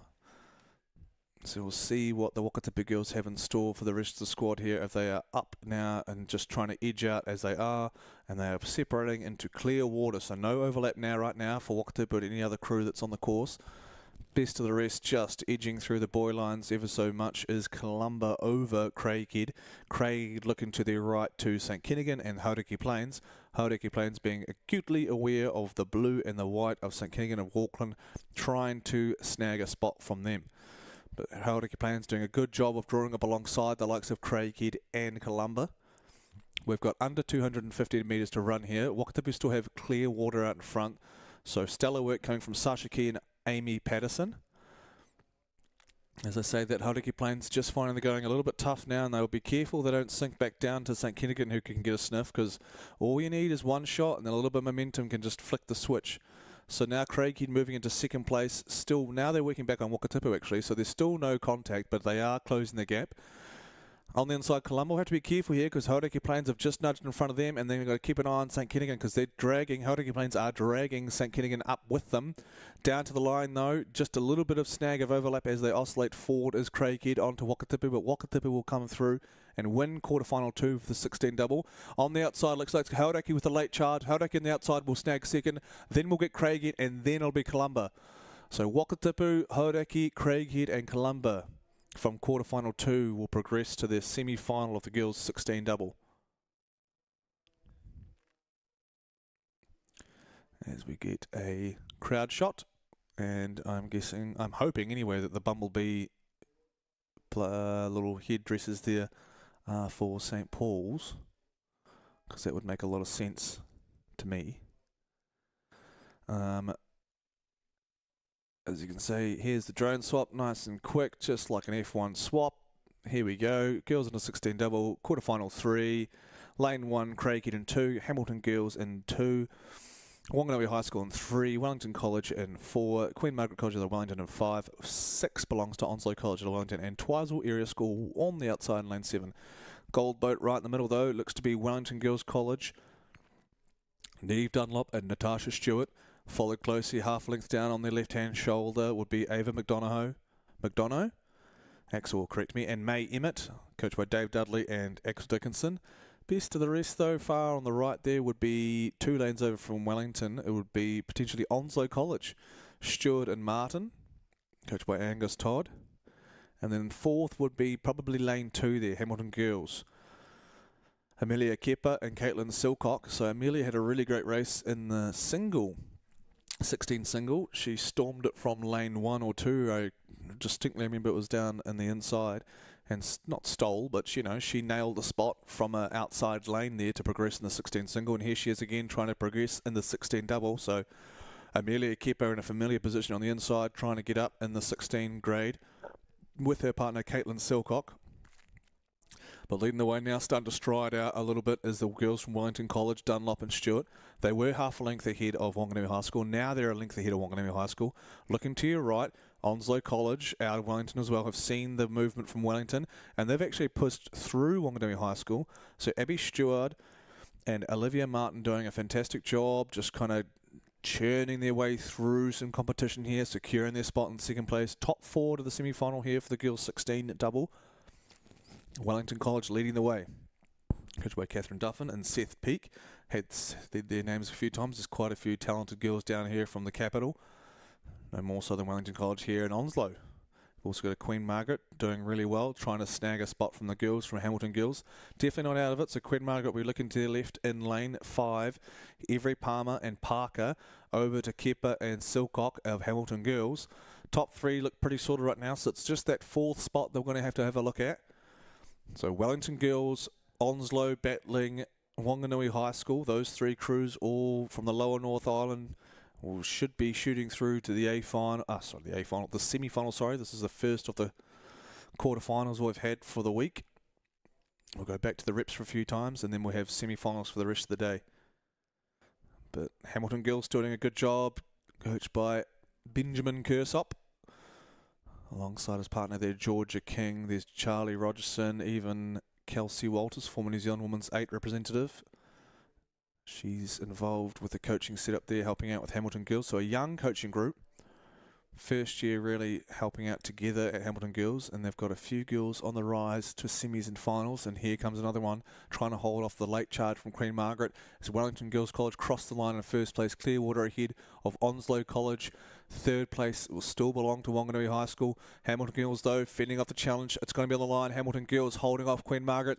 Will they get to the line? Hamilton Girls half a length up, down to the line. Hamilton Girls will hold off. A stoic charge there from the girls from Wellington, Queen Margaret. So lovely work from the girls in the Waikato. And Amelia Kepa and Caitlin Silcock holding on for the last position to go through to the semi-final of the girls 16 quad. And as we pan back down for quarterfinal 4, it's the girls' final quarterfinal for the under 16 double. Lane 1, it's going to be Wanganui High School 2. Lane 2 is going to be Whangarei Girls. Lane 3 is Burnside High School out of Christchurch. Lane 4 is Nelson College for Girls. Lane 5, Marion College. Lane 6 goes to St Paul's of Hamilton. Lane 7, Ville-Marie from Christchurch. And Lane 8 is Mount Aspiring College from Wanaka. There's 4 crews out on their own there. We need top 4 to go through to the semi-final. You've got the 3 central boats there. Looks to be Nelson College for Girls, Marion College and St Paul's Collegiate. Lane 2, Whangarei Girls showing out really well as well. The sky blue from Te Tai Takoro. But right now, leading the way is a little bit of a back and forth between Marion and Nelson College. Just a snag it back a bit will be St Paul's. And across to Lane 2, Whangarei Girls have contact with both Nelson and St Paul's. But starting to state their claim for first place is Marion College, Davis and Stewart. I've called Marion College a few times already this morning with the girls' sculling grades, and here they come again. So shout out to the navy and red of Marion. They just moved campuses actually in Christchurch. Now they're just down the road from Beards there, and right next to a pack and sofa. Pretty handy if you're doing a bit of both. Pick up the kids, pick up a mountain of food for your own kids, and then head off home. You've got Nelson College there in second place, just up on St Paul's, so Backhouse Smith and Cliff. Up on Waddell, that's a familiar name for the New Zealand rowing public, and Hunter. I'm guessing that might be Matt's younger sister, so Matt Waddell out of St Paul's is now over at Cal Berkeley, plying his trade in the American college system. And we'll keep an eye on the Whangarei girls on the inside because they've actually walked right back on that St. Paul's crew. So here goes a Whangarei. Whangarei were down a little bit on St. Paul's, but a monstrous second half has brought those girls from the far north right up alongside them, Lazenby and Eilering. We'll do a Chris Williams and Stuart Widger. So Lola and Grace walking through St. Paul's, just looking a little bit laboured, I have to say, potentially in the last 250. They have to be aware of that. I think they've just realised a little bit, but they've got the Whangarei walked through. Now they're in third place. Nelson College for Girls are canvas down on Marion. As we run down to the final stages here, it's quarterfinal 4, top 4 to go through. Right now it's Marion, it's Nelson. Third place is Whangarei up there in lane 2. Down in foreground is St. Paul's, the Bumblebees from Hamilton. But Marion fighting all the time, trying to hold off. 100 to go there. Those red boys signify 100 to go. They're trying to hold off Nelson, but Nelson are walking. You can see the bump of their bow ball just keeps getting a little bit further ahead now. Nelson from Golden Bay, the two-tone blue from Nelson, have just completely walked through that Marion College crew, and they've got their eyes still on the line. Backhouse, Smith and Cliff have got the bit between their teeth, and they're going to crush it down to the line for Nelson. Marion's going to get second, up to Whangarei for third, just edging out St. Paul's for that third spot, and all those 4 crews will head to the semi-final of the girls under 16 double. We're just going to hear a word from, we're just going to head into it quickly into one of our partnerships now.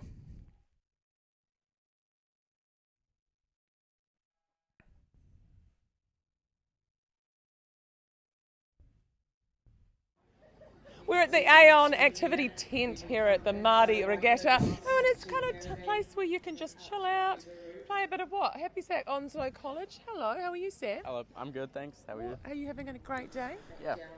Good. So let's see what you can do. All right. This is dog shit. Great. Maybe stick to the rowing? Yeah. Good idea. I am with Aon's Tom. Tom, we're going to talk about the photo booth. That's right. Actually, how does it work? Well, it's really easy. Effectively, what we're trying to do is allow everyone here at the Aon Maadi Regatta to go home with their Aon Maadi moment. So you pop down, grab a prop, choose your frame, and you get to walk away with a printed Polaroid. Right, it's so as easy as that. Great. So we've got some St Kentigern College boys. You've got your, you've chosen your labels. Great, great, great. All right. So what happens now, Tom? They can stand there, they can stand wherever they want, and effectively Hold it up. look pretty and we take the photo. That is that. That is that, and we will show you the amazing result. Wasn't that awesome? Did you love that? You guys having a good regatta? Yes, I'm having a very good regatta. Is it lovely to be here at Lake Ruataniwha? Yes, I love Lake Ruataniwha.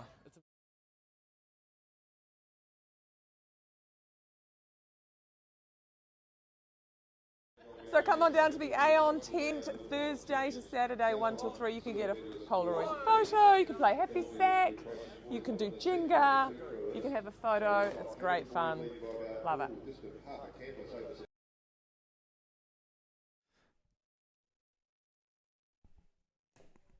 Back to it here. Maadi Cup Day 3. We're into the boys under 16 single sculls repcharges. First 3 go through the semi-final. Rest unfortunately eliminated. Repcharge 1, Bayfield and 1 from Dunedin, Burnside from Christchurch, Aupahi College from Canterbury. I think it's from Temuka. Lane 4 is Tauranga Boys College. Lane 5 is Sacred Heart. Lane 6 King's College. Lane 7 Otamotai. Lane 8 St Peter's out of Auckland. So first 3 to semi-final. Looking there in the centre of lanes, that's going to be Tauranga. Can recognise that yellow boat being used by the Tauranga boys there. So that's Tyler Nelson, Richard G, Nicola Austin in charge of that young fella. And then we've got Henry Johnston from Sacred Heart out of Auckland. So you've got top 3, so we're looking for the third spot there. So it could be Aupahi, Lockie Stratford, coached by Calvin Maker. So Calvin Maker's also the coach at Twizel area, so there's the connection there. It looks like to be Aupahi. If we could maybe have a look, we've got Kings, Otamotai, and St Paul's. Clearly through the line there will be Tyler Nelson from Tauranga. Sacred Heart, Henry Johnston will also claim a spot through to the semi-final. And panning through, we've got Aupahi College, And we're going to look down. He's being chased all the way by Bayfield in lane 1, Hattrell. It'll be Lockie Stratford's going to claim that third spot to go through to the semi-final here for the 16. That's Repcharge 1.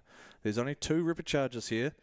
So hectic times for these young fellas as they try and get into the to the semi-final. Yes, to the semi-final of the 16 single. Repcharge 2 is already into the second K. We've got lane 1, John McGlashan. Lane 2, Gisborne Boys. Lane 3, Hauraki Plains. Lane 4 is Ashburton. Lane 5 is St Kentigans of Auckland. Lane 6 is Marlborough Boys number 2. And at lane 7 is going to be Otago Boys in lane 7.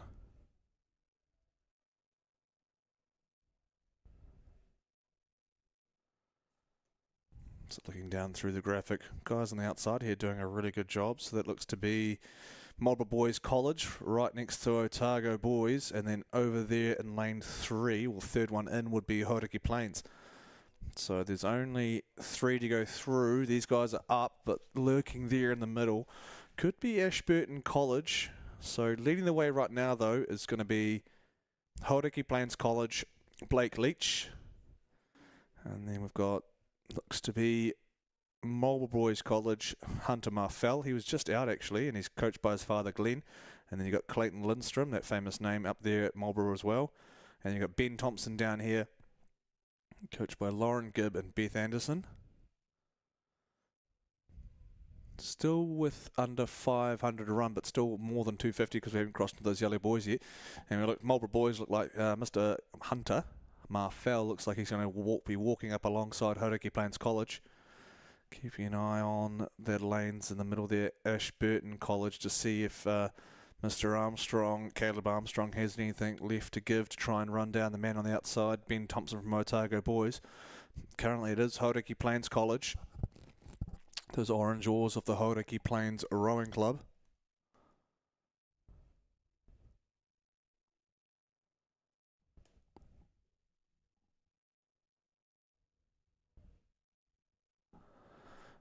Great job here from Hunter, actually. He's just worked his way right past Hauraki Plains College. It is top 3. So keeping in mind, so it's got a nice battle here between Otago and right in the middle, Ashburton. Like I said, you've got to keep an eye on this. Some of those Ashburton kids have some flying finishes. So here he is again, Caleb Armstrong, trying to tap into one of those finishes to try and run down. Ben's seen the danger there. Looks like Ben Thompson just put his rate up about 4 pieces. So we'll see here. We've got Hunter Marfell leading the way, Clearwater now over Hauraki Plains. Ben Thompson's come alive down here in the foreground in lane 7, and he's trying to make sure he steers clear of Caleb Armstrong in the Ashburton finish. And then from the inside there, Hauraki Plains was in the lead. Now he's going to be very, very aware that Armstrong is flying home from Ashburton over the lines. Hunter Marfell, he's going to qualify, as is Ben Thompson, and so is Mr. Leach from Hauraki. They've done enough to hold off Caleb Armstrong from Ashburton, and they will progress through to Thursday's semi-final.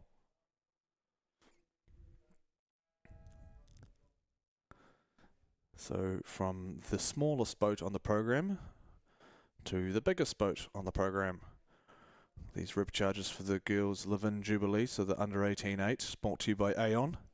Rep 1 comprises of Cambridge High School, St Peter's School of Cambridge, Mount Albert, Christchurch Girls, Westlake Girls, Waikato Diocesan number 2 in lane 6, and Diocesan number 1 on the outside here in lane 7. 3 to the final. Some very proud rowing schools sitting in here. Looks to be Christchurch Girls and the Navy and the Red leading the way from Christchurch. Wolf, Royal, Ross, Smith, Lowe, Godfrey, Chatterton, Williamson, Smith, and Bomb is the coxswain. Incredibly experienced coaching staff led by Gary Hay, former New Zealand Olympic coach. He's got his girls doing the business so far, I believe. Yep, that looks like Christchurch Girls in lane 4. Best of the rest, though, top 3, you've got Westlake Girls on their right side, Chatfield, Savage, Dobson, Lockett, Berry, Davies, Morstan, Severin, and Copelstone. In lane 3, you've got Mount Albert, Tattersfield, Kurnow, Schmullian, Martin, Burson, Kurnow again, Nara, Naratnam, Stewart and Pinfold. But those will be your top three. So right now you've got Christchurch Girls flanked by Mount Albert and Westlake Girls. And best of the rest would probably be the Waikato Diocesan number 2 crew trying to climb back on the Swans from North Shore Westlake. So Melville, Lowton, Daniel, Hull, Bryant, Nellis, Spencer, Worth and Savage.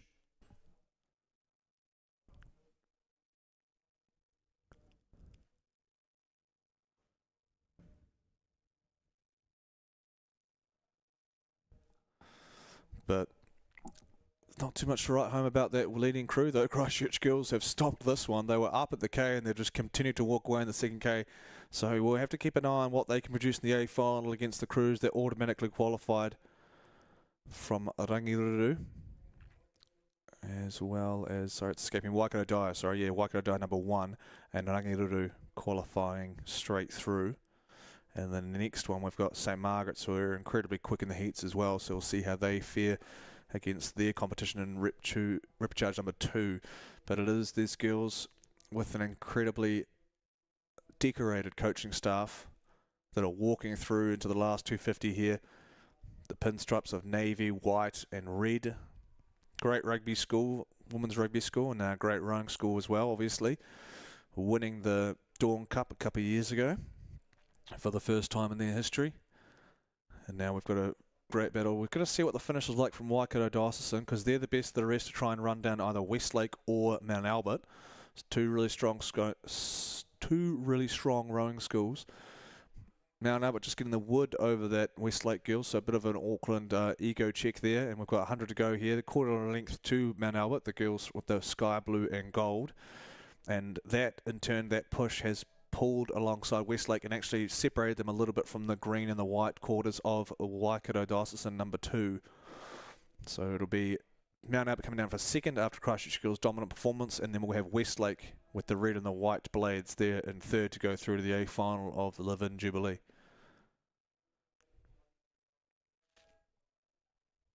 These races will come fairly quickly down the course, being the top 8 races of the regatta.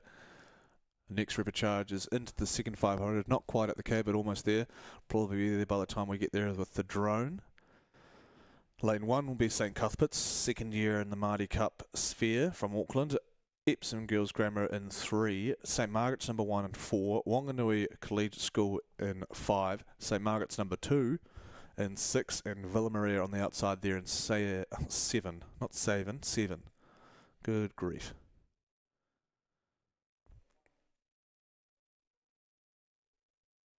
Looking through the graphic there, counting 1, 3 from the left, you'd have to think that the red and white stripes of the Kaipoi ladies there, St. Margaret's, Flood, Broomhall, Macquarie, Leeson, Stallard, Wilson, Leeson, Reedman, and the coxswain is Harris. They're up on their right though, hanging tough is the black and blue quarters of Mora, Murphy, Van der Zauer, Adrol, Strahan, Rasmussen, Bullock and Mora, Cox by Roland as Wanganui Collegiate. But it's the girls there in the red, the white, the green boat there from Laszlo, St. Margaret's. Good grief, tripping over myself. The St. Margaret's coaching staff comprised with Ian Smallman, the Keys, Sarah Lindley, Matt Adam, just an abundant amount of talent and rowing minds in that group alongside some other schools obviously. Wanganui Collegiate doing a great job here, hanging tough with overlap. 7:50 to run now. Epsom Girls Grammar sitting in third with overlap, maybe just about to lose that overlap with Wanganui Collegiate. But you can see the conviction that St. Margaret's row with here. Like, there's nothing missed around the front. Very definitive drive through to finish. Everyone looks pretty comfortable and extremely capable in the rhythm that stroke seat is setting there for St. Margaret. So it's good work from Coco Flood. That's a hell of a name. Everyone's going to remember that one. So Coco doing a great job in stroke seat of the St. Margaret's 8 as they pull away from Wanganui Collegiate and repechage 2 here of the girls under 18-8 on a picturesque Lake Rotana for Wednesday. Epsom Girls Grammar sitting a little bit in no ladies land there in third, but they'll go through to the Livin Jubilee Cup final regardless, which is an accomplishment in itself with this standard of rowing here at the Maadi Cup. Wanganui Collegiate doing a great job hanging on to Sacred Heart there. Wanganui Collegiate rowing with a triple tandem there. You can see people 3 times over sitting consecutively behind one another. So quite a exotic rig for rowing, but hey, if it works, it works.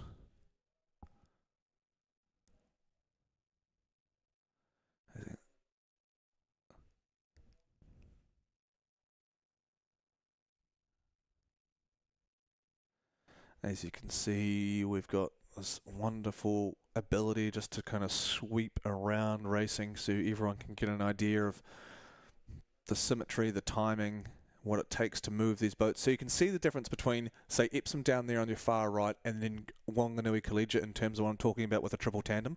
So Epsom and Margaret's are rowing with conventional rigs, just alternating down the boat from stroke side. And then you can see there, Wanganui Collegiate, bow stroked with triple tandem. So it goes bow, then stroke, stroke, then bow, bow. So a tandem is 2 people sitting consecutively behind each other. It's quite jarring to see sometimes as a different sort of rig, but like I said, it's whatever works well with the boat. You maybe want someone particular in bow seat and stroke seat. You want people in particular following another in particular person. So it just works for some crews, and if it's working for Wanganui Collegiate, because they're about to reach the Jubilee Cup final alongside St Margaret's and Epsom Girls Grammar.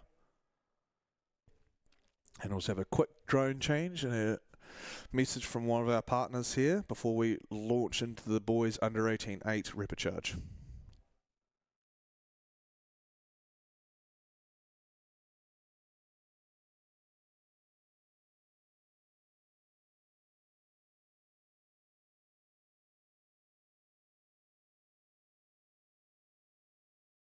To celebrate Aon Maadi Regatta Week, we're giving Maadi supporters In 5, and then you've got Christchurch Boys number 2 in 6, Christ College number 2 in 7. And judging by this, looks to me like the boys from Otatahi, the black and the blue of Christchurch Boys High School, Rowe, Bond, Ewell, Galvin, Webb, Harrington, Browning, Hegan, Faulkner, are streets ahead of the next compatriots in this final, and it is 1 to A final, so there's no backing down, no playing games, just put your foot down and just keep going until you hit that buzzer at the end. So Christchurch Boys here with the black on top, the Laszlo boat.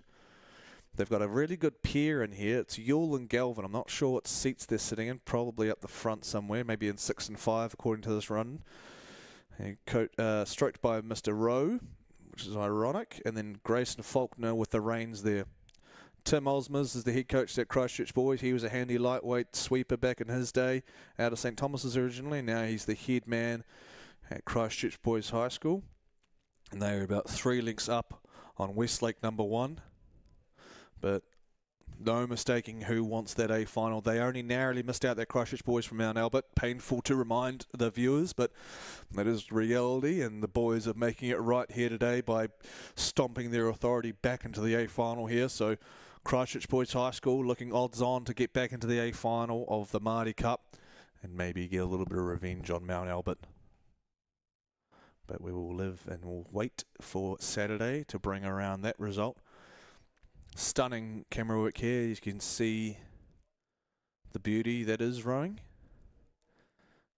After this first place here, placings 2 to 5 will go to the B final. So 1 will be missing out here, if my maths isn't as bad as I think it is. So whoever gets last, unfortunately, will miss out on the B final. Right now, it's looking to be St Peter's of Auckland number 2. And Christchurch Boys paddle away there, looking very undeterred from their effort, sending a message that they're ready for the A final, and that was not all that they could give. So congrats to Christchurch Boys as they'll make their way to the A final of the boys under 18-8 to compete for the Maadi Cup. that we brought back from the Nile, racing in the Nile. A few boys racing with the Cairo Rowing Club and brought it back as a gift from the Egyptians. Here comes Repicharge 2, the boys under 18-8. Lane 1 is Christ College number 3. Lane 2 is Takapuna number 1. Lane 3 is Westlake number 2. Lane 4 is Auckland Grammar number 2. Christ College number 1 and 5. St Andrews number 2 and 6. And Otago Boys High School in lane 7. As we pan through, you can see the disturbance in the water that this boys under 18-8 is bringing, smashing their way through the course, coming up to the 750 metre gone marker. And it looks 3 from the right, Christ College number 1 and the impact of the German yellow boat there. 2 lengths to their left, closest to them would be Westlake number 2. So leading the way is Tony O'Connor's Christ College, Reedy, Chan Allen, Richards, Young, Wilson, Malone, Pavey, Erie and Mr Gray with the reins. So Tony O'Connor and Nathan Luff. Nathan Luff, an experienced quick oarsman in his day, winning the senior pair last year for Avon and the senior 8 as well as the Premate. So a lot of experience in the sweep oar as well as sculling. Originally from Wanganui High School, Nathan Luff, lightweight sculler in his day and a Southern IPC man and a UC man. But here he is under the wing and guise of the Olympic gold medal coach Tony O'Connor, who's a stalwart of the Christ College rowing program these days. 1k in and it is Christ College up in that big German piece of engineering.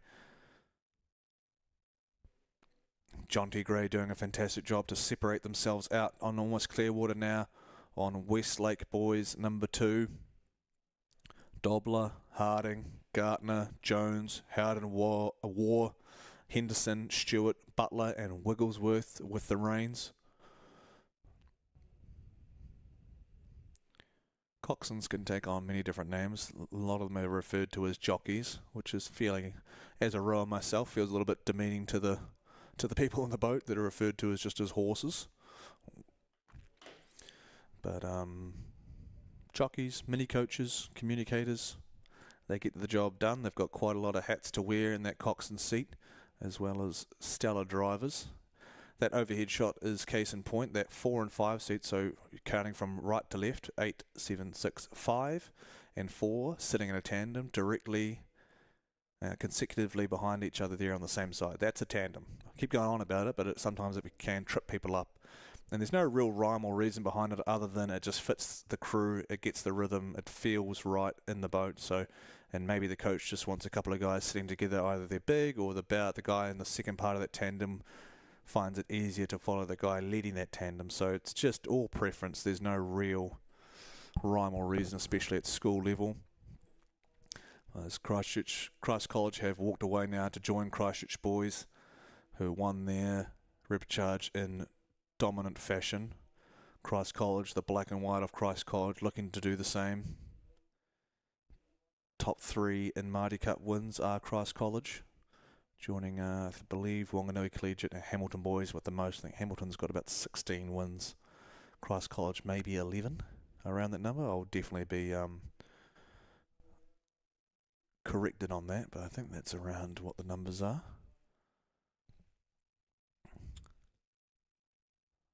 Almost a length of clear water up now on Westlake number 2. I said yesterday that I believe Christ College have the most aesthetic blades in the country. So the black and the white there on the blades are the parts on the end of the shaft that go in the water that do all the pushing and you drive the face of the blade through the water. I think Christ College might have the most aesthetically pleasing blades with the half black, half white look to them. They're very iconic and it's very easy for me to pick up, which maybe is why I'm a bit biased towards them. But I've got to find something to talk about because Christ College have taken all the conversation out of this race because they've been extremely dominant from the 1K. They were up at the K and they've just kept on walking away. So it speaks volumes about their rhythm, their efficiency and their want to get into the Maadi A final. Would feel extremely strange to not have a Christ College crew in that final. They've had to take an extra step to get there through this repecharge, but the boys here mean business. So here comes Christ College down to the line and rep 2, Mark Reedy, Finian Chan Allen, Will Richards, George Young, George Wilson, Oscar Malone, Geordie Pavey, Max Airy, John Gray with the reins. They've crushed it, and they will punch their ticket through to the A final of the Maadi Cup, the under-18 boys 8.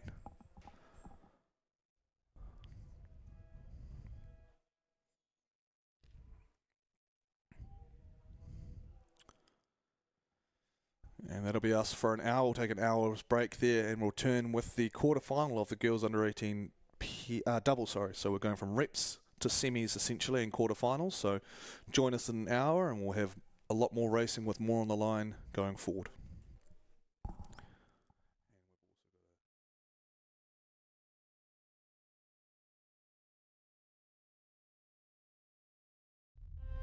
It seems more and more high-stakes decisions are ending up in my hands. While still of the challenge, I worry some decisions might not get the attention they deserve.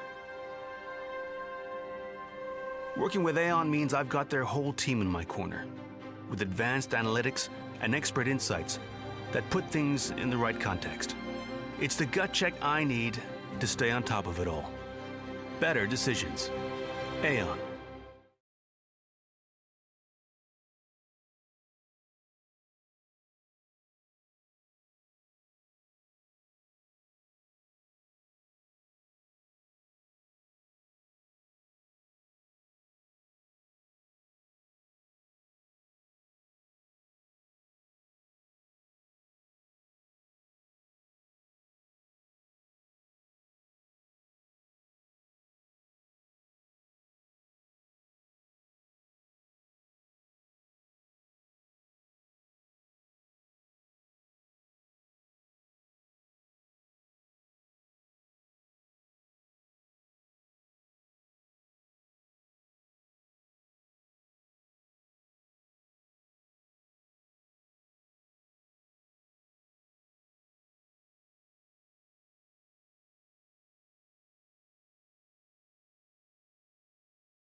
Good luck to NBC down at Maadi Cup. Make sure you don't lose to those Hamilton boys.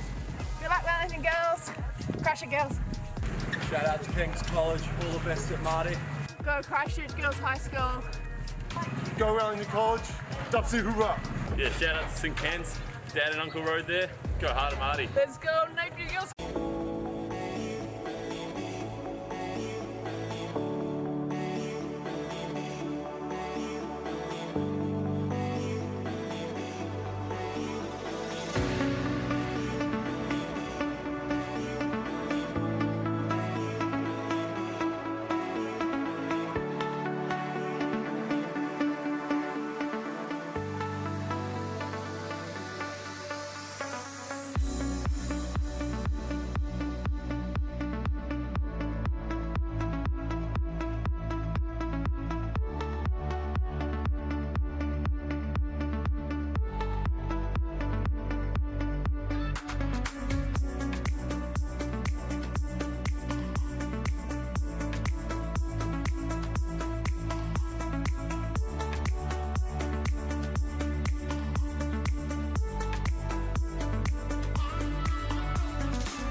That's where we put the naughty people.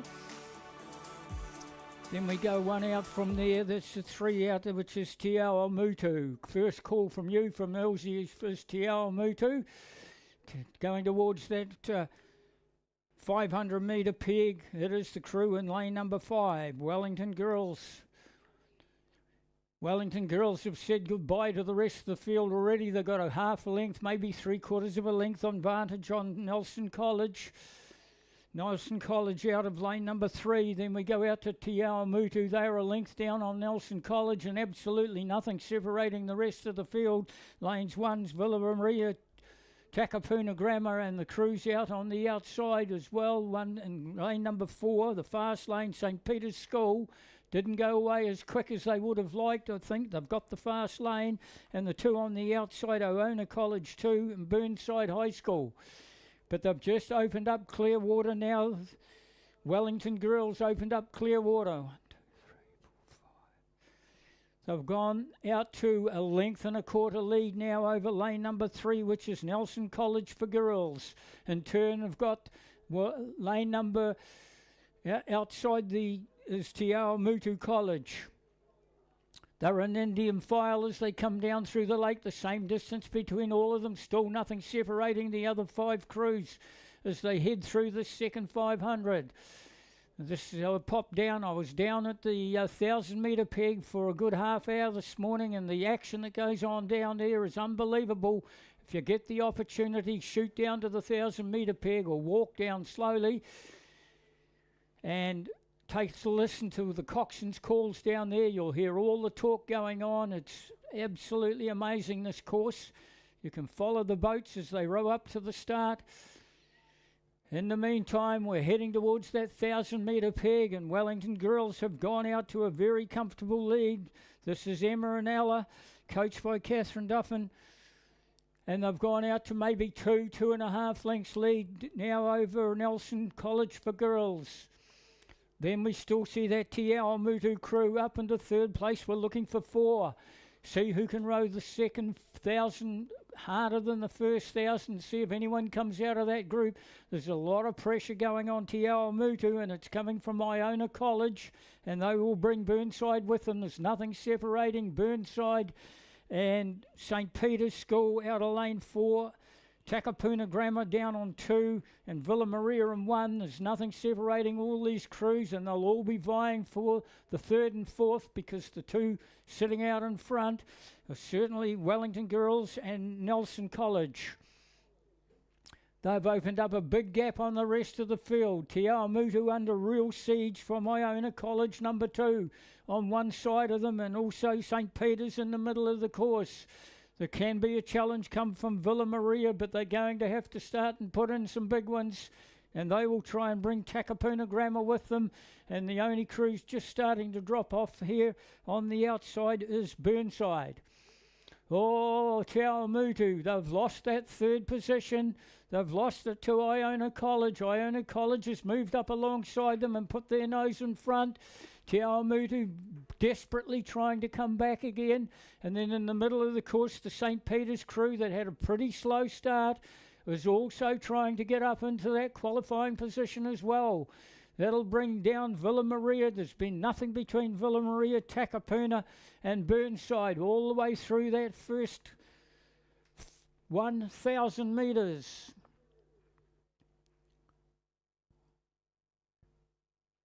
It's coming out of 3 in the gold boat out in lane number 6 from Wellington. Wellington girls, Emma and Ella. We'll see Nelson College, Naomi and Madeline. They're trying to put some pressure on them, but there's a real gap between first and second here, and the water conditions on Lake Ruatanava are of the highest quality. If we could put it into a jug and boil the water we've got here now, we will be right for the rest of the season, even though the season finishes. So it's Wellington. Wellington out in front.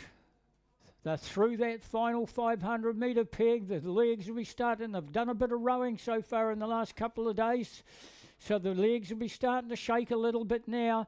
But we're down to the nitty-gritty. You've got to be into the next round from here. You've got to really do 100% through your row. Wellington girls is just cruising. I've got them down on 29.5. They're doing it very easily indeed, sitting right out in front. Nelson girls, Nelson College for girls, they're still that 3.5 lengths behind them, and they're quite comfortably in the qualifying. We're now looking at Te Awamutu, who's been overtaken by the inside and the outside of them. St. Peter's is one crew. St. Peter's, after that very slow start, are now up into qualifications. Now, St. Peter's went through their first 500, I think, in about 7th place. So they've rode a very, very good last 1,000 metres, because they're now up into the qualifying position. So they're up into 3rd, St. Peter's. Nelson still spinning along nicely there. They're under no pressure from St. Peter's. The next qualifier we can see is out there in lane number 7, Iona College number 2 crew. On the left-hand shoulder, there is Te Awamutu just starting to drop off a little bit, and Burnside on the far side with the 2 crews have had a little race of their own down the inside, Villa Maria and Takapuna Grammar. There's the buzzer. First of the quarterfinals. Wellington girls just far too good for this field. Mark them down. They might be hard to beat in the final. Nelson for girls. Nelson College for girls. They've got the second buzzer. 2 more we're looking for. St. Peter's. What a grand row from them. They'll go through and get the 3rd buzzer. And then we go out to Iona College number 2, and again all the way through the course, nothing separating these last 4.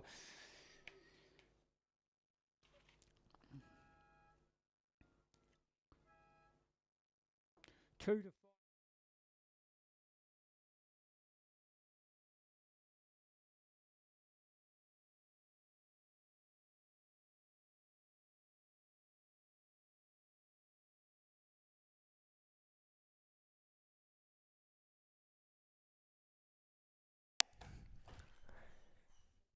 Quarterfinal number 2 here, day 3. We've just come off a little break at Lake Ruatanava here, and we've got quarterfinal number 2 of the girls under 18 double. Lane 1, Timaru Girls High School. Lane 2, John Paul College from Rotorua. Lane 3 is St Andrews College. Lane 4, Mount Aspiring. Lane 5, Hillcrest from Hamilton, Wanganui High School. And lane 6, lane 7 is Marion. Lane 8 is King's College out of Auckland. Lane 4 out and about, Wells and Massey, Mount Aspiring College. Doing well here. Alongside what looks to be lane 3, St Andrews. You can see those blue oars Sticking out, Baxter and McNee. So I've got leading the path here is Mount Aspiring, coached by Matt Rickards, apologies. It's Annie Wells and Anika Massey. There'll be 2 links up, top 4 going through to the semi-finals tomorrow. Some stellar performances so far. So these are 1500 with Mount Aspiring. In lane 3, you're saying St Andrews, the girls from Christchurch. Across 2 lanes across to their right from them is Hillcrest, Giles and Coombs. We've had some performances already from young Giles today. So here comes another one, under 500 to go. On their hip there on the right-hand side are the girls from Wanganui High School, Van Dyke and Douglas. And then on the far side, not to be discounted, is John Paul College from Rotorua. So as the race goes on, these girls from Wanaka, Mount Aspiring College, are walking away here. And we've got 4 boats going for 3 positions, just 2 on the outside of those 2 middle crews. So Wanganui and John Paul trying to work their way back, and it looks to be Wanganui doing the business here. So Robin Van Dyke and Beatrice Douglas. Robin Van Dyke stroked the Aramoho Wanganui senior quad to a bronze at the national champs. So she's got pedigree here in the sculling, and she's bringing it to the fore. She's trying to run down the girls from Christchurch and stay clear of John Paul College, because right now the 4 going through would be Mount Aspiring, down outside to Hillcrest, then Wanganui, inside to St Andrews. So it's just John Paul College are looking to their right and seeing if they can't run down and ruin a semi-final berth by the girls from Christchurch and Wanganui High School. And tell you what, they're in with a shot here, but they're going to have a sweet turn of pace with 250 to run coming up, because out in front, Mount Aspiring has made it all their own here in the last 500 metres of the girls under 18 double sculls. Day 3 of the Aon Maadi Cup and spectacular Mackenzie Basin with glass-like conditions here on Royal Taniwha. Coming down to the line though, 250 to run as the boys change colour. We've got on the outside, it's the girls from Wanganui High School trying to hold off John Paul College. So they're going through the boy line. They might have about half a length. John Paul College still looking to their right. They're going to have to keep it up because these girls from St Andrews aren't going to let them have it. Neither is Wanganui High School. So continuing to rattle on home down to the line is going to be Annie Wells and Anika Massey from Mount Aspiring. They're going to take the win here to go through to the semi-final. Second place is going to be Hillcrest, Giles and Coombs under the guise of Georgia Allen. And in third place is going to be Wanganui High School. And St Andrews hold off a fast finishing John Paul College to qualify for the quarterfinals. So you've got Mount Aspiring, Hillcrest, Wanganui and St Andrews. Stellar racing in quarterfinal 2 of the girls under 18 double sculls. Placings 5 and 6 will go to the C final, and the rest will find themselves in the D final. And it just speaks volumes at the fact that we've got a D final in the under 18 girls double. So see the amount of entries that we've got going on here. Quarterfinal 3, Fast and Furious. St Kinnigan in lane 1. Lane 2 is Dunstan High School. Lane 3, Craigie Dosserson from Timaru. Lane 4, Ashburton. Lane 5 is Cambridge High School. Lane 6 is Barradine from Auckland. Lane 7, Westlake Girls. Lane 8 is Whangarei Girls High School. Looks to be lane 4, Skilling and Gibson. Gibson won her heat in the under 18 single, and she also got a heat win in the under 18 quad. So there's some pedigree coming from that Ashburton boat. Gibson also and Skilling, I'm pretty sure they medalled in the club. I think they snagged a silver or a bronze in the club double at the Nationals, and Sophie also paired it with a silver in the club single. So lots of pedigree coming from Lake Hood and Ashburton College. And then in placings 2 and 3 currently would be Cambridge High School, Tegan O'Dwyer, the under-17 single champion from last year, with her partner Lauren Wood. And then in lane 2, making a good go of it, is Dunstan High School, Bissett and Bryant.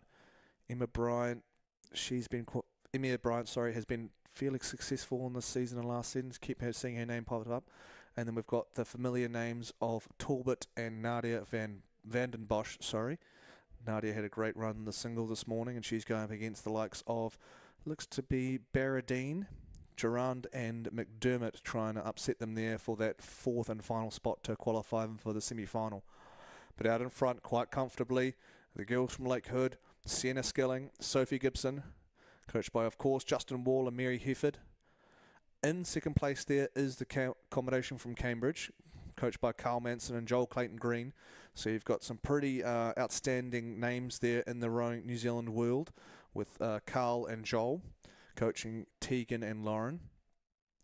In that third spot over there in lane 2 is the girls from the Dunstan Armourine Club and Dunstan High School, Olivia and Emir. And they're actually walking up alongside the likes of Cambridge, so be careful there. The likes of Craighead will be looking to their right at Barradine. Barradine looking to their left at all the competitors that they're trying to run down in the second half here of the girls under 18 double scull quarterfinal. There's one more to come after this. We've heard some dominant performance so far. No more dominant than this one right now. And it's Ashburton, Skilling and Gibson putting an absolute clinic on with 500 to go here on picturesque Ruatanafa. And then up by about maybe half a length, you've got the girls from Cambridge up on Dunstan High School. Dunstan, though, are seeing the threat from Craigie Dawson and Barradine and are looking to move up and through to secure their spot above Cambridge High School. So a good lineup coming through. The ones to watch will be Barradine, though, see if they can claw their way back up alongside Craighead. They're only maybe a canvas down on Craighead, so it's extremely doable with under 500 to run. It's just with the turn of pace and how tough and how many candles Craighead have lit to get to this point ahead of Barradine. So great racing so far. Dunstan inching their way up towards Cambridge. Cambridge, be careful here. They were up ahead of these, but they're in danger of getting sucked into this battle for second, third and fourth. We'll see what they've got in store. Tegan O'Dwyer just coming off a ACL surgery from last season, playing a bit of footy, playing some rugby. She's just come back a couple of weeks before Nationals, so we'll see how Tegan holds up with the fitness. Doing so well so far. 250 metre mark coming up there on the bank, the big 1750 mark. Reed changes to yellow, and we've got Cambridge by canvas over Dunstan. Dunstan by 3/4 of a length over Craighead. And look out, Craighead, because Barradine are barrelling towards the finish here. They are trading spots with Craighead. It's top 4 to go through. We can count Ashburton out of it. They've secured their spot, barring any sort of catastrophe world-ending event. And you've got Cambridge hanging on by a whisker over Dunstan. Dunstan are half a length now, or maybe a length actually, up on 3/4, let's call it even, over Barradine. And Barradine a half length up on the girls from Craighead. So Talbot and Vandenbosch are going to have to get a wiggle on here if they want to run down Barradine from Auckland. But it's the girls from all the way up in the big smoke. Durand and McDermott have rolled through South Canterbury zone. And here we go for the top 4. Cambridge holding on second, Dunstan holding third, and it looks like Barradine even might roll Dunstan here to get that third spot. So Barradine, with an absolute flying last 500, have drawn up alongside Dunstan, and they're going to qualify as well. So it's going to be Ashburton, Cambridge, in the inside. It's going to be Dunstan and out to Barradine College with an absolute stonking last 500 to work themselves into a qualifying position. Like I said before, placings 5th and 6th will see the C final, and the rest will go to the D final here from the quarterfinals. We've got one more to go in the under 18 double sculls here.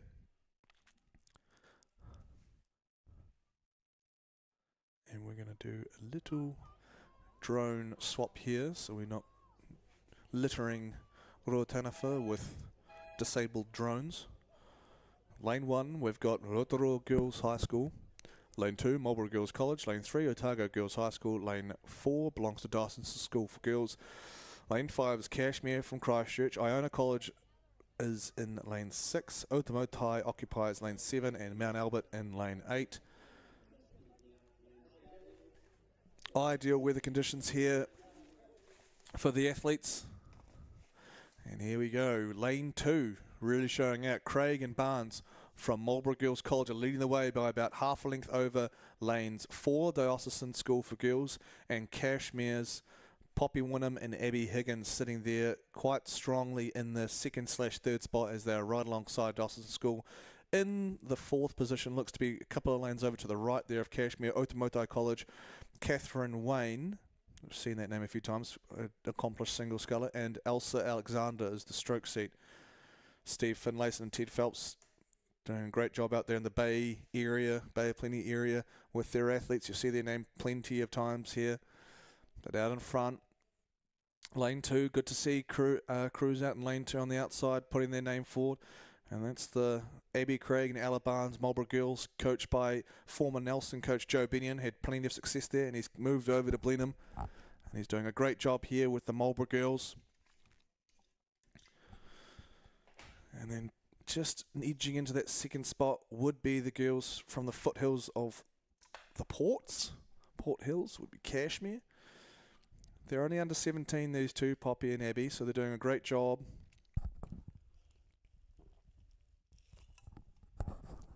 They won the 16 double last year, so stepping up 2 age groups in 1 year. Ambitious work from Coach Joe Young and Matt Allen. But down the inside there, it's the gold and the navy of Marlborough Girls College. Usually using the Wido Rowing Club blades, the green and the white there on the blades, but Cashmere and the maroon and gold stripes working their way through to a canvas now up on Diocesan School for Girls. They were even a couple of 100 metres ago. Cashmere girls looking to be pretty relaxed in their rhythm. It is only top 4, and they've got a big race tomorrow, so some pretty smart racing just to get through and qualify. I mean, they've got the 5th place, sorry, is a long way off, unfortunately, for Otago Girls High School. So maybe some smart game planning for the whole week here coming from Cashmere. Their rating doesn't seem to be particularly very high, at about maybe the high 20s at least. But out in front, just gunning it and doing a great job from lane 2. Maybe seen as a little bit more of an underdog is Craig and Barnes. Stellar work there from the girls from Boomtown. You can see Cashmere just cruising now, and Diocesan School for Girls have worked their way back through them, unsurprisingly. But under 250 to run here in the 4th quarterfinal of the girls under 18 double. And we've got Marlborough Girls College, Diocesan School for Girls, Cashmere High School, and Otamotai College. So Young and Worrell from Diocesan School there, the Navy. There's 100 to go there, so quite safely in that qualifying position. See, Cashmere have taken their right down. They're probably in the mid-20s now, closer to 26 maybe. Out in front though, just about to cross the line, the winning boat, Marlborough Girls College. Back outside to Diocesan School, and then on their hip, Cashmere, and then a little bit further out 2 lanes will be Otamotai College. So congratulations to all those girls.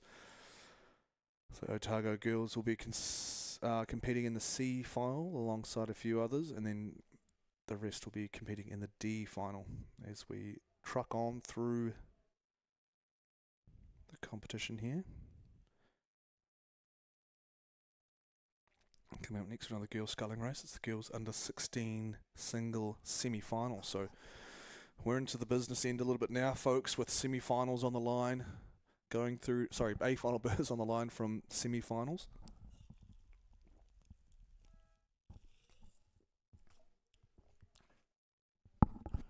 And here's semi-final number 1, the lineup, consisting of Iona College, Hawke's Bay, Columba College of Dunedin, John Paul College out of Rotorua, Craigie Doss from Timaru, King's College at Auckland, Gisborne Girls High School, Otamotai College in Tauranga, and James Hargest all the way down in Invercargill. Probably a little bit of a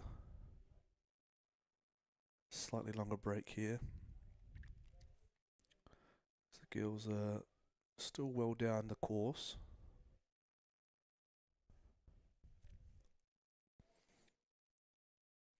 So far, that Wellington combination, Bar and Baggery with the fastest qualifying time in that girls under 18 double. They were extremely quick, but Baggery getting a bronze in the under 18 pair last year, so she's got pedigree, she's got speed, so she's teamed up with Bar this year, and they are flat lightning in that under 18 doubles. It'll be interesting to see who can compete with them. Nelson College close with Mount Aspiring, also Ashburton all around the same times. So we'll see what that brings in the semi-finals with girls 18 double, coached by the ever-present Dean Milne and Vicky Taggart. But just starting to really stake her claim in the top 4 would be King's College's Iona Eadie. On her right, Gisborne Girls College battling in 2nd place, Claire Ruston against Lucy Gaston from John Paul College.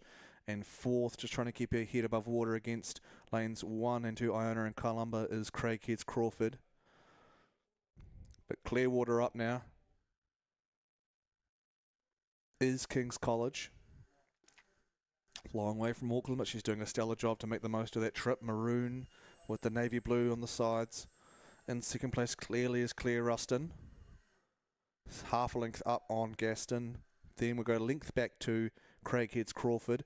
Lane 1 just under edge lane 2, so Iona's, Richie's sister, sorry, Megan Ritchie, just starting to get on top of Fenella Millen from Columba down in Dunedin. Out here just starting to find the pace a little bit too hot as Otamotai Hawk and James Hargis Norman. Closing the gap between second and third, though, is John Paul College. Gaston is just clearing out and just starting to get her nose ahead of Ruston here from Gisborne Girls. Keeping an eye on there on Crawford. She's starting to also work her way up both those boats. So, as all we're talking about, Iona Edie. Apologies if I'm mispronouncing that one. She's up by a clear boat length of clear water over Ruston and Gaston, with Crawford making her way up slowly up on both Gisborne Girls and John Paul College. So great work coming in there from the Craighead Sculler. Top 4 going through to the A final as the norm for the semi-finals. Although I do myself remember being involved in 4 semi-finals, top 2 going through. That was a painful experience. But great work here from King's College out of Auckland. She wasn't the first out of the first 250, but it's that a lot of the time you'll see it's what happens in that 250 to 750 where people start to make their claims sort of thing. So that's where Iona showed her real speed and started to move away. And as we say that, Crawford also having a really good third 500. She did a good move just before the cane. It's continued here. She's drawn up alongside Gaston from John Paul, and she's moving past maybe a little bit on Ruston. Ruston's still fighting hard to hold her position though. She just doesn't move. With these younger racers, you'll see the moves a little bit more clearly because their base rate might be a little bit lower, and they'll have a bit of a spike when it comes to the efforts through the course. And then when you get a little bit older, you treat it more like a level change, so you'd go up and you try and hold and maintain the move that you're doing. But younger rowing, obviously a little bit less experience, then less consistency, they might find themselves just spiking in their efforts a little bit more, so they go up for a few strokes and then come back down and suffer a little bit more. So you'll definitely see it in a single more than bigger boats, and then we've got an under 16 single, so you'll definitively see it. But doing a great job out in front, staying very consistent, is Iona Edie.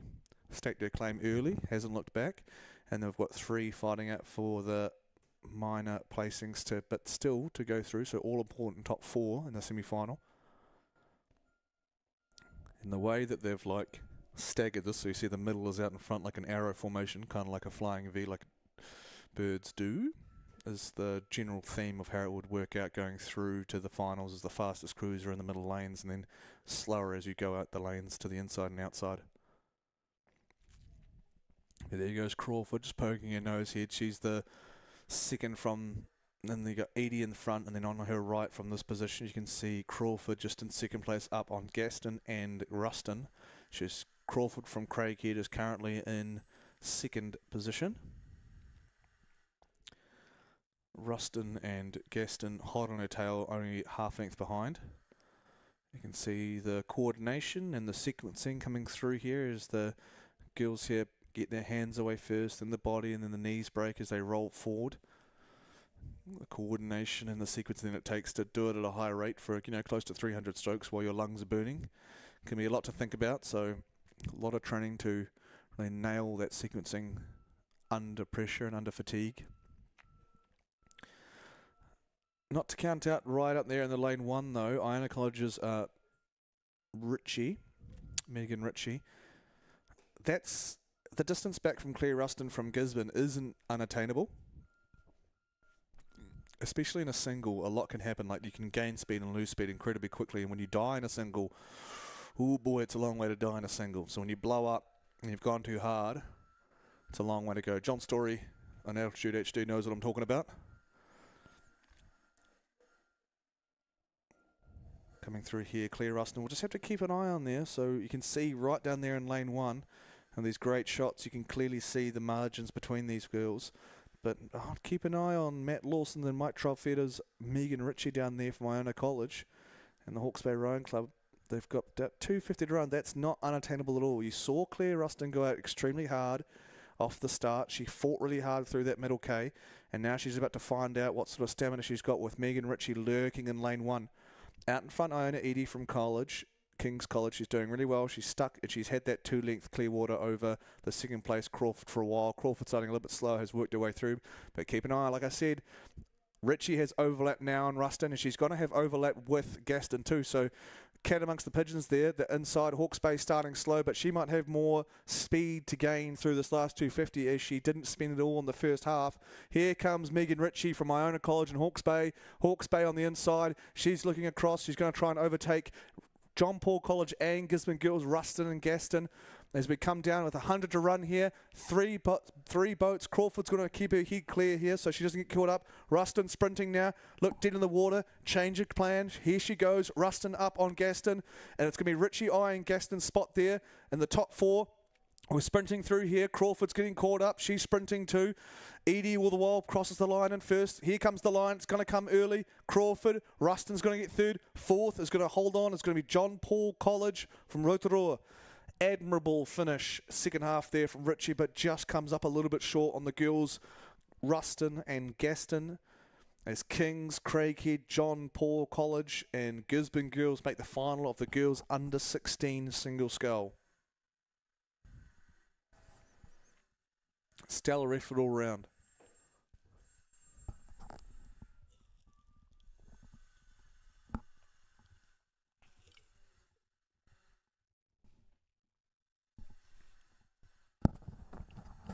Ooh. Let's see if the semi-final 2 of this girls under 16 single can live up to that. So on lane 1, we've got Taupo Nuiatea College from Taupo, obviously. Lane 2 is St Hilda's from Dunedin. Lane 3 is Wentworth from Auckland. Lane 4, Mount Maunganui College. Lane 5, Ashburton College. Lane 6 is Roncalli College from Timaru. Dunstan and 7, Hamilton Girls from Hamilton. Out in front's lane 4, though, it is the North Island champion from Mount Maunganui, Amy Everett. In charge is Steve Finlayson, a weapon of a coach out of the Bay of Plenty. Great lineup for 4th, though. 2nd, 3rd and 4th. So you've got St Hilda's, Graham. You've got Wentworth, Rogers. On the hip of Mount Maunganui, you've got Moffat from Ashburton. And you've got Scout Fiskey from Roncalli, arguably one of the best names at the Aon Maadi Cup. But it is Ashburton's Moffat, Isla Moffat sitting in 2nd. I'd say maybe Scouts just up on Wentworth's Rogers. And then lurking with is George Graham, another inside crew lurking there. Length up on Isla Moffat, but Isla Moffat's going to have to look to her left because she's got chased by Ella Rogers from Wentworth and St Hilda's. So St Hilda's up on half a canvas. Here comes another frantic sprint. These guys will get right through the roof with 250 to run now as their adrenaline's pumping and the desperation to make an A final is starting to set upon them. But it's Scout Fiskey in 2nd. Ooh, 3rd, I'm going to have to give it to Ashburton Colleges, and then right in the 4th spot there is George Graham from St Hilda's. So it's on Wentworth's Ella Rogers to come up with a sprint here to try and edge past either George Graham or Isla Moffat. So Ashburton or St Hilda's is the target from Wentworth. Scout Fiskey here from Roncalli is going to try and keep her head above those 3 sprinting, but I guarantee you that someone's going to come back on her with the amount of desperation that we're going to see here in the last 250. Out in front, say goodbye to Mount Maunganui's own Amy Everett. Steve Finlayson will be happy that she got ourselves out of that dogfight. Scouts coming through with a great sprint finish as well. Scouts saw the danger. Scout Fiskey from Roncalli College has got clear water now on Isla Moffat. In the inside, frantically trying to stay ahead is St Hilda's over Wentworth. So Georgia Graham looking at Ella looking at Georgia, and they're all trying to come back on Isla Moffat. But down to the line, here comes the winner of the semi-final 2. Oh, some dirty water, unfortunately, from Ella Rogers comes through. It's going to be Mount Maunganui, then it's going to be Roncalli through to the final. Ashburton's going to hold on, and St Hilda's is going to snag the 4th spot just up on Ella Rogers. Fantastic racing. And semi-final 2 of the girls' 16 single scull. I'm just going to have a quick message here before we settle back into some more fantastic racing.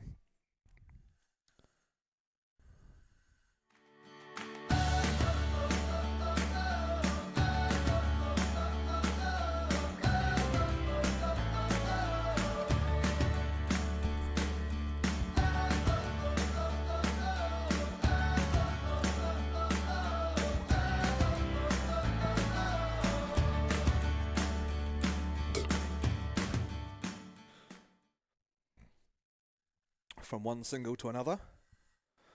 We move on. From the girls under 16 single, we're going up an age group. We're going to the boys under 17 single here. So semi-final one already well down the course into the third 500. Quick lane run. We've got lane 1 is Gisborne boys, lane 2 St Kevin's, lane 3 Wanganui High School, lane 4 is Timaru boys, lane 5 Ashburton College, lane 6 is Otago boys, lane 7 is Pukekohe High School, and lane 8 is Whangarei boys. So we've got the under 16 champions sitting there in lane 4 from last year, Ben Allen from Timaru boys. He's flanked either side by Newton from Wanganui. We've got Ashburton's Brock, and we've also got Otago boys, the silver medalists from the South Island Stode. So close up here right now. And it's Thode leading the way. Otago boys, the double navy hoops from Dunedin. He's leading Brock, Allen, and Newton. Tough work there from Ashburton. Those are their top 4, though. Best of the rest would be out here in lane 7. Colin Robinson from the Mercer Rowing Club and Pukekohe High School. Eric Murray's school. Sitting there in 6th there, Harrison Thode, coached by Tom Ryan, Lauren Gibb. He's been on form all year in his double, single, quad, Harrison. So no surprise to see him thriving here. But here comes the boy with the big blue cross on his back, Ben Allen. A relentless rhythm he produces through the single scull. Very tough young fella here. He's bringing it from his under 16 to his 17 years. And he's just walked through Harrison Thode there. Harrison Thode's just finding the business a little bit too quick right now because he's going to have to look out because he's just got dropped by Allen and Newton. So Wanganui High School's own Jake Newton doing a good job to stick with Ben Allen. Ashburton College, Ashton. Oh, sorry, I've been saying Brock. It's Brooke. My apologies, Ashton.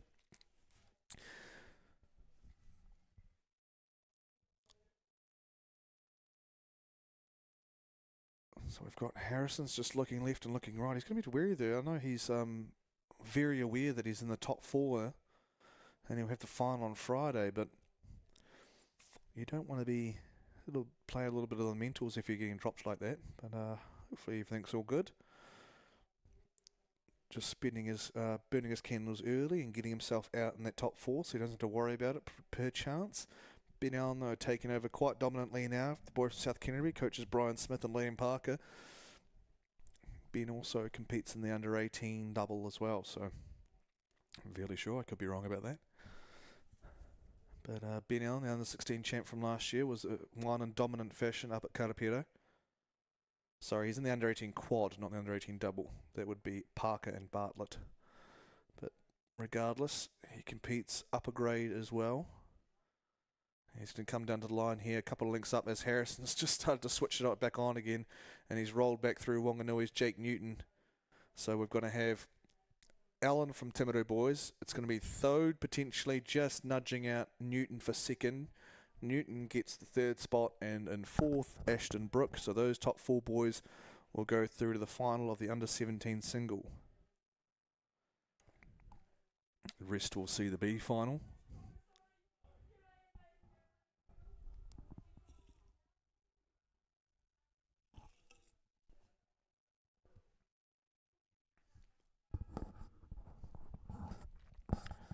Great racing, single racing there, tough boat to row, a lot of mental games, a lot of chess matches in those races. And next up in semi-final 2, lane 1, Pat Spillane from St Kevin's and Oamaru Rowing Club, Tauhara College in lane 2, lane 3 is McLean's, lane 4 Whakatane, lane 5 St Thomas's of Canterbury, lane 6 is Journey from Otamotai, and lane 7 is Lunenborg of Tauranga, and out there in lane 8 is Hawkins. So we'll just have that picture pop up for you now. Semi-final 2 of the 17 single. Carter Baxter had some great racing earlier in the week, so we'll see how, when we get the shot, see what kind of picture he's painting here in the semi-final. And he's up there, he's certainly up there. We've got quite a line up there. As we get leg shots, there we go, we're swinging around. The course is on the side, fellas. And we've got lane 2, Tauhara College, just trailing a little bit, but we've got 5 boats there sitting in the middle, going for 4 spots, so that's McLean's, Whakatane, St Thomas's, Otamotai and Tauranga boys. So we've got 5 going to 4. I was waiting for one of these races to come about. We had that in the 16s. That 17 single was a bit of an anomaly that we didn't have a log jam for the top 4, but here it is. I think it's McLean's leading the way there. Nathan Strawn. McLean's coming in with a really good young sculling group down to Ruataniwha, rowing out of St George's up north. And in second spot there would be Otamotai College's Pierre Journey, coached by Simon Albury. In third, we're looking at Whakatane Ash Schutz, Graham Watt and Leighton Hale, the coaches. Just suffering a little bit off the pace would be St Thomas's Carter Baxter. Still in with a shot because it's not like he's lost contact with Julius Lunenborg there from Tauranga. So keep an eye on Carter Baxter. He's rating significantly lower than the rest of them, so it might prove that he's got somewhere quite large to go in terms of rating going through the roof as we head into the last 500, excuse me. But it's McLean's by a length over Whakatane, and Whakatane's right next to Otamotai, and then we've got St Thomas's just lingering back a little bit on Tauranga. So those would be a top 4 with some danger coming from potentially St Thomas's as we enter the last 500 here of semi-final 2 of the boys 17 single. McLean's doing a great job out there. Just seems to have his rhythm nailed down pat. Lunenborg, as I've been talking, is actually trying to move back up on us in the last 500. He's trying to get up alongside his Bay of Plenty teammate there from Otamotai College. And they're starting to that little move has kind of separated him a little bit from Carter Baxter from St Thomas's. Still lurking there in the middle is Whakatane. So we've got 3 from the Bay of Plenty there between Whakatane, Otamotai and Tauranga boys. St Thomas is just suffering a little bit by not being right next to them. And now he'll struggle to come back with 250 to run here in the boys 17 single scull semi-final. So the Bay of Plenty group starting to separate themselves, but it's Auckland out in front in the form of McLean's College. Nathan Strawn. In second place currently is Pierre Journey from Otamotai. He's just got maybe half a foot over Ash Shoots from Whakatane. So Graham Watt's in charge there. Multiple world record holder in the lightweight masters category in a lot of ergs there. Graham Watt, been around the block for a while, produces a lot of really talented scullers out of the Whakatane region. And here's another one with Ash, currently battling second and third with Pierre Journey. And in that outside 4th spot is Julius Lunenborg. So lots of talent out of the Bay of Plenty region, but out front it's McLean's College. Strawn's doing a really good job. He was a little close to the 1K, did some great work through that third 500. A really hard place to do the work is third 500. And he's come out with the flowers here as he's going to win this 17 single semi-final and go through to the final as potentially a favourite. In second, it's going to be across the line together, Otamotai and Whakatane. I think Whakatane would have got that on the line, though, just by looking at how they crossed. And then in 4th place will be Lunenborg, and he'll make his way into the A final as well. So great racing so far in the semi-final lot as we've started now out of the Repecharges into the semis. And up next, we've got the under 15 girls quad.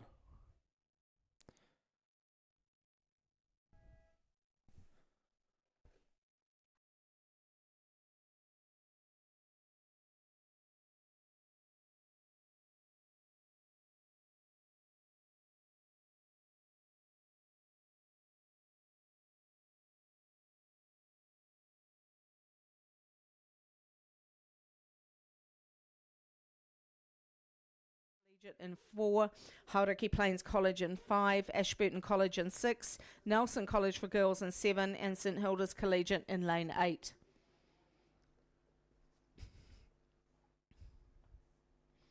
Stunning conditions out on the lake here as the drone heads down to pick up the footage, aerial footage of this race. And this is semi-final number 1 of the girls under 15 quad. Looks like lane 4 over 3. Samuel Marsden Collegiate over Craighead Diocesan.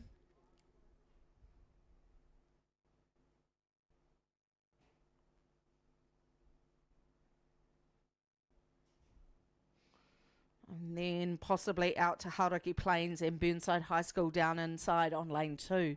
That would be your 1, 2, 3, 4 as they come into that third 500. But a clear water advantage here currently to Samuel Marsden Collegiate. And that will be Millie, Maddie, Charlie, Imogen and Isabella Sharp, coached by Jamie Fitzgerald. And this is all going well for Samuel Marsden Collegiate out there in lane number 4. Then it's really bunching up behind those girls. So there might be a bit of a drag race that pushes them up on Samuel Marsden Collegiate because there's a battle inside of them with Craighead Diocesan, then Hauraki Plains, and then right over on the outside too is just double checking for that St Hilda's Collegiate also having a go on the outside. So there's still 1, 2, 3, 4, possibly 5 crews going for 3 spots.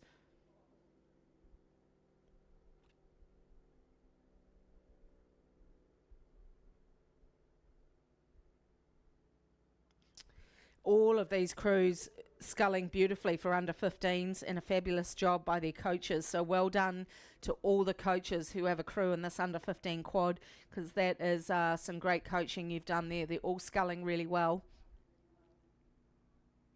But Samuel Marsden just pushing out now. They've gone out to a length and a half now over Craighead Diocesan in lane 3. That's your 1, 2 as they come down deep into the third 500, heading towards that last 500 metre mark. Samuel Marsden over Craighead Diocesan. Then we would come out to Hauraki Plains, and right beside them, not even a canvas behind, is Ashburton College in lane 6. And then right down inside to Burnside High School in lane 2 and over to St Hilda's Collegiate. Then we come back to Nelson College for girls and Cambridge High School number 2.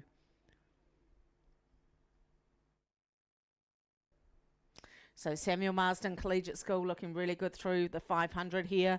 They're extending their lead over the competition that's fighting hard for the last 3 spots into the A final. Samuel Marsden closing in on 2 lengths now ahead of Craighead Diocesan.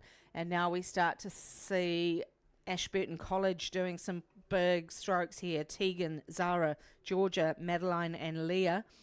Big pushes from Ashburton. I think they've just popped their nose in front of Hauraki Plains. And then we are seeing a big push also coming from St Hilda's Collegiate. So Bonnie McGregor is the coxswain for St Hilda's out of Dunedin, and she's doing some good work on the outside there. Don't discount St Hilda's Collegiate for a top 4 spot. I don't think you can see the leader there. The leader is to the far left of the screen. They're out of shot. And we are looking at Samuel Marsden Collegiate bringing it home into the last 250. So superb sculling from these young ladies as they mow this field down and leave them behind. And it's now left for these other crews to pick up the pieces and get the last 3 spots into the A final. Still think Craighead Diocesan are looking strong enough to take that second spot. And then Ashburton and Hauraki Plains, I would say, are doing pretty well at the moment, unless St Hilda's find another gear with 190 metres left to travel.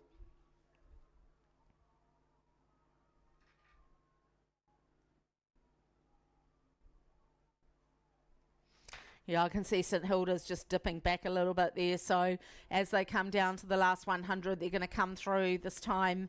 Now it's definitely Samuel Marsden Collegiate. Then we come over their right-hand shoulder. 2 lengths back is Craighead Diocesan in lane 3. Then we're looking at the 100 as they come through. It will be Ashburton and Hauraki Plains. And then we go back about 3/4 of a length and it will be St Hilda's. But they are right up alongside Burnside High School, but it's not going to matter. They're going into the B final at this stage. Well done, Samuel Marsden. Superb performance there in that 15 quad. Beautifully sculpted from these young ladies. Then Craighead Diocesan, also great gutsy row from them. Ashburton and Hauraki Plains also into the A final.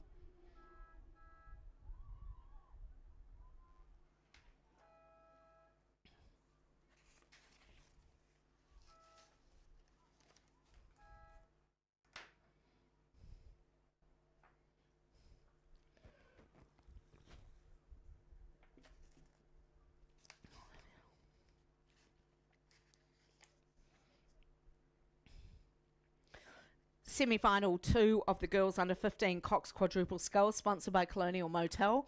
St Margaret's College in lane 1, Gisborne Girls in 2, Queen Margaret College in 3, Wakatipu High School in 4, Whanganui High School in 5, St Peter's School in 6, Hillcrest High School in 7, and Whangarei Girls High School number 2 in lane 8. So it's the girls under 15 Cox Quadruple Skulls semi-final number 2. We have just seen the qualifiers from semi-final 1. Samuel Marsden Collegiate, Craighead Diocesan, Ashburton and Hauraki Plains have all gone through. Now let's go up and see how this one's playing out. Should come from the centre lanes because again we are at seeded races now because we've completed our heats and in some occasions we've completed repecharges as well. So 5 over 4 is what we're looking at. So it's Whanganui High School over Wakatipu High School. And then we come down inside of them to Queen Margaret. And then possibly down inside of them to Gisborne Girls. That would be 1, 2, 3, 4 at the moment. But we are also looking at Hillcrest might have a chance as well.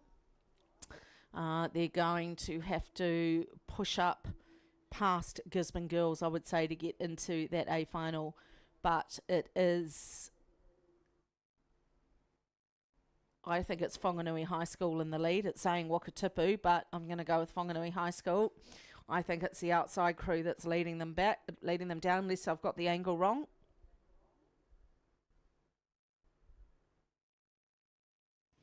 But either one of these two looking very, very good to go through to the A final. So Eve, Caitlin, Chelsea, Zara and Amelie D is the crew from Wakatipu, and Isla, Ruby, Bailey, Addison and Morgan are the crew from Whanganui High School. And these two are rowing away from the rest of the field at the moment. They've got a clear water advantage over the rest of the field as they fight to get themselves into the A final. Coming down to the last 500, and it's these two crews in the middle, lane 4 and 5, going head to head. And I would suspect, I'm pretty sure Whanganui High School have got the lead, but unless I've got that angle wrong. And down we come. Yes, there we go. Whanganui High School and Wakatipu going head to head as they come down towards the finish. What a great race this. This could be determining the gold medalist, potentially. And we'll see how this plays out as we get to the finish. They're going to have to keep their calm under 15s. And they are going to have to use that sprint, keep their eyes in the boat and trust their coxswain as their coxswain keeps an eye on what the competition is doing over their shoulder. Then we come back inside of them to Queen Margaret College. That's lane number 3. They are in with an A final chance, and Gisborne Girls also in lane 2. From there, we would come down inside to St Margaret's. St Margaret's in lane 1. Over to Hillcrest, St Peter's and Whangarei Girls. So through go these two schools. This is amazing sculling for under 15s. This is Wakatipu and Whanganui High School going head to head, and it just keeps changing on the screen. 1 minute it's Wakatipu, 1 minute it's Whanganui High School, 1 minute it's Wakatipu. So it keeps changing all the time. These two have literally gone head to head for about 1,500 metres. What phenomenal racing for under 15s. Let's give them a big cheer because this is really, really fantastic from under 15s as they charge down towards the 100. I still think it might just be Whanganui High School, but here comes Wakatipu. Through they go. Now, it's Wakatipu now. It changes all the time. Wakatipu have gone out to the lead, and then we go back to Whanganui High School. It's changing constantly as they come down, but Wakatipu have finally broken the spell, and they are going to take this win here, this really hard-fought win in the girls under 15 quad. They've gone out to half a length. Whanganui High School know they're going to go through as well. Then we come back into Queen Margaret. They've gone through to the A final, and then that last spot is going to come down to Gisborne Girls High School down there in lane number 2, and just a bit of hard luck there for Hillcrest out in lane 7.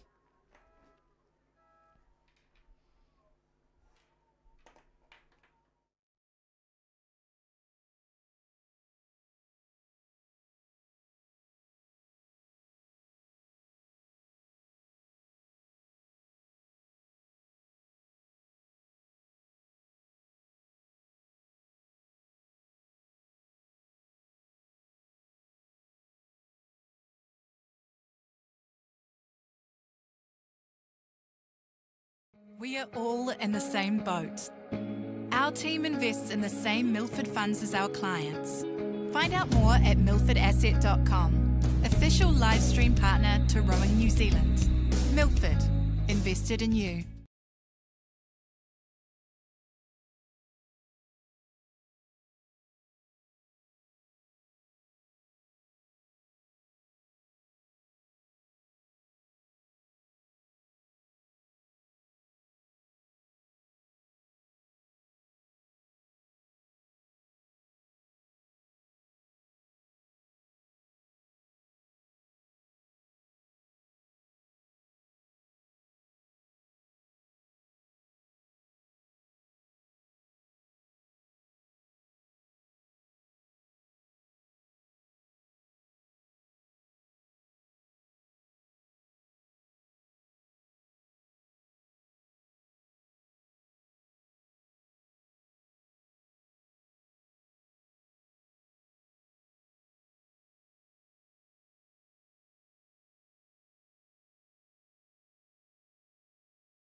At Milford, we understand it takes dedication, teamwork, and commitment to the long term to achieve outstanding results. And we are proud to be investing in the rowing champions of tomorrow.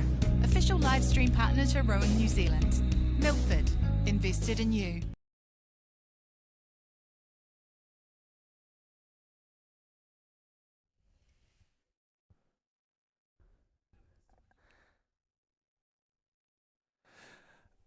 Ahi Maadi.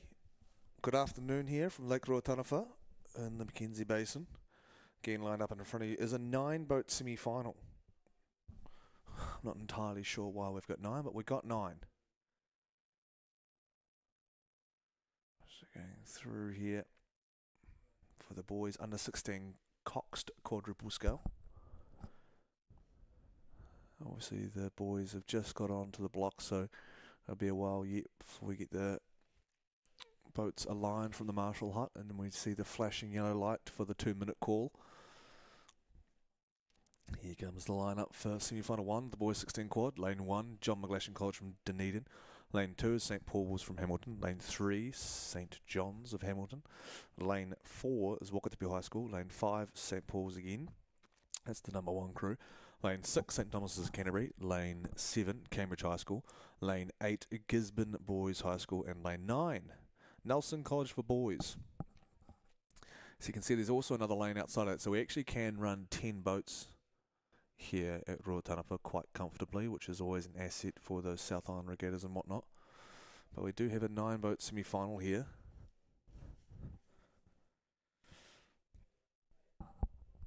Four to go through to the A final.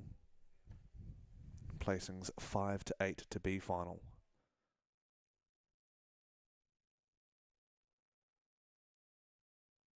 So we're just waiting under the judge's orders here. Before we let these guys loose.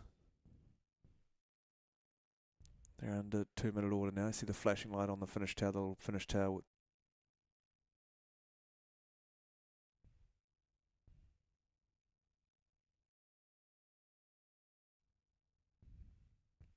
Shouldn't be too much trouble getting straight here. We've got no wind to be pushing the boys around in the start.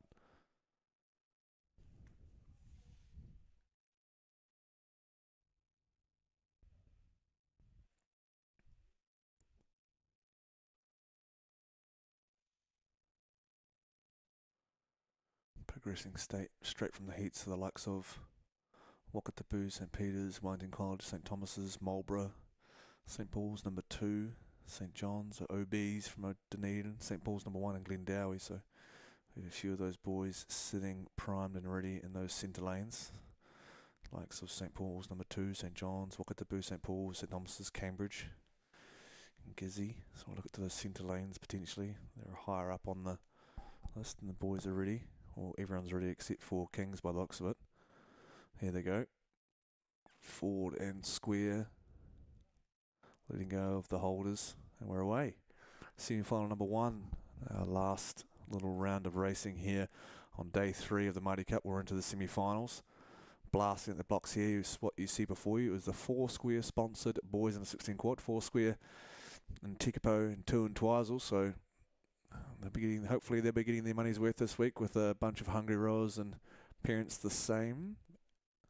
But a good start here coming from what seems to be maybe lane 5, St Paul's Collegiate. I can see the bumblebees and I can recognise those oars. So St Paul's Collegiate edging out in front on their left and right. They've got Wakatipu and St Thomas's, but right now it's the boys from St Paul's Collegiate from Wellington. From Hamilton, Weir, Murphy, Benjamin, Trethway, Vary is the coxswain.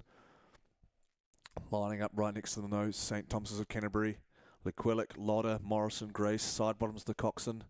Called a few of these names already, so you can see the arrow formation starting to form as we have the faster crews in the middle straight off the start.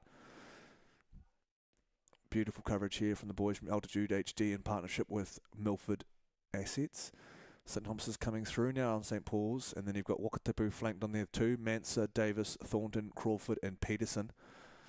Top 4 going through here. We've got 3 that are kind of separated themselves, but it is lanes 4 and 6. Wakatipu and St Thomas's. So the boys from the south just flanking St. Paul's Collegiate from Hamilton. Here's that 500 metre island, commonly referred to as Alcatraz, but there you go, it's Wakatipu. They're going to knock it off first. There goes Wakatipu. In line, just St. Thomas is just nudging ahead, but here comes St. Paul's. They just recovered from that hiccup off the settle down, and they're getting to their rhythm now and starting to work past through St. Thomas's. Out there in lane 3 is St. John's of Hamilton. So you've got Davies, Moronga, Tony, Williams and Morris. A great start here from the boys from Lake Hayes, Wakatipu Rowing Club. Doing great stuff. John Morrison, the coach, between John and Shane Muir down there. They've got a great coaching setup. And look at the shot. Completely glass like water for these young fellas to come stemming through this course. But up by half length, it is the Wakatipu, St. Thomas's and St. Paul's locked together there in second and third. St. Thomas's just maybe a couple of feet up on St. Paul's. In that fourth spot is St. John's in lane 3, but on their left hip there is St. Paul's number 2 Hunting, Blake, Snyman, Parham, Clausen and Trower. Also not to be discounted, Cambridge High School, Urban House, Jackson, McClutchy, Simmons, Gillanders or Gillanders potentially. And Simmons is the coxswain, so my apologies to Ben if I'm absolutely cooking that name. Out in front still after that settle down start, there's a nice close of Wakatipu. So you must have the barge out potentially, because this is a great shot from the side. What Wakatipu do really well is they've got a really dynamic, fast leg drive, but they keep that hang, so they've got a nice leg drive and it creates this nice whip around the back, which is ideal for quad sculling to stay on top of that speed, because these quads are second in speed only to the men's 8. So Wakatipu doing a great job there in the gold and the white there. They're about 3/4 of a length up. Oh, maybe actually less than that. Yeah, about 3/4 of a length up on St. Thomas's. So Noah, James, Ben, Flynn, Harper doing great jobs at St. Thomas's. They're currently battling with St. Paul's Collegiate number 1. It's still St. John's in lane 3. They're keeping an eye on St. Paul's Collegiate number 2 on their left-hand side. And then best of the rest would be Cambridge. Then back to lane 1, John McGlashan. Mr. Kennedy there in the stroke seat doing a fantastic work there for the Johnny's boys. Hopefully he can work his way through. Out in lane 7, we've got Gizzy Boys High School and we've got Nelson Boys out there in lane 9. But there you go, Wakatipu now, they're just strolling up to the 1250. St. Paul's just getting the better of St. Thomas's now as we get deep into the third 500. 750 to run here in semi-final 1 of the boys under 16 quad sculls. Wakatipu looking to break contact and get Clearwater up on these other 2 Saints. So good work there by Wakatipu and John Morrison's boys, Mansa, Davis, Thornton, Crawford and Peterson. Peterson crapping the whip there. She's doing a fantastic job of getting these boys in line. A little look around there from the bow seat from Wakatipu, working his way. They're very close to breaking contact there on St. Paul's, and that goes a long way because if you can get out of sight of the rowers, not necessarily the coxswain, obviously it's bow cox, but if you can get out of sight of the rowers, that is a massive mental win. Because as much as the coxswain will convince them, you've got to trust your coxswain fully, but if you can't see who you're trying to run down, it makes it a whole lot harder. But they're doing a good job here with 500 run. They've covered that third 500 extremely quickly here, all 3 of these quads, so good job from them. They're looking very tidy. Under 16 rowing has just gone through the roof. All the rowing has, but then these young'uns, they know how to move a boat. And Wakatipu still 3/4 of a length up. They almost broke contact, but St. Paul's done a really good work there through that third 500 to stay in contact with Wakatipu. Standard St. Paul's, pretty nice rowing there, nice pack up, long arms, getting a good hang. You can see how much time they spend on the front end of that hang there. No one's really breaking the arms and grabbing at it. St. Thomas's in a similar fashion. Simple, long, hip-driven rowing. So really getting through those hips, standing on that footplate and sending it in the bucket hats there from St. Thomas's, scanning back to St. John's. St. John's doing a good job. They're just going to stay here, that St. Paul's crew, and then they're in that 4th spot. All important top 4 to go through to the A final for the boys 16 quad here. But great work from St. John's, Davies, Moronga, Tony, Williams and Morris. But there's your lineup, there's your top 4. Great work from St. Paul's. They've just kept on inching back, walking back, working hard to try and get back up inside Wakatipu's bow ball. And now they're only half a length down on Wakatipu, and they've broken contact actually with St. Thomas's. So great last 750 metres really from St. Paul's, because they've gained back on Wakatipu a very very whippy, I'd say, would be my description of that rowing. Very whippy with the legs and the handles around the backside on the back turn there.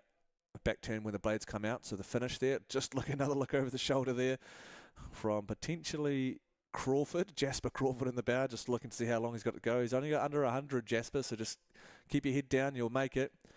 But a win for Wakatipu, impressively done. Walked back on by St. Paul's there, make it through. Alongside St. Thomas's are in a final for the 16 quad, and then St. John's held off the attacks from St. Paul's through the middle to get their berth in the A final for the 16 quad. There's more excitement to come as we turn our attention to semi-final 2. And a beautiful Wednesday down here in Mackenzie country. You can see how much hard work goes into it.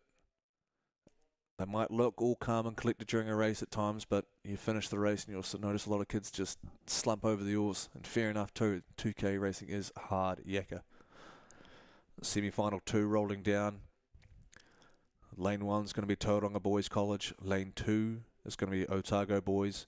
Lane 3, St. Paul's School. St. Peter's School, sorry, not St. Paul's. Got so many of them. St. Peter's School out of Cambridge. Marlborough Boys College in 4. 5 is Wellington College. 6 Glendowie. 7 Maclean's. 8 Cambridge. Looking for top 4 here. A lot of these guys already raced today. We had the Repcharges for the under-16 quad earlier this morning, and they're back out there again if you qualified through the Repcharge for the semi-final. Our eyes are drawn to the centre lanes here. Lanes 4 and 5 are up. 2's also doing a good job, but right now lane 4 potentially Marlborough Boys battling Wellington College. So Bennett, Rowe, Marfell, Flight, Marfell again. So the brothers potentially there from Marlborough Boys linking up in the coxswain and the rower. And we've got Wellington College, Wigg, Kavanagh, Ward, Lane and Wall. And Otago Boys down there in lane 2, the double navy hoops from Dunedin. West, Thompson, Edwards, McLean, Perkins. And they'll be looking to their right to see in lane 6, Glendowie, Pascoe, Smith, Hinton, Warren, Smith, Rice. And that would be the top 4 right now. And then Glendowie are very much crowded by St. Peter's School, Denise, O'Reilly, Moores, Yermaseti, and Hay. And then on their right on their hip there, Glendowie, their Auckland teammates, High, McLean, Al Sharifat, Spong, and Chen. So they've both got contact, those crews, St. Peter's and Maclean's on the 4th place, Glendowie. Not other realm of possibilities are up there on the far side, Tauranga Boys College, but with Mackenzie, Walters, McConaughey, Muir and Burrell. Just creeping up alongside Marlborough Boys, though, is that Wellington College outfit. So the black and gold going up against the navy and gold of Marlborough Boys. They've got under 750 metres to run. 2nd place pretty solidly with St. Peter's. 4th is still sitting with Glendowie, but the dangers for them are St. Peter's and Maclean's College, the red, white and blue in 7. But these two crews out in front, Marlborough and Wellington, at the bottom of the north, top of the south, the central region of New Zealand, just kind of rebounding back and forth with their attacks and their momentum swings. So the two coxswains there, Blake Marfell and Lockie Wall, will be staring into each other and seeing what they've got. But Marlborough Boys just stepping on now after an attack from Wellington early in the third 500. But as the 500 metre mark approaches, we look to Marlborough Boys to send up maybe almost a canvas there as we swing around on the drone. Yeah, just a canvas. The bow ball sitting on the coxswain. Coxswain will be able to look across there, Marfell, and just call on his boys. Hunter Marfell was doing the under-17 single recently, so he's back out there again to see what sort of juice he's got left in his legs up against the boys from Wellington. Caleb Meyer and Ty Renner in charge of the Wellington boys. Glenn Marfell, the father there with 2 boys in that boat, Hunter and Blake, and then Clayton Lindstrom handling the Marlborough boys. But as I say that, Wellington College starting to walk back on. Maybe the Marfell's legs just feeling a little bit. He's all right though. He's right up the front of the field here to qualify for the under-16 quad. But it's Marlborough and it's Wellington, and then down there Otago boys doing a valiant effort to stay clear of a battle that's created by Glendowie and Maclean's. But Glendowie have done actually a stellar job to separate themselves from the threat of Maclean's and St. Peter's. So it'll just be the top 4 going through to the A final here. Then placings 5th to 8th will be going to the B final. Glendowie pretty clearly in front now, so handy work from them to separate themselves from Maclean's and St. Peter's.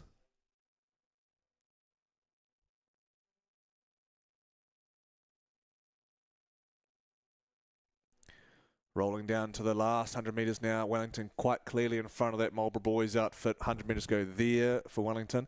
They're about quarter of a length up on Marlborough Boys College. So great turn of pace there coming into the last 500 from Ollie, Harry, Tom, Pierce and Lockie. So they'll put it away here. Wellington will join the likes of Wakatipu as winners of the semi-final of the 16 quad. They'll be joined by Marlborough Boys, Otago Boys, and then down here in your foreground would be Glendowie College.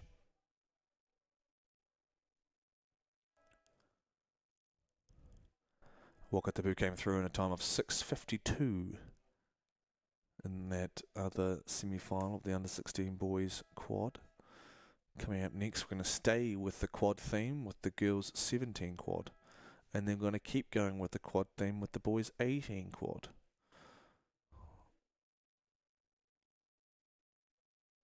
And if any of those boys from those 16 quads are stepping up, there's a 17 double coming up soon. So I wonder if any of those boys will be stepping up into that as well. But we'll keep going with the quad theme here. As you can see, show up with girls under 17 quad semi-final. Running in this first semi, we've got Diocesan School for girls in 1, Hamilton girls in 2, Dunstan in 3, St Peter's School of Cambridge in 4, St Paul's of Hamilton in 5, Iona from the Hawke's Bay in 6, Wakatipu in 7, Barradine occupies lane 8.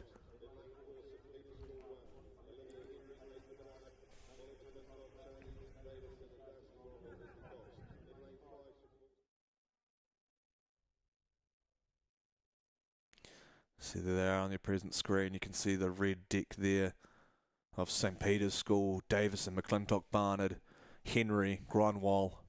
And in second on their hip there is St Paul's Collegiate, Brangwyn, Dunn, Church, Saville. Coxed by Regan Isaac.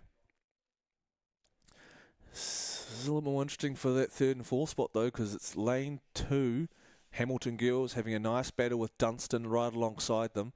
And then in that fourth spot, hunting them as well. So you've got 3 boats going for 2 spots. There's the crew on the outside of St Paul's, Iona College, Richie, Winhager and Carney. We saw Megan Ritchie come flying home in the girls 16 single not too long ago. And now she's doubling up here with the likes of her sister, Winhager, and Angela Carney, who is a bit of a weapon in the single herself. But clearly out in front, we've got one of the Saints from Cambridge, Charlie Davison, Molly McClintock, Peyton Barnard, Olivia Henry, Darcy Grunwald as the Cox, coached by the ever-present at St Peter's, Norm Charlton, Kaylin Wren. They've got Clearwater up on St Paul's, doing a great job here. Another St Paul's quad coming through. Simon Sally at the helm of that St Paul's program, but this crew in particular coached by Morgan Blind and Roy Pickard. So Morgan... His father, it's Conrad, the man in front charge of Rowing Picture Show that does such a great job representing our sport through the medium of photography. And then just getting the better of that Hamilton girls squad is Dunstan High School. So Dunstan High School, Nelson, O'Doherty, King and Bryant called a few names of there before out in singles and doubles, and here they are joining forces in the quad. Hamilton have to be wary on their right hand side because Iona is not going away, and we saw Megan Ritchie finish in that single, so I'm guessing that the rest of those Iona girls have something up their sleeve as well, but they're going to have to work hard now. We've got under 750 to run now for the girls under 17 quad. Hamilton girls hanging on, they're only a canvas down on Dunstan, so we'll see what Hamilton girls can produce in the last 750 of this race. We've got Buchanan, Morley, Middlemas and Todd. The coxswain there is Sam Gardner, coached by Benjamin Kersop, backed up by his partner Georgia. We've got Kelsey Walters, former New Zealand Women's 8 representative in there, and former world champion in 23s Charlie Rogerson. So a star-studded young field helping out at Hamilton girls, hoping that they can hold off the charge that will inevitably come from Iona College out of the Hawke's Bay Rowing Club. They're still only a canvas down. Their bow balls in line with the coxswain from Dunstan High School. Dunstan will be a hard nut to crack if they want to get through them, so be aware because Iona is hunting. They have overlap, and there's plenty of race left to get through on a Cox quad of under 17 girls. Out in front, though, showing how it's done, is St Peter's. So fantastic work coming from the girls from St Peter's School in Cambridge. Second place quite clearly is St Paul's from Hamilton, with the Bumblebees from St Paul's. But the major race here is for third, fourth and fifth, because Iona has still got overlap with those Hamilton girls, and they are slowly creeping up and taking seats on the girls from Hamilton. Half a length down now, or 3/4 of a length maybe down on the girls from Hamilton. Hamilton still holding that position of just a bow ball right next to the coxswain's head there. Maybe slipping back now currently as Dunstan start to move towards the finish line and launch their assault.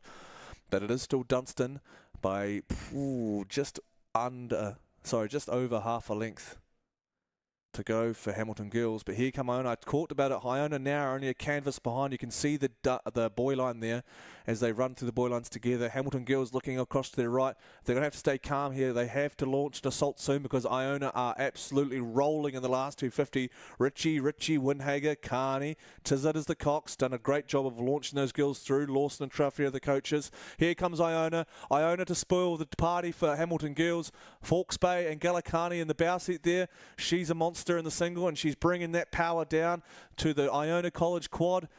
We've got under 100 to go here. It's going to be St. Peter's take it out. St. Paul's going to get second. Dunstan are going to hang on to a third place, and Iona with the last 250 sprint have gone through to claim fourth and go to the under 17 quad final. Unfortunate outcome for Hamilton girls, but a valiant effort from all the girls involved here. It's tough racing at the top. Hopefully they are happy with their race as we move through down to semi-final 2.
The 17 quad, and we've got lane 1 Wanganui Collegiate School, lane 2 St Hilda's, lane 3 Cashmere, lane 4 Twizel, lane 5 Marion College out of Christchurch, lane 6 is Diocesan School Girls out of Auckland, lane 7 is Burnside, and lane 8 is Otago Girls High School.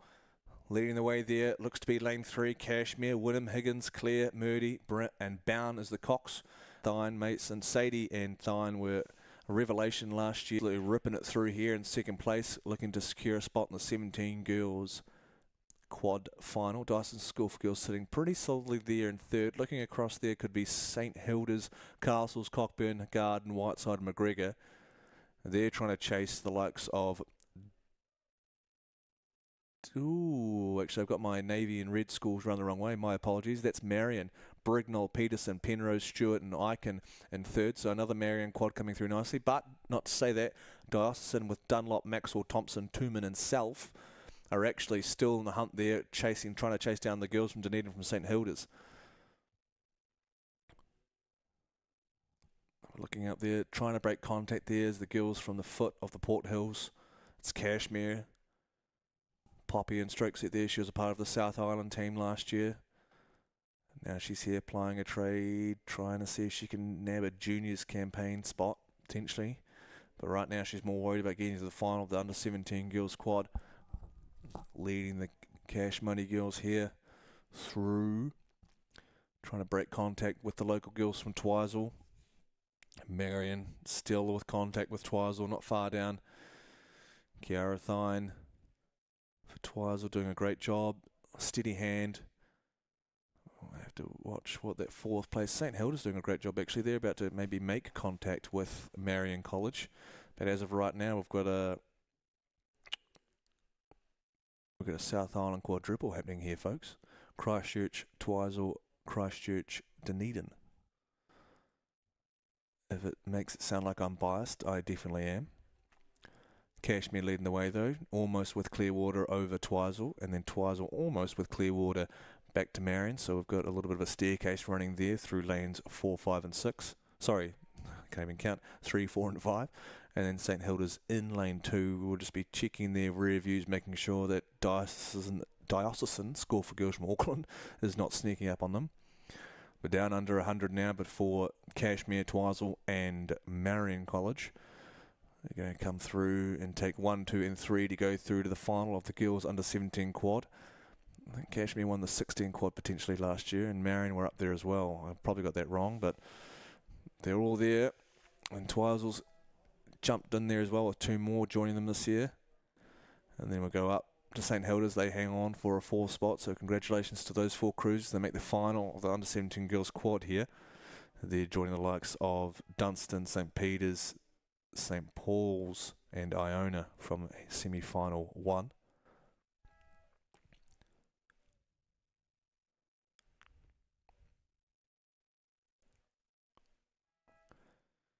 We now just have a 20-minute break in the program just because we've had some quite close races. With semi-finals, usually a lot of popular entries, so we've had some under-18 sculling and 17 sculling quite close to this under-18 quad that's coming up next. So we'll just have a touch of a break before the C final, the boys under 18 quad, and then we have the semi-finals for the boys under 18 quad for the A and B finals. So sit tight for just a wee 20-minute break as we work our way through the program here on day 3 of the Aon Maadi Cup.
We are all in the same boat. Our team invests in the same Milford funds as our clients. Find out more at milfordasset.com, official live stream partner to Rowing New Zealand. Milford, invested in you.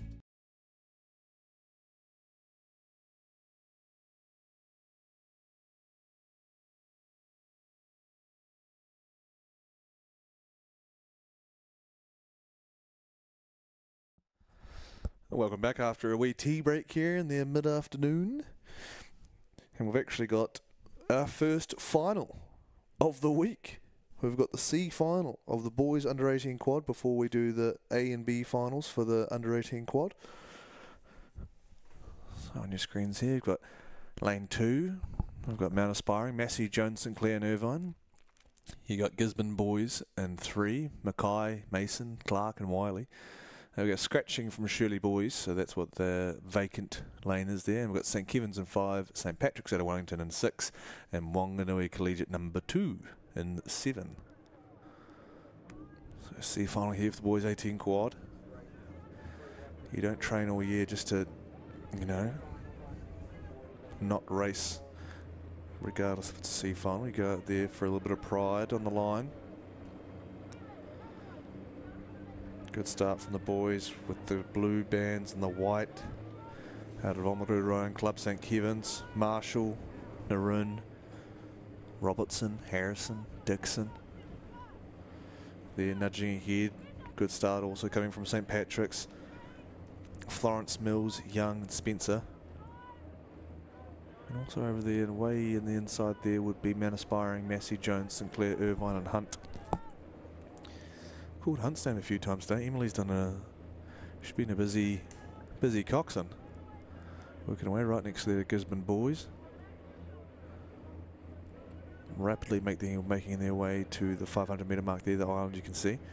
And this is the barge camera that you're currently seeing. You haven't seen this, we've just had it once before in the under 16 quad, and here is the barge camera they're going to have for the finals. We're just giving a little test today and maybe use it a couple of times today. I'm not too sure. All I do is sit in here and talk.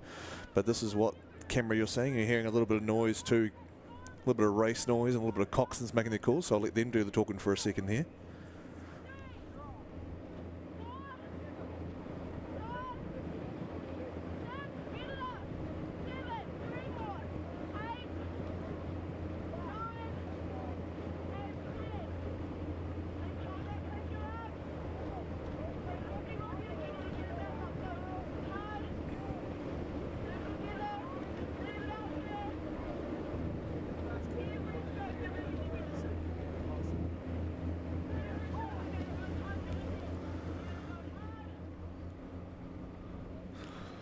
So a little bit of race chatter there coming in from the under 18 quads here.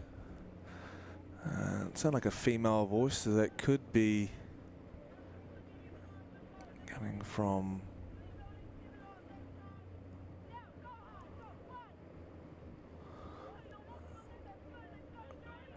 that could be Greer Dixon out of St Kevin's, close enough to.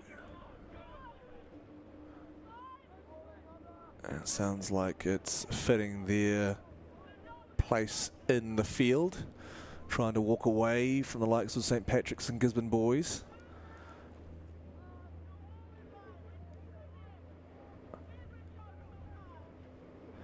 So good to hear what goes on in some of these young athletes' heads, but you can see that you can hear the chatter coming from other crews around the coxswain.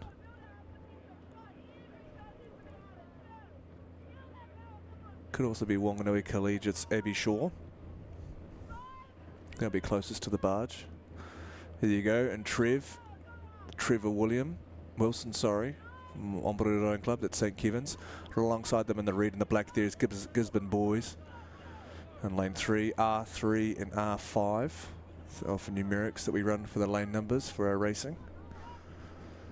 Slipping back a little bit is St Patrick's. Nice, you can see the glassiness from the water there, and look at that. You will not find much better coverage in world rowing than you see here today, folks. Absolutely unreal. And we've got a nice tight finish here in the C final between Gisborne and St Kevin's. So the Gisborne boys, Mackay, we'll go full names, Theo Mackay, Noah Mason, Ned Clark, and Lewis Wiley, Tolson Sparrow. That's a hell of a name from Gisborne boys coxswain. And then we've got St. Kevin's Cody Marshall, Orlando Naroon, Hamish Robertson, Jacob Harrison, Greer Dixon as the cox. We've got Josh Kelly and Ivan Doherty as the coaches, as we see Gisborne boys just starting to impose a little bit of a deficit on the St. Kevin's. So here comes the Gisborne boys, walking really solidly now in that third 500. So just doing some great moves from the stern cox boat there from Gisborne boys. They went from right next to St. Kevin's, and now they're a canvas up, looking to take more seats as they run through the third 500 here. Often seen as no man's land in racing. You're still over half the race, but you've still got a lot of the race to go, so it's a very tiresome process going through that third 500. It can feel like the longest 500 out of the lot. And then you get to sprinting and you think 250 metres shouldn't feel this long, so it's just the longer the race goes on, the longer it feels. Weird concept, I know. 500 to run now in the boys 18 quad C final, and it's Gisborne boys locked in a tight battle with St. Kevin's from Oamaru, North Otago. Gisborne were down, now they're up, but we'll watch those St. Kevin's boys, come home with some pretty high rating. They do like a little bit of rating out of Oamaru under Ivan, so we'll keep an eye on them in their sprint finish. But Gisborne doing a great job just trucking through that third 500. All heads in the boat. As I say that, just as I say it, either Noah Mason or Ned Clark just thought, nah, we'll put that to shame. Canvas down now from the boys from St. Kevin's though, so they're definitely coming back now. As you see that R5 just inching up next to R3. Gisborne boys did a great move through the third 5, but St. Kevin's aren't swayed by that imposition of pace from Gisborne boys, and St. Kevin's starting to work their way back now. There will be a few chairs on the bank. There'll be a few Oamaru mums and dads waiting around for the C final, see their boys. They can just jump back over to Oamaru after this quite comfortably. Coming down to the last 250 though, it's St. Kevin's to see if they've got to turn a pace, to see if they can run down Gisborne boys high school. Let's see what Cody Marshall and Greer Dixon from St. Kevin's can conjure up here as they start to move ahead now. Here comes that rating from St. Kevin's we talked about earlier on, and they are even. You can see the balls just rocking back and forth as they surge through up and down the boat. It's Gisborne, it's St. Kevin's. We're going to have a run to the line here in the first final of the Aon Maadi Cup, the C final of the boys under 18 quad. And you can see the quality even here in the C final as we're going to rumble down to the line. St. Kevin's ahead, trading back and forth like a heavyweight boxer. Down on the line. Eee. Close stuff. And then even closer for third and fourth between Mount Aspiring and St. Patrick's. So great racing all round from the C final. Will come through an official result. It looked like we were slightly behind. It could have been Gisborne on the line, but we'll wait and see what Rowett comes up with here for us as we'll move to the semi-finals of the same event, the under 18 quad, with some really slick under 18 quads about to take to the 2K course here on Rotanafa. Quite a bit of racing now from this under 18 and under 17 sculling group, so we'll see how the recovery's gone. And they're away here actually just before the 500 metre mark, so they're well into the come off their finish. They've settled into their race right now, and we'll be able to see who starts to move when the rhythm that will take them over the majority of the course comes to fruition. But in lane 1 we've got Takapuna Grammar, lane 2 Wanganui High School, lane 3 St Andrews of Christchurch, lane 4 John McGlashan of Dunedin, lane 5 is Wakatapu, lane 6 is Westlake from the North Shore of Auckland, lane 7 is Christchurch Boys High School, and lane 8 is Tauranga Boys College. They've gone through Alcatraz there, commonly known as that island on the left-hand side that represents 500 metres gone. Here in the 18 men's quad, we're finding out who's going to go to the money round of the A final. And we're looking out to maybe lane 5, Wakatapu. They do possess some dudes that raced in this event last year. In lane 6, Westlake, 7 Christchurch Boys and 8 Tauranga Boys. Westlake and Christchurch Boys have just a smidge of contact with that Wanganui High School crew coming into the case. So we'll see what those boys from Westlake and Christchurch and Tauranga can produce in the second half to see if they can run down to Wanganui High School's own Coon, Hurd, Betcher, Morgan and Davies. But out in front, It's the boys that get up and down on Lake Hayes, Xavier Small, Ashton White, Toby Tregeger, Sebastian Watson, Mia Pagan is the coxswain. Some great work through the week from Wakatipu in the quads and the sculling in particular. You saw the under 16 boys quad actually earlier today really rumble home and stamp their authority in this part of the race. They got ran down just a little bit in the last 250, but this is where they did their damage in that third five. We talked before about what you see from Wakatipu that makes them so quick, and I think it's just they've got this tremendous leg speed and whip to the back end of their strokes. So the back end is where their blades come out. So it gives them the ability to stay on top of that boat speed that can be quite quick in a quad. So we've got Wakatipu out there in the gold and the blue from Lake Hayes, round the corner from actual Lake Wakatipu there in Queenstown. Bit too hectic on Lake Wakatipu to get anything done, but Lake Hayes just around the corner is a lovely lake to go through and train on. So very privileged these boys will be going from one lake, Lake Hayes, to Lake Ruataniwha. They got clear water up on St Andrews because St Andrews have just worked their way into second place there. So the Christchurch fellas are just working through Dunedin. And then we've got Wanganui with the gold and the green in lane 2, staking their claim for a 4th spot to go into the under-18 quad final. But great work here from the boys from Wakatipu. See the legs, the hip drive, the leg speed, converting through the hands, momentum around the back end. So you can really see the hang and the whip to what they do. So they really whip the boat along through the leg speed and the swing to allow them to have a really nice rhythm on top of the boat. So when I say on top, it's just kind of like staying, you're not getting too bogged down essentially. They just kind of stay light and ticking over sort of thing. Can be quite hard to explain to a non-rower, but any other rowers out there know what I mean. When you're just kind of on top of your rhythm, doesn't really feel too hard. You're rating 35-ish and you're just kind of ticking it over as opposed to slogging it. These guys are all in a line and they know how to move together and they're absolutely not slogging it. They're whipping that thing along. So Wakatipu out in front. Great work from Xavier Small on the stroke set there. He's got clear water up on St Andrews, who are now extending to half a length over John McGlash and Matthew O'Meara, Oliver Hamilton, Angus Lowe, Charlie Karan and Aidan Sabe. Or Sebe. I'm sorry, Aidan. I'm probably butchering that name, sorry. They're in third place quite clear. They've still got clear water over Wanganui High School sitting in lane 2, and Wanganui High School have done a great job to just kind of push themselves away from the threat of Christchurch boys and Westlake boys. No, Tauranga Boys College, my apologies.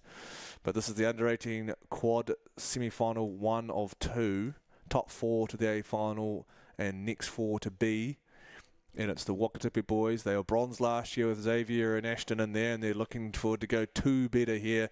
And the 2024 edition of this Wakatipu High School under-18 quad. Down to the line, it's going to be the boys from Queenstown and Lake Hayes. The small white Tregeger, Watson and Pagan will take the win here, ahead of a fast-finishing John McGlash and just finishing 3rd behind St Andrews. And Wanganui High School is going to snag the 4th and final spot from the semi-final.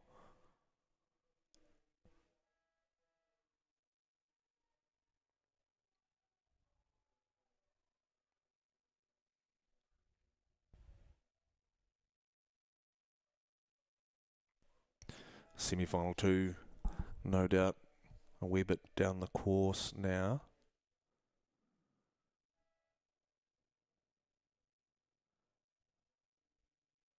And we've got lane 1, St Peter's School out of Cambridge.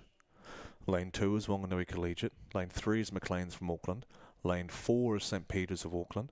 Lane 5 is Timaru Boys of Timaru.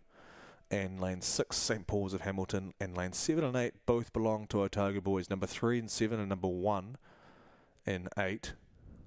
So we'll see how that plays out here.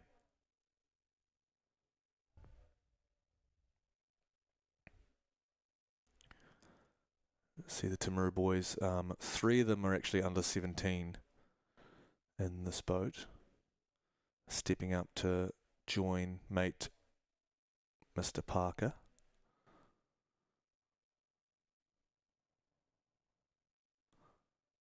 Sorry, other way around. There in lane 5, currently sitting in a 3rd spot, maybe a canvas down on the boys from, looks to be Wanganui Collegiate, potentially there in lane 2. So in lane St Peter's School out of Auckland, St Peter's College I should say, St Peter's School is the one in Cambridge. Barron, Shanahan, Bentley, Hyde and Wag.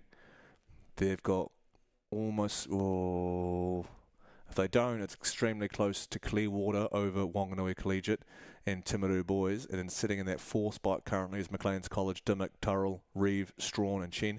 Said those names a few times. Maclean's has come down with a rather speedy group of boys and girls down here, so no surprises to see them battling in to go into the A final for the under-18 quad.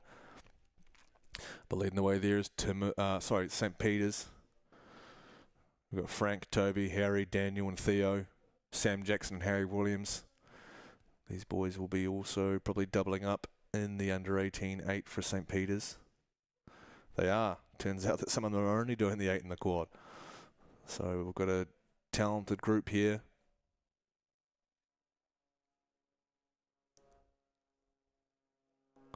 Coming from St. Peter's. They won their heat in the Maadi Cup. Going straight through to the final. And now they're doing it in the quad, so they're going to have a under-18 quad and under-18 8, which is nothing to sniff at. Doing both disciplines takes a lot of effort and a lot of planning from the coaches to make sure that they're getting both enough sculling and sweeping in. And as I waffle on, we can see that Maclean's has actually made a really good inroads into that Timaru Boys 3rd place there. It seems like these 4 crews have separated themselves quite well from the rest of the group, but we can see there St. Peter's have a long history in quads with the Arnriches, both Marine and Dominico over in Oxford Brooks. You've got Harry Fitzpatrick at Washington, and a plethora of others. Stephen Jones, double Olympian from St. Peter's, also winning the 17 quad back in the day. So it's nothing new to St. Peter's. Wanganui Collegiate, Hanacom, Poulton, Weyburn, Corcoran, also doing a great job there with the black and blue quarters in lane 2. They've got half a length up on Timaru Boys, who in turn have half a length up on Maclean's College. They've actually moved back a little bit on that St. Peter's crew, so great work from Wanganui Collegiate. Tyler Scott, headman there with Dan McSweeney. But those top 4 actually quite close together despite being quite far away from each other. There's no one really separated themselves. Like, yes, St. Peter's are out in front, but it's not like they've got much Clearwater even on Timaru Boys, who are in 3rd. So quite a close finish here in that top 4 group. We'll see what sort of times have been put up. Wakatipu did a 6:39, 3 seconds up on St. Andrews, so it'll be interesting to see what time here St. Peter's are going to go through and take the victory here in the semi-final. 2nd place is going to be Wanganui Collegiate, 3rd is going to be Timaru Boys, and 4th is going to be Maclean's College, rounding out our A finalists to join our first group from the other semi-final.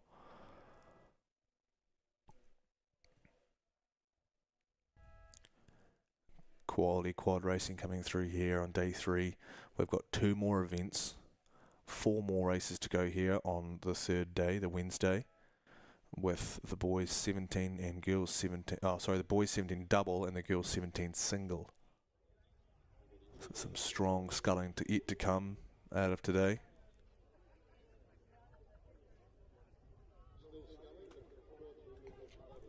Some extremely familiar faces coming through in these singles. These girls will be pretty tired. There've been a lot of racing today and yesterday and the day before. So you've got 2 full days of racing and today, and then you've got the end of the day, and quite a warm, doesn't feel warm when you're in the shadows down here in Twiles, but once you get out in the water there and you've been out there for a while, it can be quite warm. So hopefully the recovery's gone well for each of these girls, and we'll see what goes on. But before we get there, we've got the all-important semi for the boys 17 double. We've got lane 1, Waitaki Boys from Amaru Rowing Club. Lane 2 is Pukekohe out of Mercer. Lane 3, Otago Boys. Lane 4, Whakatane. Oh, and the word of God bolts into my head of the headphones here as I hear that we might have a break on the program. We do have a 20 half-hour break actually, and the reason we have those is because there's quite a bit of overlap in terms of people racing in, let's say, the 18 quad and the boys 17 double. There's a lot of people that row up in grades and down in grades, just dependent on what age group they can fit into.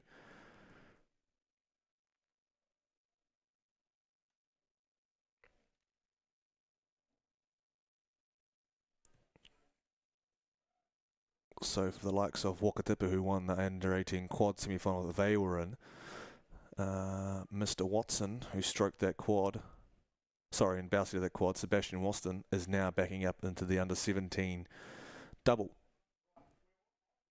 with Mr. Harry Lightfoot. So Seb Watson's doing 18 quad and 17 double, and I think we've also got Newton and Hurd from Wanganui, who were in that Wanganui under 18 quad, are also backing up in the 17 double. So that's why we have breaks, people. Got to look after the kids, make sure that they're able to race at their full potential. So you can see the 17 double. So some of those guys would have just finished that 18 quad, had a couple of jet planes, had some water or some Powerade, and they've jumped back out in the quad double here to try and get into the final of the 17 double. So we'll just keep an eye out, and we'll see you when this under 17 double is locked and loaded in the blocks.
semi-final one of the boys under 17 double sculls, brought to you by Cowboy Steakhouse in Queenstown.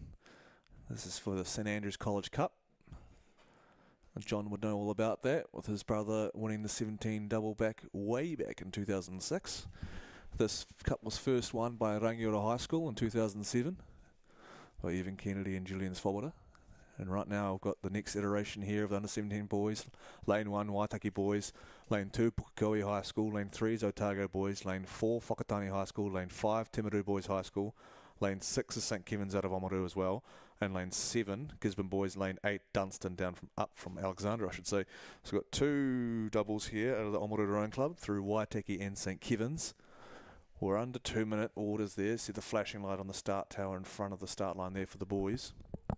As they sit patiently awaiting. Here we go, off and racing, right on time. So we'll look to the centre. Taupos and Eamunga from Whakatane, the North Island champions, and have been extremely quick through the progression races here in their quad and in this double. So we'll watch them closely as they're already starting to poke their nose out half a canvas up, on the boys from Otago, Ozone and Thode. Great start here from down in lane 8 from Dunstan, Hanning and Rufiu. But pretty even start across the board here for the boys under 17 double on glass-like conditions on Ruatanafa, as you see the safety boat swinging behind to make sure everyone's behaving themselves. But it's lane 3 actually overtaking that Whakatane group, Ozan and Thode. Thode just came through in the 17 single fight to make the final.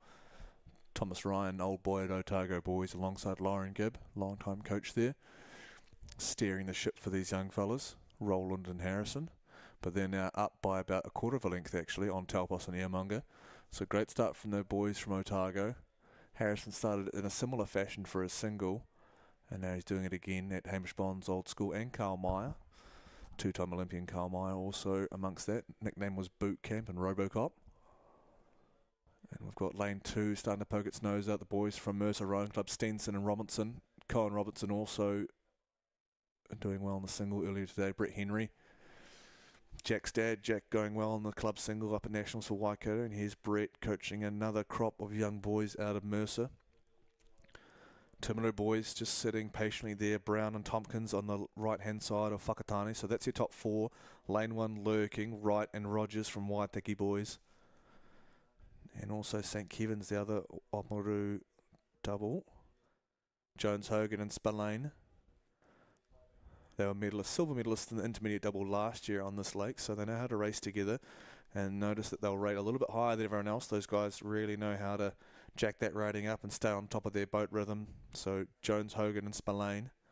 So great start here from competitive crews from lanes 2 to 6. All in with a shot. You got 4 spaces, boys, to fill to punch your ticket through to the under 17 AA final. It's still Otago boys, but also movers and shakers at Pukekohe High School. They've just gone through Whakatane now. So Eric Murray's old school, Pukekohe, making their presence known in second place now alongside Otago boys. Whakatane still sitting pretty comfortably in third, but there's a nice battle emerging here from South Canterbury and North Otago, the neighbours across the border, St Kevin's and Timaru boys. As we pass through the 750 metre mark, and we approach the landmass on the left there, that's the 1K. So a nice landmark for rowers here at Ruatanafa to know how far through the course they are. You get a little bit lost, you can do in that second 500, but as the 1K approaches, the field starts to squeeze together with Pukekohe, Otago, Whakatane, St Kevin's just surpassing Timaru boys, but Timaru have got plenty of Ks and work under the belt. You can see they don't think they'll be dropping back any further than that, but that's your top 5 right now, but we've got to find 4 out of 5. Canvas up from Otago boys, but Pukekohe on the inside are moving. It's Jimmy Stenson, Colin Robertson. They had a pretty successful time at the Nationals under the Mercer banner, and here they are now, changing colours to Pukekohe. They can change their colours, but their speed remains the same as they're crawling up alongside, ever so slowly and meticulously alongside Otago boys. They're still half a length up on Whakatane. They were early leaders, but we'll rely on them to come through. And then it's going to be St Kevin's going to be looking to their left there to just keep an eye on Timaru boys, because they are the One's lurking to maybe take that 4th spot off St. Kevin's, but great racing here as we spin around to be right in front of these top 5, trying to fit into 4 here. I wouldn't discount on the outside there though. Dunstan High School also travelling well. Hanning's had a few races this week, but he's out there again under Simon Smith's guys as we approach the 750 metre mark left here in the boys semi-final 1 of this boys under 17 double. And Whakatane and Pukekohe are all drawing level now, so I've got 3 in a line now. Otago boys going with Whakatane, but this is where the cream rises to the top here. And these older groups, this third 500, true speed is measured, grit and technique all coming together. But you can let the picture do the talking here. It's close. You've got 5 on your screen. You've got to find 4. So from running from right to left, Pukekohe, Otago boys, Whakatane, Timaru boys, and St. Kevin's.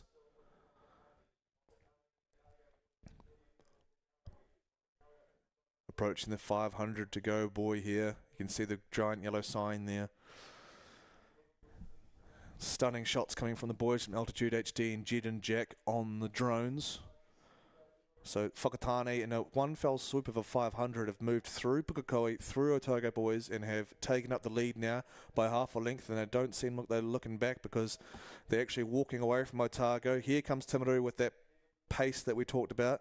They do plenty of miles under Brian Smith, and it's paying dividends here as they start to walk through the boys from Oamaru. So Oamaru have to step up their game a little bit if they want to stay with that Timaru crew. But it is Whakatane, the North Island champions, showing their class now as they push out to maybe Clearwater. Sitting even as Otago boys and Timaru boys, and then just sitting in that 4th position watching out St. Kevin's because the boys from Mercer working away, they're staying with the momentum that has shifted with Otago boys as we go side on now with the drones. 250 to run here in semi-final 1 of the under 17 boys double sculls. It's still Whakatane. They've almost got Clearwater, but strong fight coming from South Canterbury, Bay of Plenty and South Auckland, with Mercer, Pukekohe High School, Otago and Timaru boys all on the line for 2nd, 3rd and 4th. You get top 4 to go through to the final, and they're all there. Whakatane finishing really well in the last 750 metres, just started to turn the screws a little bit, and they've walked away, and they're continuing to walk away with that stolen momentum, and they've got Clearwater on the rest of the field. Timaru were down at the K. They're up now in that 2nd position, and they're going to book their ticket, barring catastrophe, through to the A final. Just a foot up on the boys from Otago and Dunedin, Thode and Ozan. But down to the line, it's going to be Whakatane. It's going to be maybe Otago just snipping Timaru, but Timaru, Otago and Pukekohe book their tickets through to the under 17 double A final with a valiant effort coming from the Oamaru boys, and we'll see them again in the B final. We'll quite quickly have to change our attention. Semi-final 2, we'll be pounding it down the course rather quickly. In semi-final 2, we're going to have Hauriki Plains College. Lane 2, you're going to have Ashburton. Lane 3, St. Paul's out of Hamilton. Lane 4, Wakatipu. You've got Sebastian Watson, who's backing up from the 18 quad victory earlier in the afternoon. Wanganui High School, both Newton and Hurd, both backing up from the under 18 quad. Cambridge High School in 6. 5 belongs to Marlborough Boys. 7 and 8 is St. Peter's School of Cambridge in 8. And we'll just look through the graphic here as the drone makes its way back up. Lake Ruataniwha here on another glorious day we've had here in the Mackenzie Basin. Boys are quite far up the course. There's your race sponsor in the corner there, Cowboys Steakhouse at Queenstown.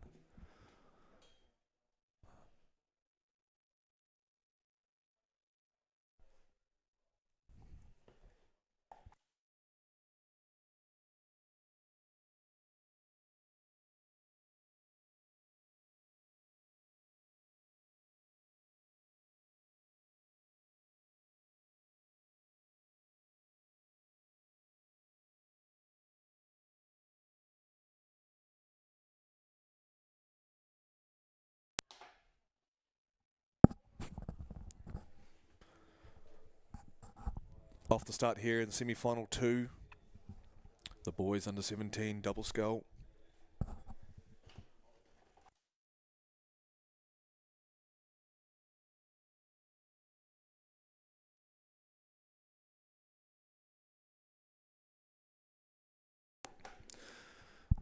Settled well into their pace now. As you can see, the island referred to as Alcatraz approaching on the left-hand side of your screen. We're coming up to the 500 metre mark, so we're already 1 quarter down here in semi-final 2 of the boys under 17 sculls. And you can see 4 from the top.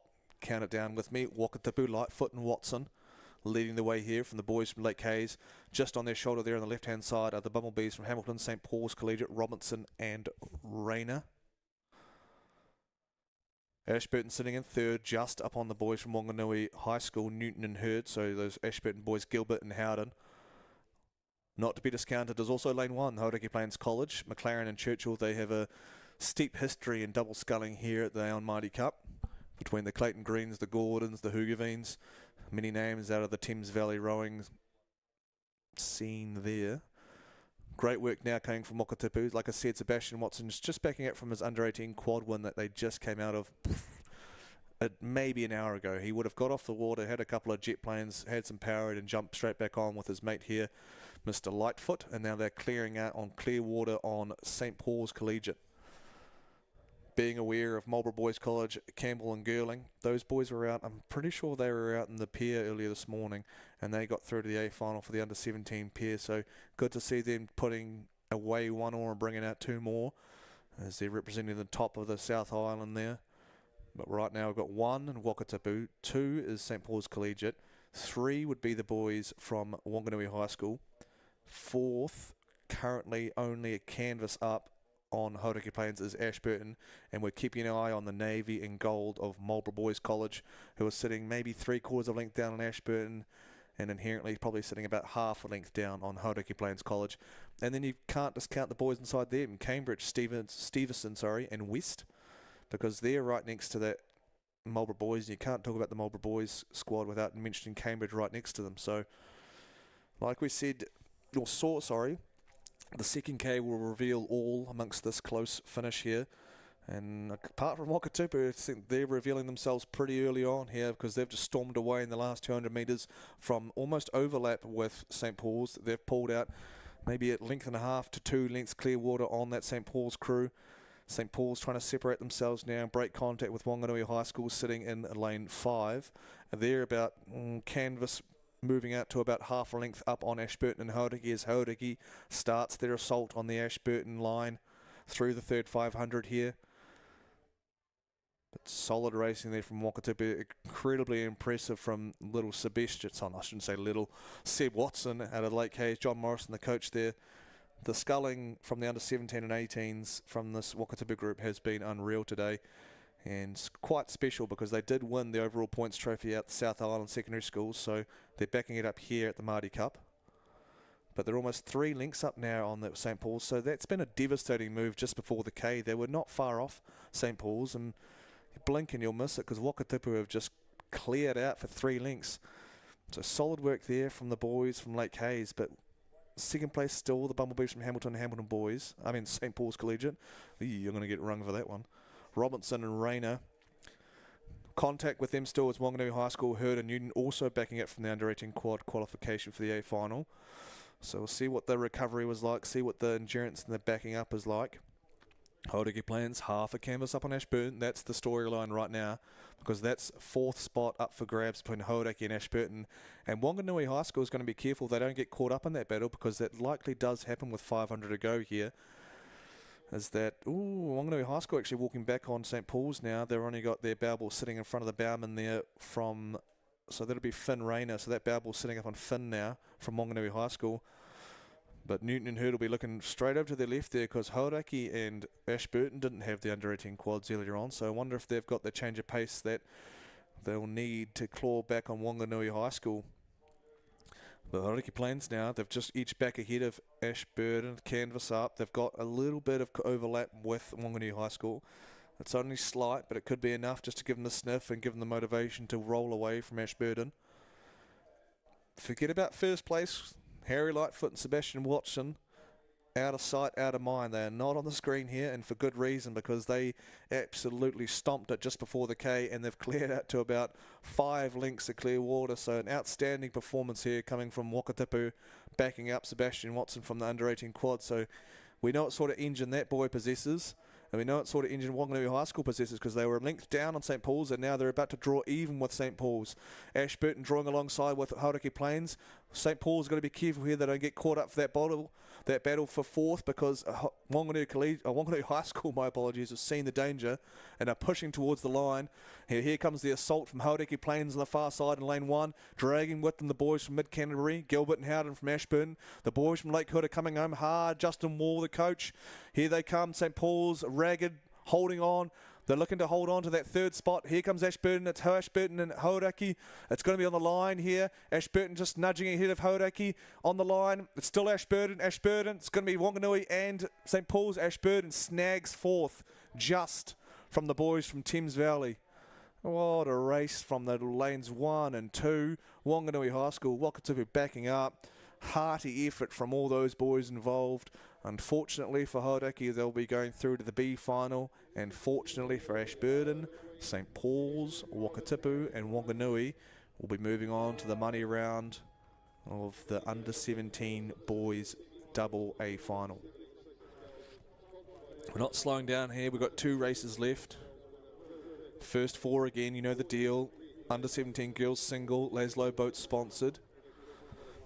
Semi-final 1 consisting of lane 1, Ashburton, lane 2, Columba, lane 3, Mount Maunganui, lane 4 is Iona out of the Hawke's Bay, lane 5, Hillcrest, lane 6, St Andrews from Christchurch, lane 7, Tauranga Girls College, lane 8 is Wentworth.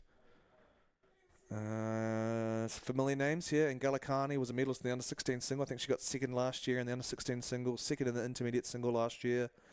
Here she is, an under-17, alongside Amy Everett, who absolutely dominated her semi in the 16 single earlier today. So Amy Everett's an actually under-16 single sculler. She's in lane 3. Lane 4 is Angela Carney. And right now, Angela would be your race leader, alongside potentially in lane 1, Miss Marriott from Ashburton and Lake Hood. Penny Marriott, coached by obviously Hefford, Mary Hefford, and Justin Wall, who's our chief starter here at the Maadi Cup. And we get that gorgeous overview shot. You can see the rhythm of the boat moving with the rowers and seeing what the rowers can produce, the propulsion and the rhythm, rocking back and forth in the boat. And the person with the best rhythm right now seems to be Angela Carney, coached by Matt Lawson, Matt Mannington. We've seen Matt's name a few times today. But this is top 4, folks. And you can see the lineup without me having to say that this is close. You've got Mount Maunganui, Steve Finlayson, Amy Everett, coach there. An absolute force in the Bay of Plenty coaching ranks of Steve Finlayson. He's got a plethora of athletes here doing extremely well. And here's another one from Mount Maunganui. But it goes Angela Carney, Mount Maunganui's Amy Everett. I think you just give it to lane 1, Ashburton over Columba, Ciara Patterson, but you wouldn't discount Hillcrest's own Reitara David, coached by Georgia Allen. She's the under-18 single champ from back in the day at Hamilton Girls. Now she's over at Hillcrest helping out at the Hamilton Rowing Club and Hillcrest School. Not too far off the pace and not without the realm of possibility would be St Andrews' Jasmine Christie, Marion Hardwick and Kendall Everest looking after her. If you ever turn a pace from St Andrews, there's no reason. This is only the under-17 girls single. I'm not saying only, I'm saying that single sculling you can gain and lose a lot of pace in a short period of time. So it's not beyond the realm of possibility from the St Andrews sculler Jasmine Christie. Out in front looking rather comfortable though is Angela Carney. She's very experienced in the single. She's been racing hard for the last 2 years in it. It's not the biggest of figures physically around the boat park, but you put her in a boat and she'll try and break that foot plate and swing as hard as she can back, and it pays off because she's up with a length now over the under-16, one of the under-16 favourites there, Amy Everett from Mount Maunganui. Amy Everett about half a length up on Ciara Patterson now from Columba as Penny Marriott just feels the effects of that fast start. In fourth now is Reitara David from Hillcrest with those red and white quarter blades from Hamilton Rowing Club. But it's still, it's Angela Carney's just broken contact actually now. She's got clear water up on Amy Everett. Amy Everett doing a great job. But the big mover there with all the momentum seems to be Ciara Patterson out of Columba, brought to you by Jared Brentzel and Emma Brown. Jared Brentzel out of Oamaru originally and played a few senior years at the Avon Rowing Club. He's found himself down in Dunedin helping out with Columba now. and he's brought a force of young girls out of that Dunedin school to the Maadi Cup. And she's rocking through now, Amy Everett. So this is a huge move from that K onwards. Ciara Patterson has looked unstoppable. She walked through Penny Merritt, she's gone through Regatta David, and now she's currently up on Amy Everett of Mount Maunganui. So stellar effort coming from Ciara Patterson. And Gala's looking fairly comfortable out in front there. She's got quite a few races to work on, so she'll be wary of overdoing it herself. But she still has cleared water over Ciara, because Ciara's now in the second position. Top 4, just like the 17 boys. Top 4 going through to the final here in the semis. Looks like the cream, like we said, is rising to the top here as we have the top 4 quite clearly on your screen as we circle back to a shot of the full field here in semi-final 1 of the girls 17 single. You can see the number of tents that accommodate the athletes, parents and support staff down here at Maadi. And Angalakani intends to show us some pretty classy rowing. Lawson and Mannington must be pretty happy with themselves to produce something like this, so it's good to see Iona College down here with a pretty reasonable population actually, because Angala's just separated herself even more. She's probably got a boat length, or almost close to a boat length of Clearwater up on Ciara Patterson now from Columba, who's had a stonking second half, the girl from Dunedin. Here comes a little bit of a finish now coming from A.B. Everett out of Mount Maunganui. But currently it's still Angalakani, strong through the water, very aggressive back opening through to the finish as the blades exit. And she's under 100 to go now in this first semi-final of the 17 girls single. Second place still Ciara Patterson, third Amy Everett, fourth Regatta David out of Hillcrest. That'll be your top 4 that'll go through to the money round of the A final of the girls 17 single. Crossing the line now is Angala. Ciara's just going to hold off a fast finish rebound from Amy Everett, who's going to third, and then Regatta David's going to sew it up in fourth, just with contact on Amy Everett. So that'll be an interesting final with those girls all fairly close. And the rest of the rest of the race here will move through to the B final of the girls 17 single. One left, folks. Semi-final 2 of the girls 17 single. As we pan through, here come the graphics going through the lines thanks to Milford Asset with our live stream. We've got lane 1, St Hilda's out of Dunedin. Lane 2 is St Paul's Collegiate in Hamilton. Lane 3, Dunstan High School. Lane 4, Mount Albert Grammar out of Auckland. Lane 5, Dunstan. Lane 6, the locals from Twizel. Lane 7 is Diocesan School for Girls from Auckland. And lane 8, Mount Aspiring. So just like we had the boys before, doubling up from the 18 quad to the 17 double, there's a few names here that are doubling up from the 17 quad. That was not too long ago, and my eyes are drawn to Twizel's own Sadie Mason, winner of the club double at the national champs recently up at Karapiro. She finds herself in lane 6 here of the 17 single after getting second in the 17 quad earlier on. And right out in front though is lane 4, the familiar name of Olivia Tattersfield out of Mount Albert. She's been on a form this year, folks, out of Mount Albert. Her brother also a very handy sculler. And here comes on her right-hand shoulder Talia Nelson from Dunstan, brought to you by Simon Smith and Natalie Wilson. Simon becoming one of the top coaches in the country with what he's done with Dunstan in the last decade through all age ranges. But here's Talia doing well. She jumped in the single very late in the season, I remember, for the under-16s, and almost snapped an under-16 medal, I believe, or maybe a final. But she's maybe a little bit more mature, spent the season in the single, Talia, and she's just sitting in second place. But interesting enough, right on her heels would be another Dunstan sculler. That's Neve O'Doherty. St Paul's Sophie Dunn also doing really well there in lane 2. Just coming up there is Twizel. So we've got Mount Albert back to potentially Dunstan in lane 3, Neve O'Doherty. Then St Paul's actually now moving ahead. So Neve from St Paul's in second. You've got Talia Nelson in 4th, but she's looking to her right-hand side because the local girl, Sadie Mason from Twizel Rowing Club's looking to make a move here. See what sort of gas Sadie has in the tank after that 17 quad effort. But she's got contact with Talia Nelson. Pushing her along outside of her is Diocesan School for Girls from Auckland. That's Sibylla Thompson. So quite a wee line up there with St. Paul's making great moves. Sophie Dunn in that lane 2 position just to try and get her head above the water, away from Dunstan, away from from both the Dunstan girls, I should say. Mount Albert well out in front. Olivia Tattersfield doing fantastic work there. I think she races in the 18 field as well, in the 18 pair. So she's incredibly talented. She does too. So she's in the final of the girls 18 pair. She's in the 18-8 for Mount Albert, and she does the 17 single here. So doubling up in age ranges. She's doing the single as well as sweeping in the pair. So a very talented rower coming out of the Mount Albert sheds. It's still down there in lane 2, St. Paul's Sophie Dunn, brought to you by Morgan Blind and Roy Pickard. Morgan Blind's just come back. That's Conrad's daughter. So Conrad is the rowing picture show man. And she's just come back from Radcliffe Girls, which is the Harvard edition of rowing over there on the Charles in Boston. So she's back helping in the St. Paul's Collegiate shed.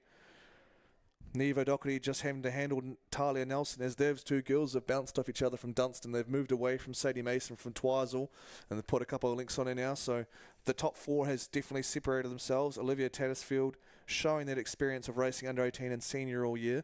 She won the North Islands in the under 18 pair, so she's something to have a weapon between sculling and sweeping here.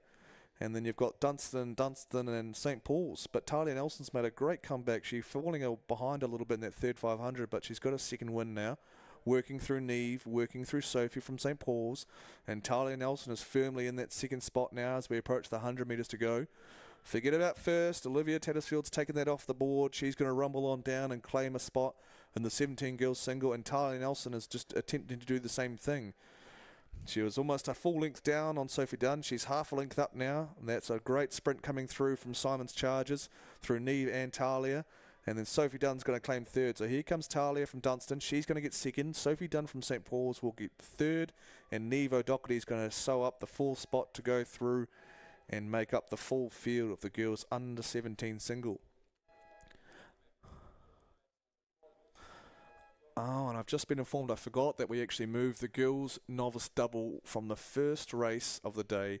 It's been shifted to the last because too many of those novice girls were involved in other races. So I lied to you when I said this was going to be the last race, because we still have the girls' novice double to rifle down.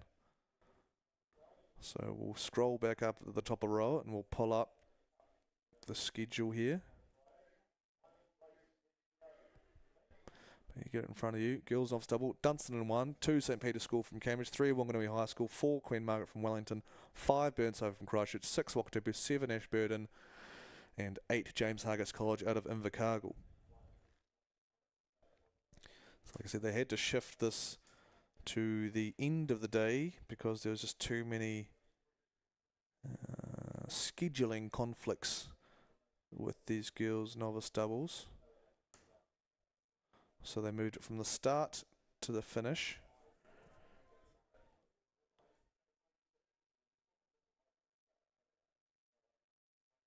So repechage 2 of the girls' novice double making their way down.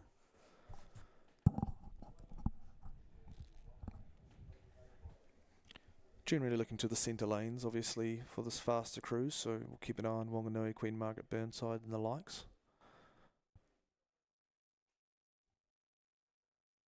And it doesn't look like I'm too far off, including lane 6. How could I forget Wakatipu after the day they've had? A great start all across the board here for the girls' novice double. Repechage 2 progression is first 2 to the A final, so she's cutthroat. We just had first 4 coming from the semi-finals, but we'll take 2 more spots off the board, and we've got the A final of the girls' novice double. Lane 1 with a great start. Dunstan, of course. St. Peter's going well. Goodinson and Wilson. Wanganui High School, Hoekstra and Franks. Right next to them, Queen Margaret from Wellington, Nuns and Margasiva. And maybe Ari's younger sister. Ari, quite an accomplished senior men's oarsman who made 21s a couple of years ago at a Star Boating Club in St. Patrick's. Burnside out of Christchurch. Irvine and May travelling well as well. And Wakatipu in that gold boat unmistakably. In lane 6, Bura and Kavanagh. But it's lane 2 so far, St. Peter's School, so the machine that is St. Peter's School Rowing out of Cambridge. Churns once again here in the novice double with Gunderson and Wilson.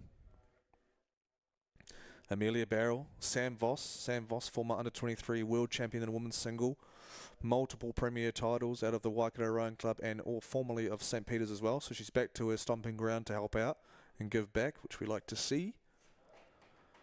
But it's close. There's only 2 to go through here, folks, and you do the maths to me, because it looks like there's 5 boats on screen and you got 2, so someone's got to make a move, and it looks like St. Peter's are trying to put their hand up to be the first ones to be taken.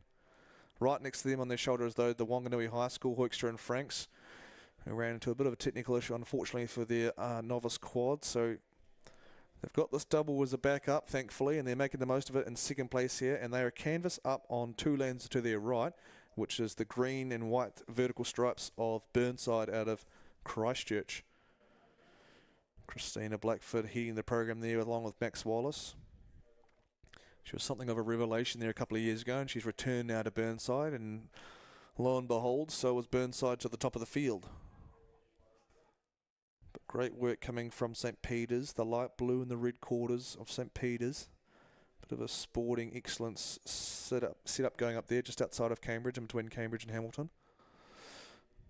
It's Gunderson and Wilson. Done extremely well, just inching away from competitors there from Wanganui. Affectionately call themselves the Swamp after drawing with Hamilton boys of overall points trophy at the North Island Secondary Schools.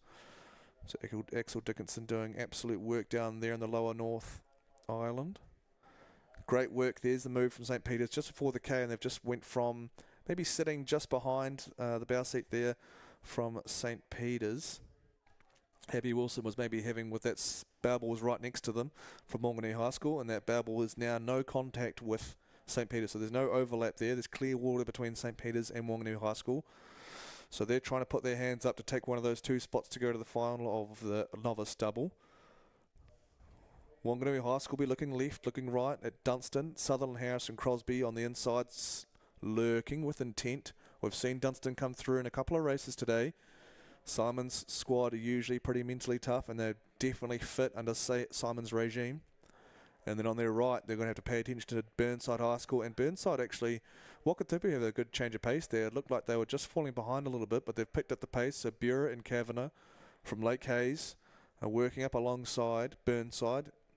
As Burnside, Dunstan and Wakatipu look to launch an assault on the second place there, being held currently by Wanganui High School. 7:50 to run now. St. Peter's up. Clearwater still on Wanganui High School, but that gap hasn't extended any more than we did have 250 metres ago. So keep an eye on that. Wakatipu still fighting all the way, drawing up alongside, hanging on to Burnside. Burnside still with overlap from Wanganui, and you just get the feeling that it's going to come down to the last 250 again here. But Wanganui might have a extra little added bit of motivation after their quad this morning, as they get the bit between their teeth there with Axel Dickinson, the head coach and head of Aramoho Wanganui Rowing Club.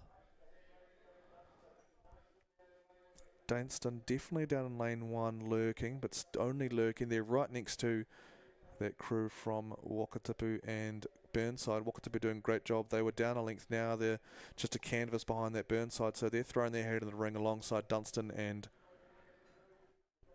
Burnside to try and nab that second spot from Wanganui. So we into the 500 now.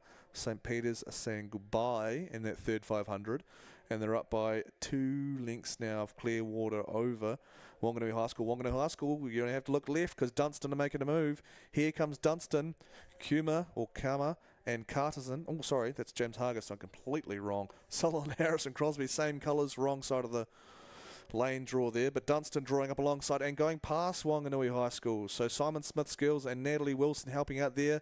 Sutherland, Harris and Crosby from Dunstan have just absolutely opened it up, turned it on at the 500 and said goodbye. We're going to take the second place, top 2 to the final. Thank you very much. They were a length down on Wanganui High School. They're about to be a length up. What a storming change of speed coming from Dunstan. I say that like I'm surprised, but it's Simon Smith's squad's coming up, and they've always got some sort of speed in their bag, and they've just produced it with 500 to go here, and they're closing their gap absolutely rapidly on St. Peter's. So 2:50 to run now. They did have 2 lengths of clear water at St. Peter's, and now it's down to half a length, maybe 3/4 of a length on Dunstan. So alarm bells won't be ringing, but they'll definitely be looking, giving the side eye to Dunstan in lane 1. You want to be paying attention to those girls, but it's St. Peter's still from Cambridge, Gunderson and Wilson. They've still got Clearwater up on Dunstan, but holy cow. Dunstan just exploded at the 500 and cut that length right down. They might even have contact by the time they get to the finish, but that's an outstanding change of pace from the Alexandra double, Emily, Sutherland Harris and Charlotte Crosby.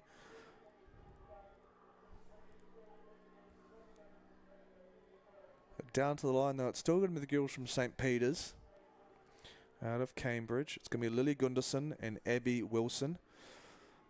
See, now they've got contact. That's outrageous. They had 2 lengths on over Dunstan, and Dunstan just ripped it through in the last 500, and that's going to be your top 2 going through to the final of the novice double. So congratulations to Dunstan and St. Peter's, and unfortunately for the rest, they'll be going through to, placings 3, 4, 5 and 6. We're moving on to the B final on the girls novice double. So that, I'm fairly sure, is our last race of the day. I'd like to thank those that have come down and made it all work, especially Milford Asset for helping us out with this live stream setup. And tomorrow we've got a day only full of semi-finals, so it's tough racing tomorrow. Thanks for your time and attention, and we'll see you again on Thursday at day 4 of the 2024 Aon Maadi Cup.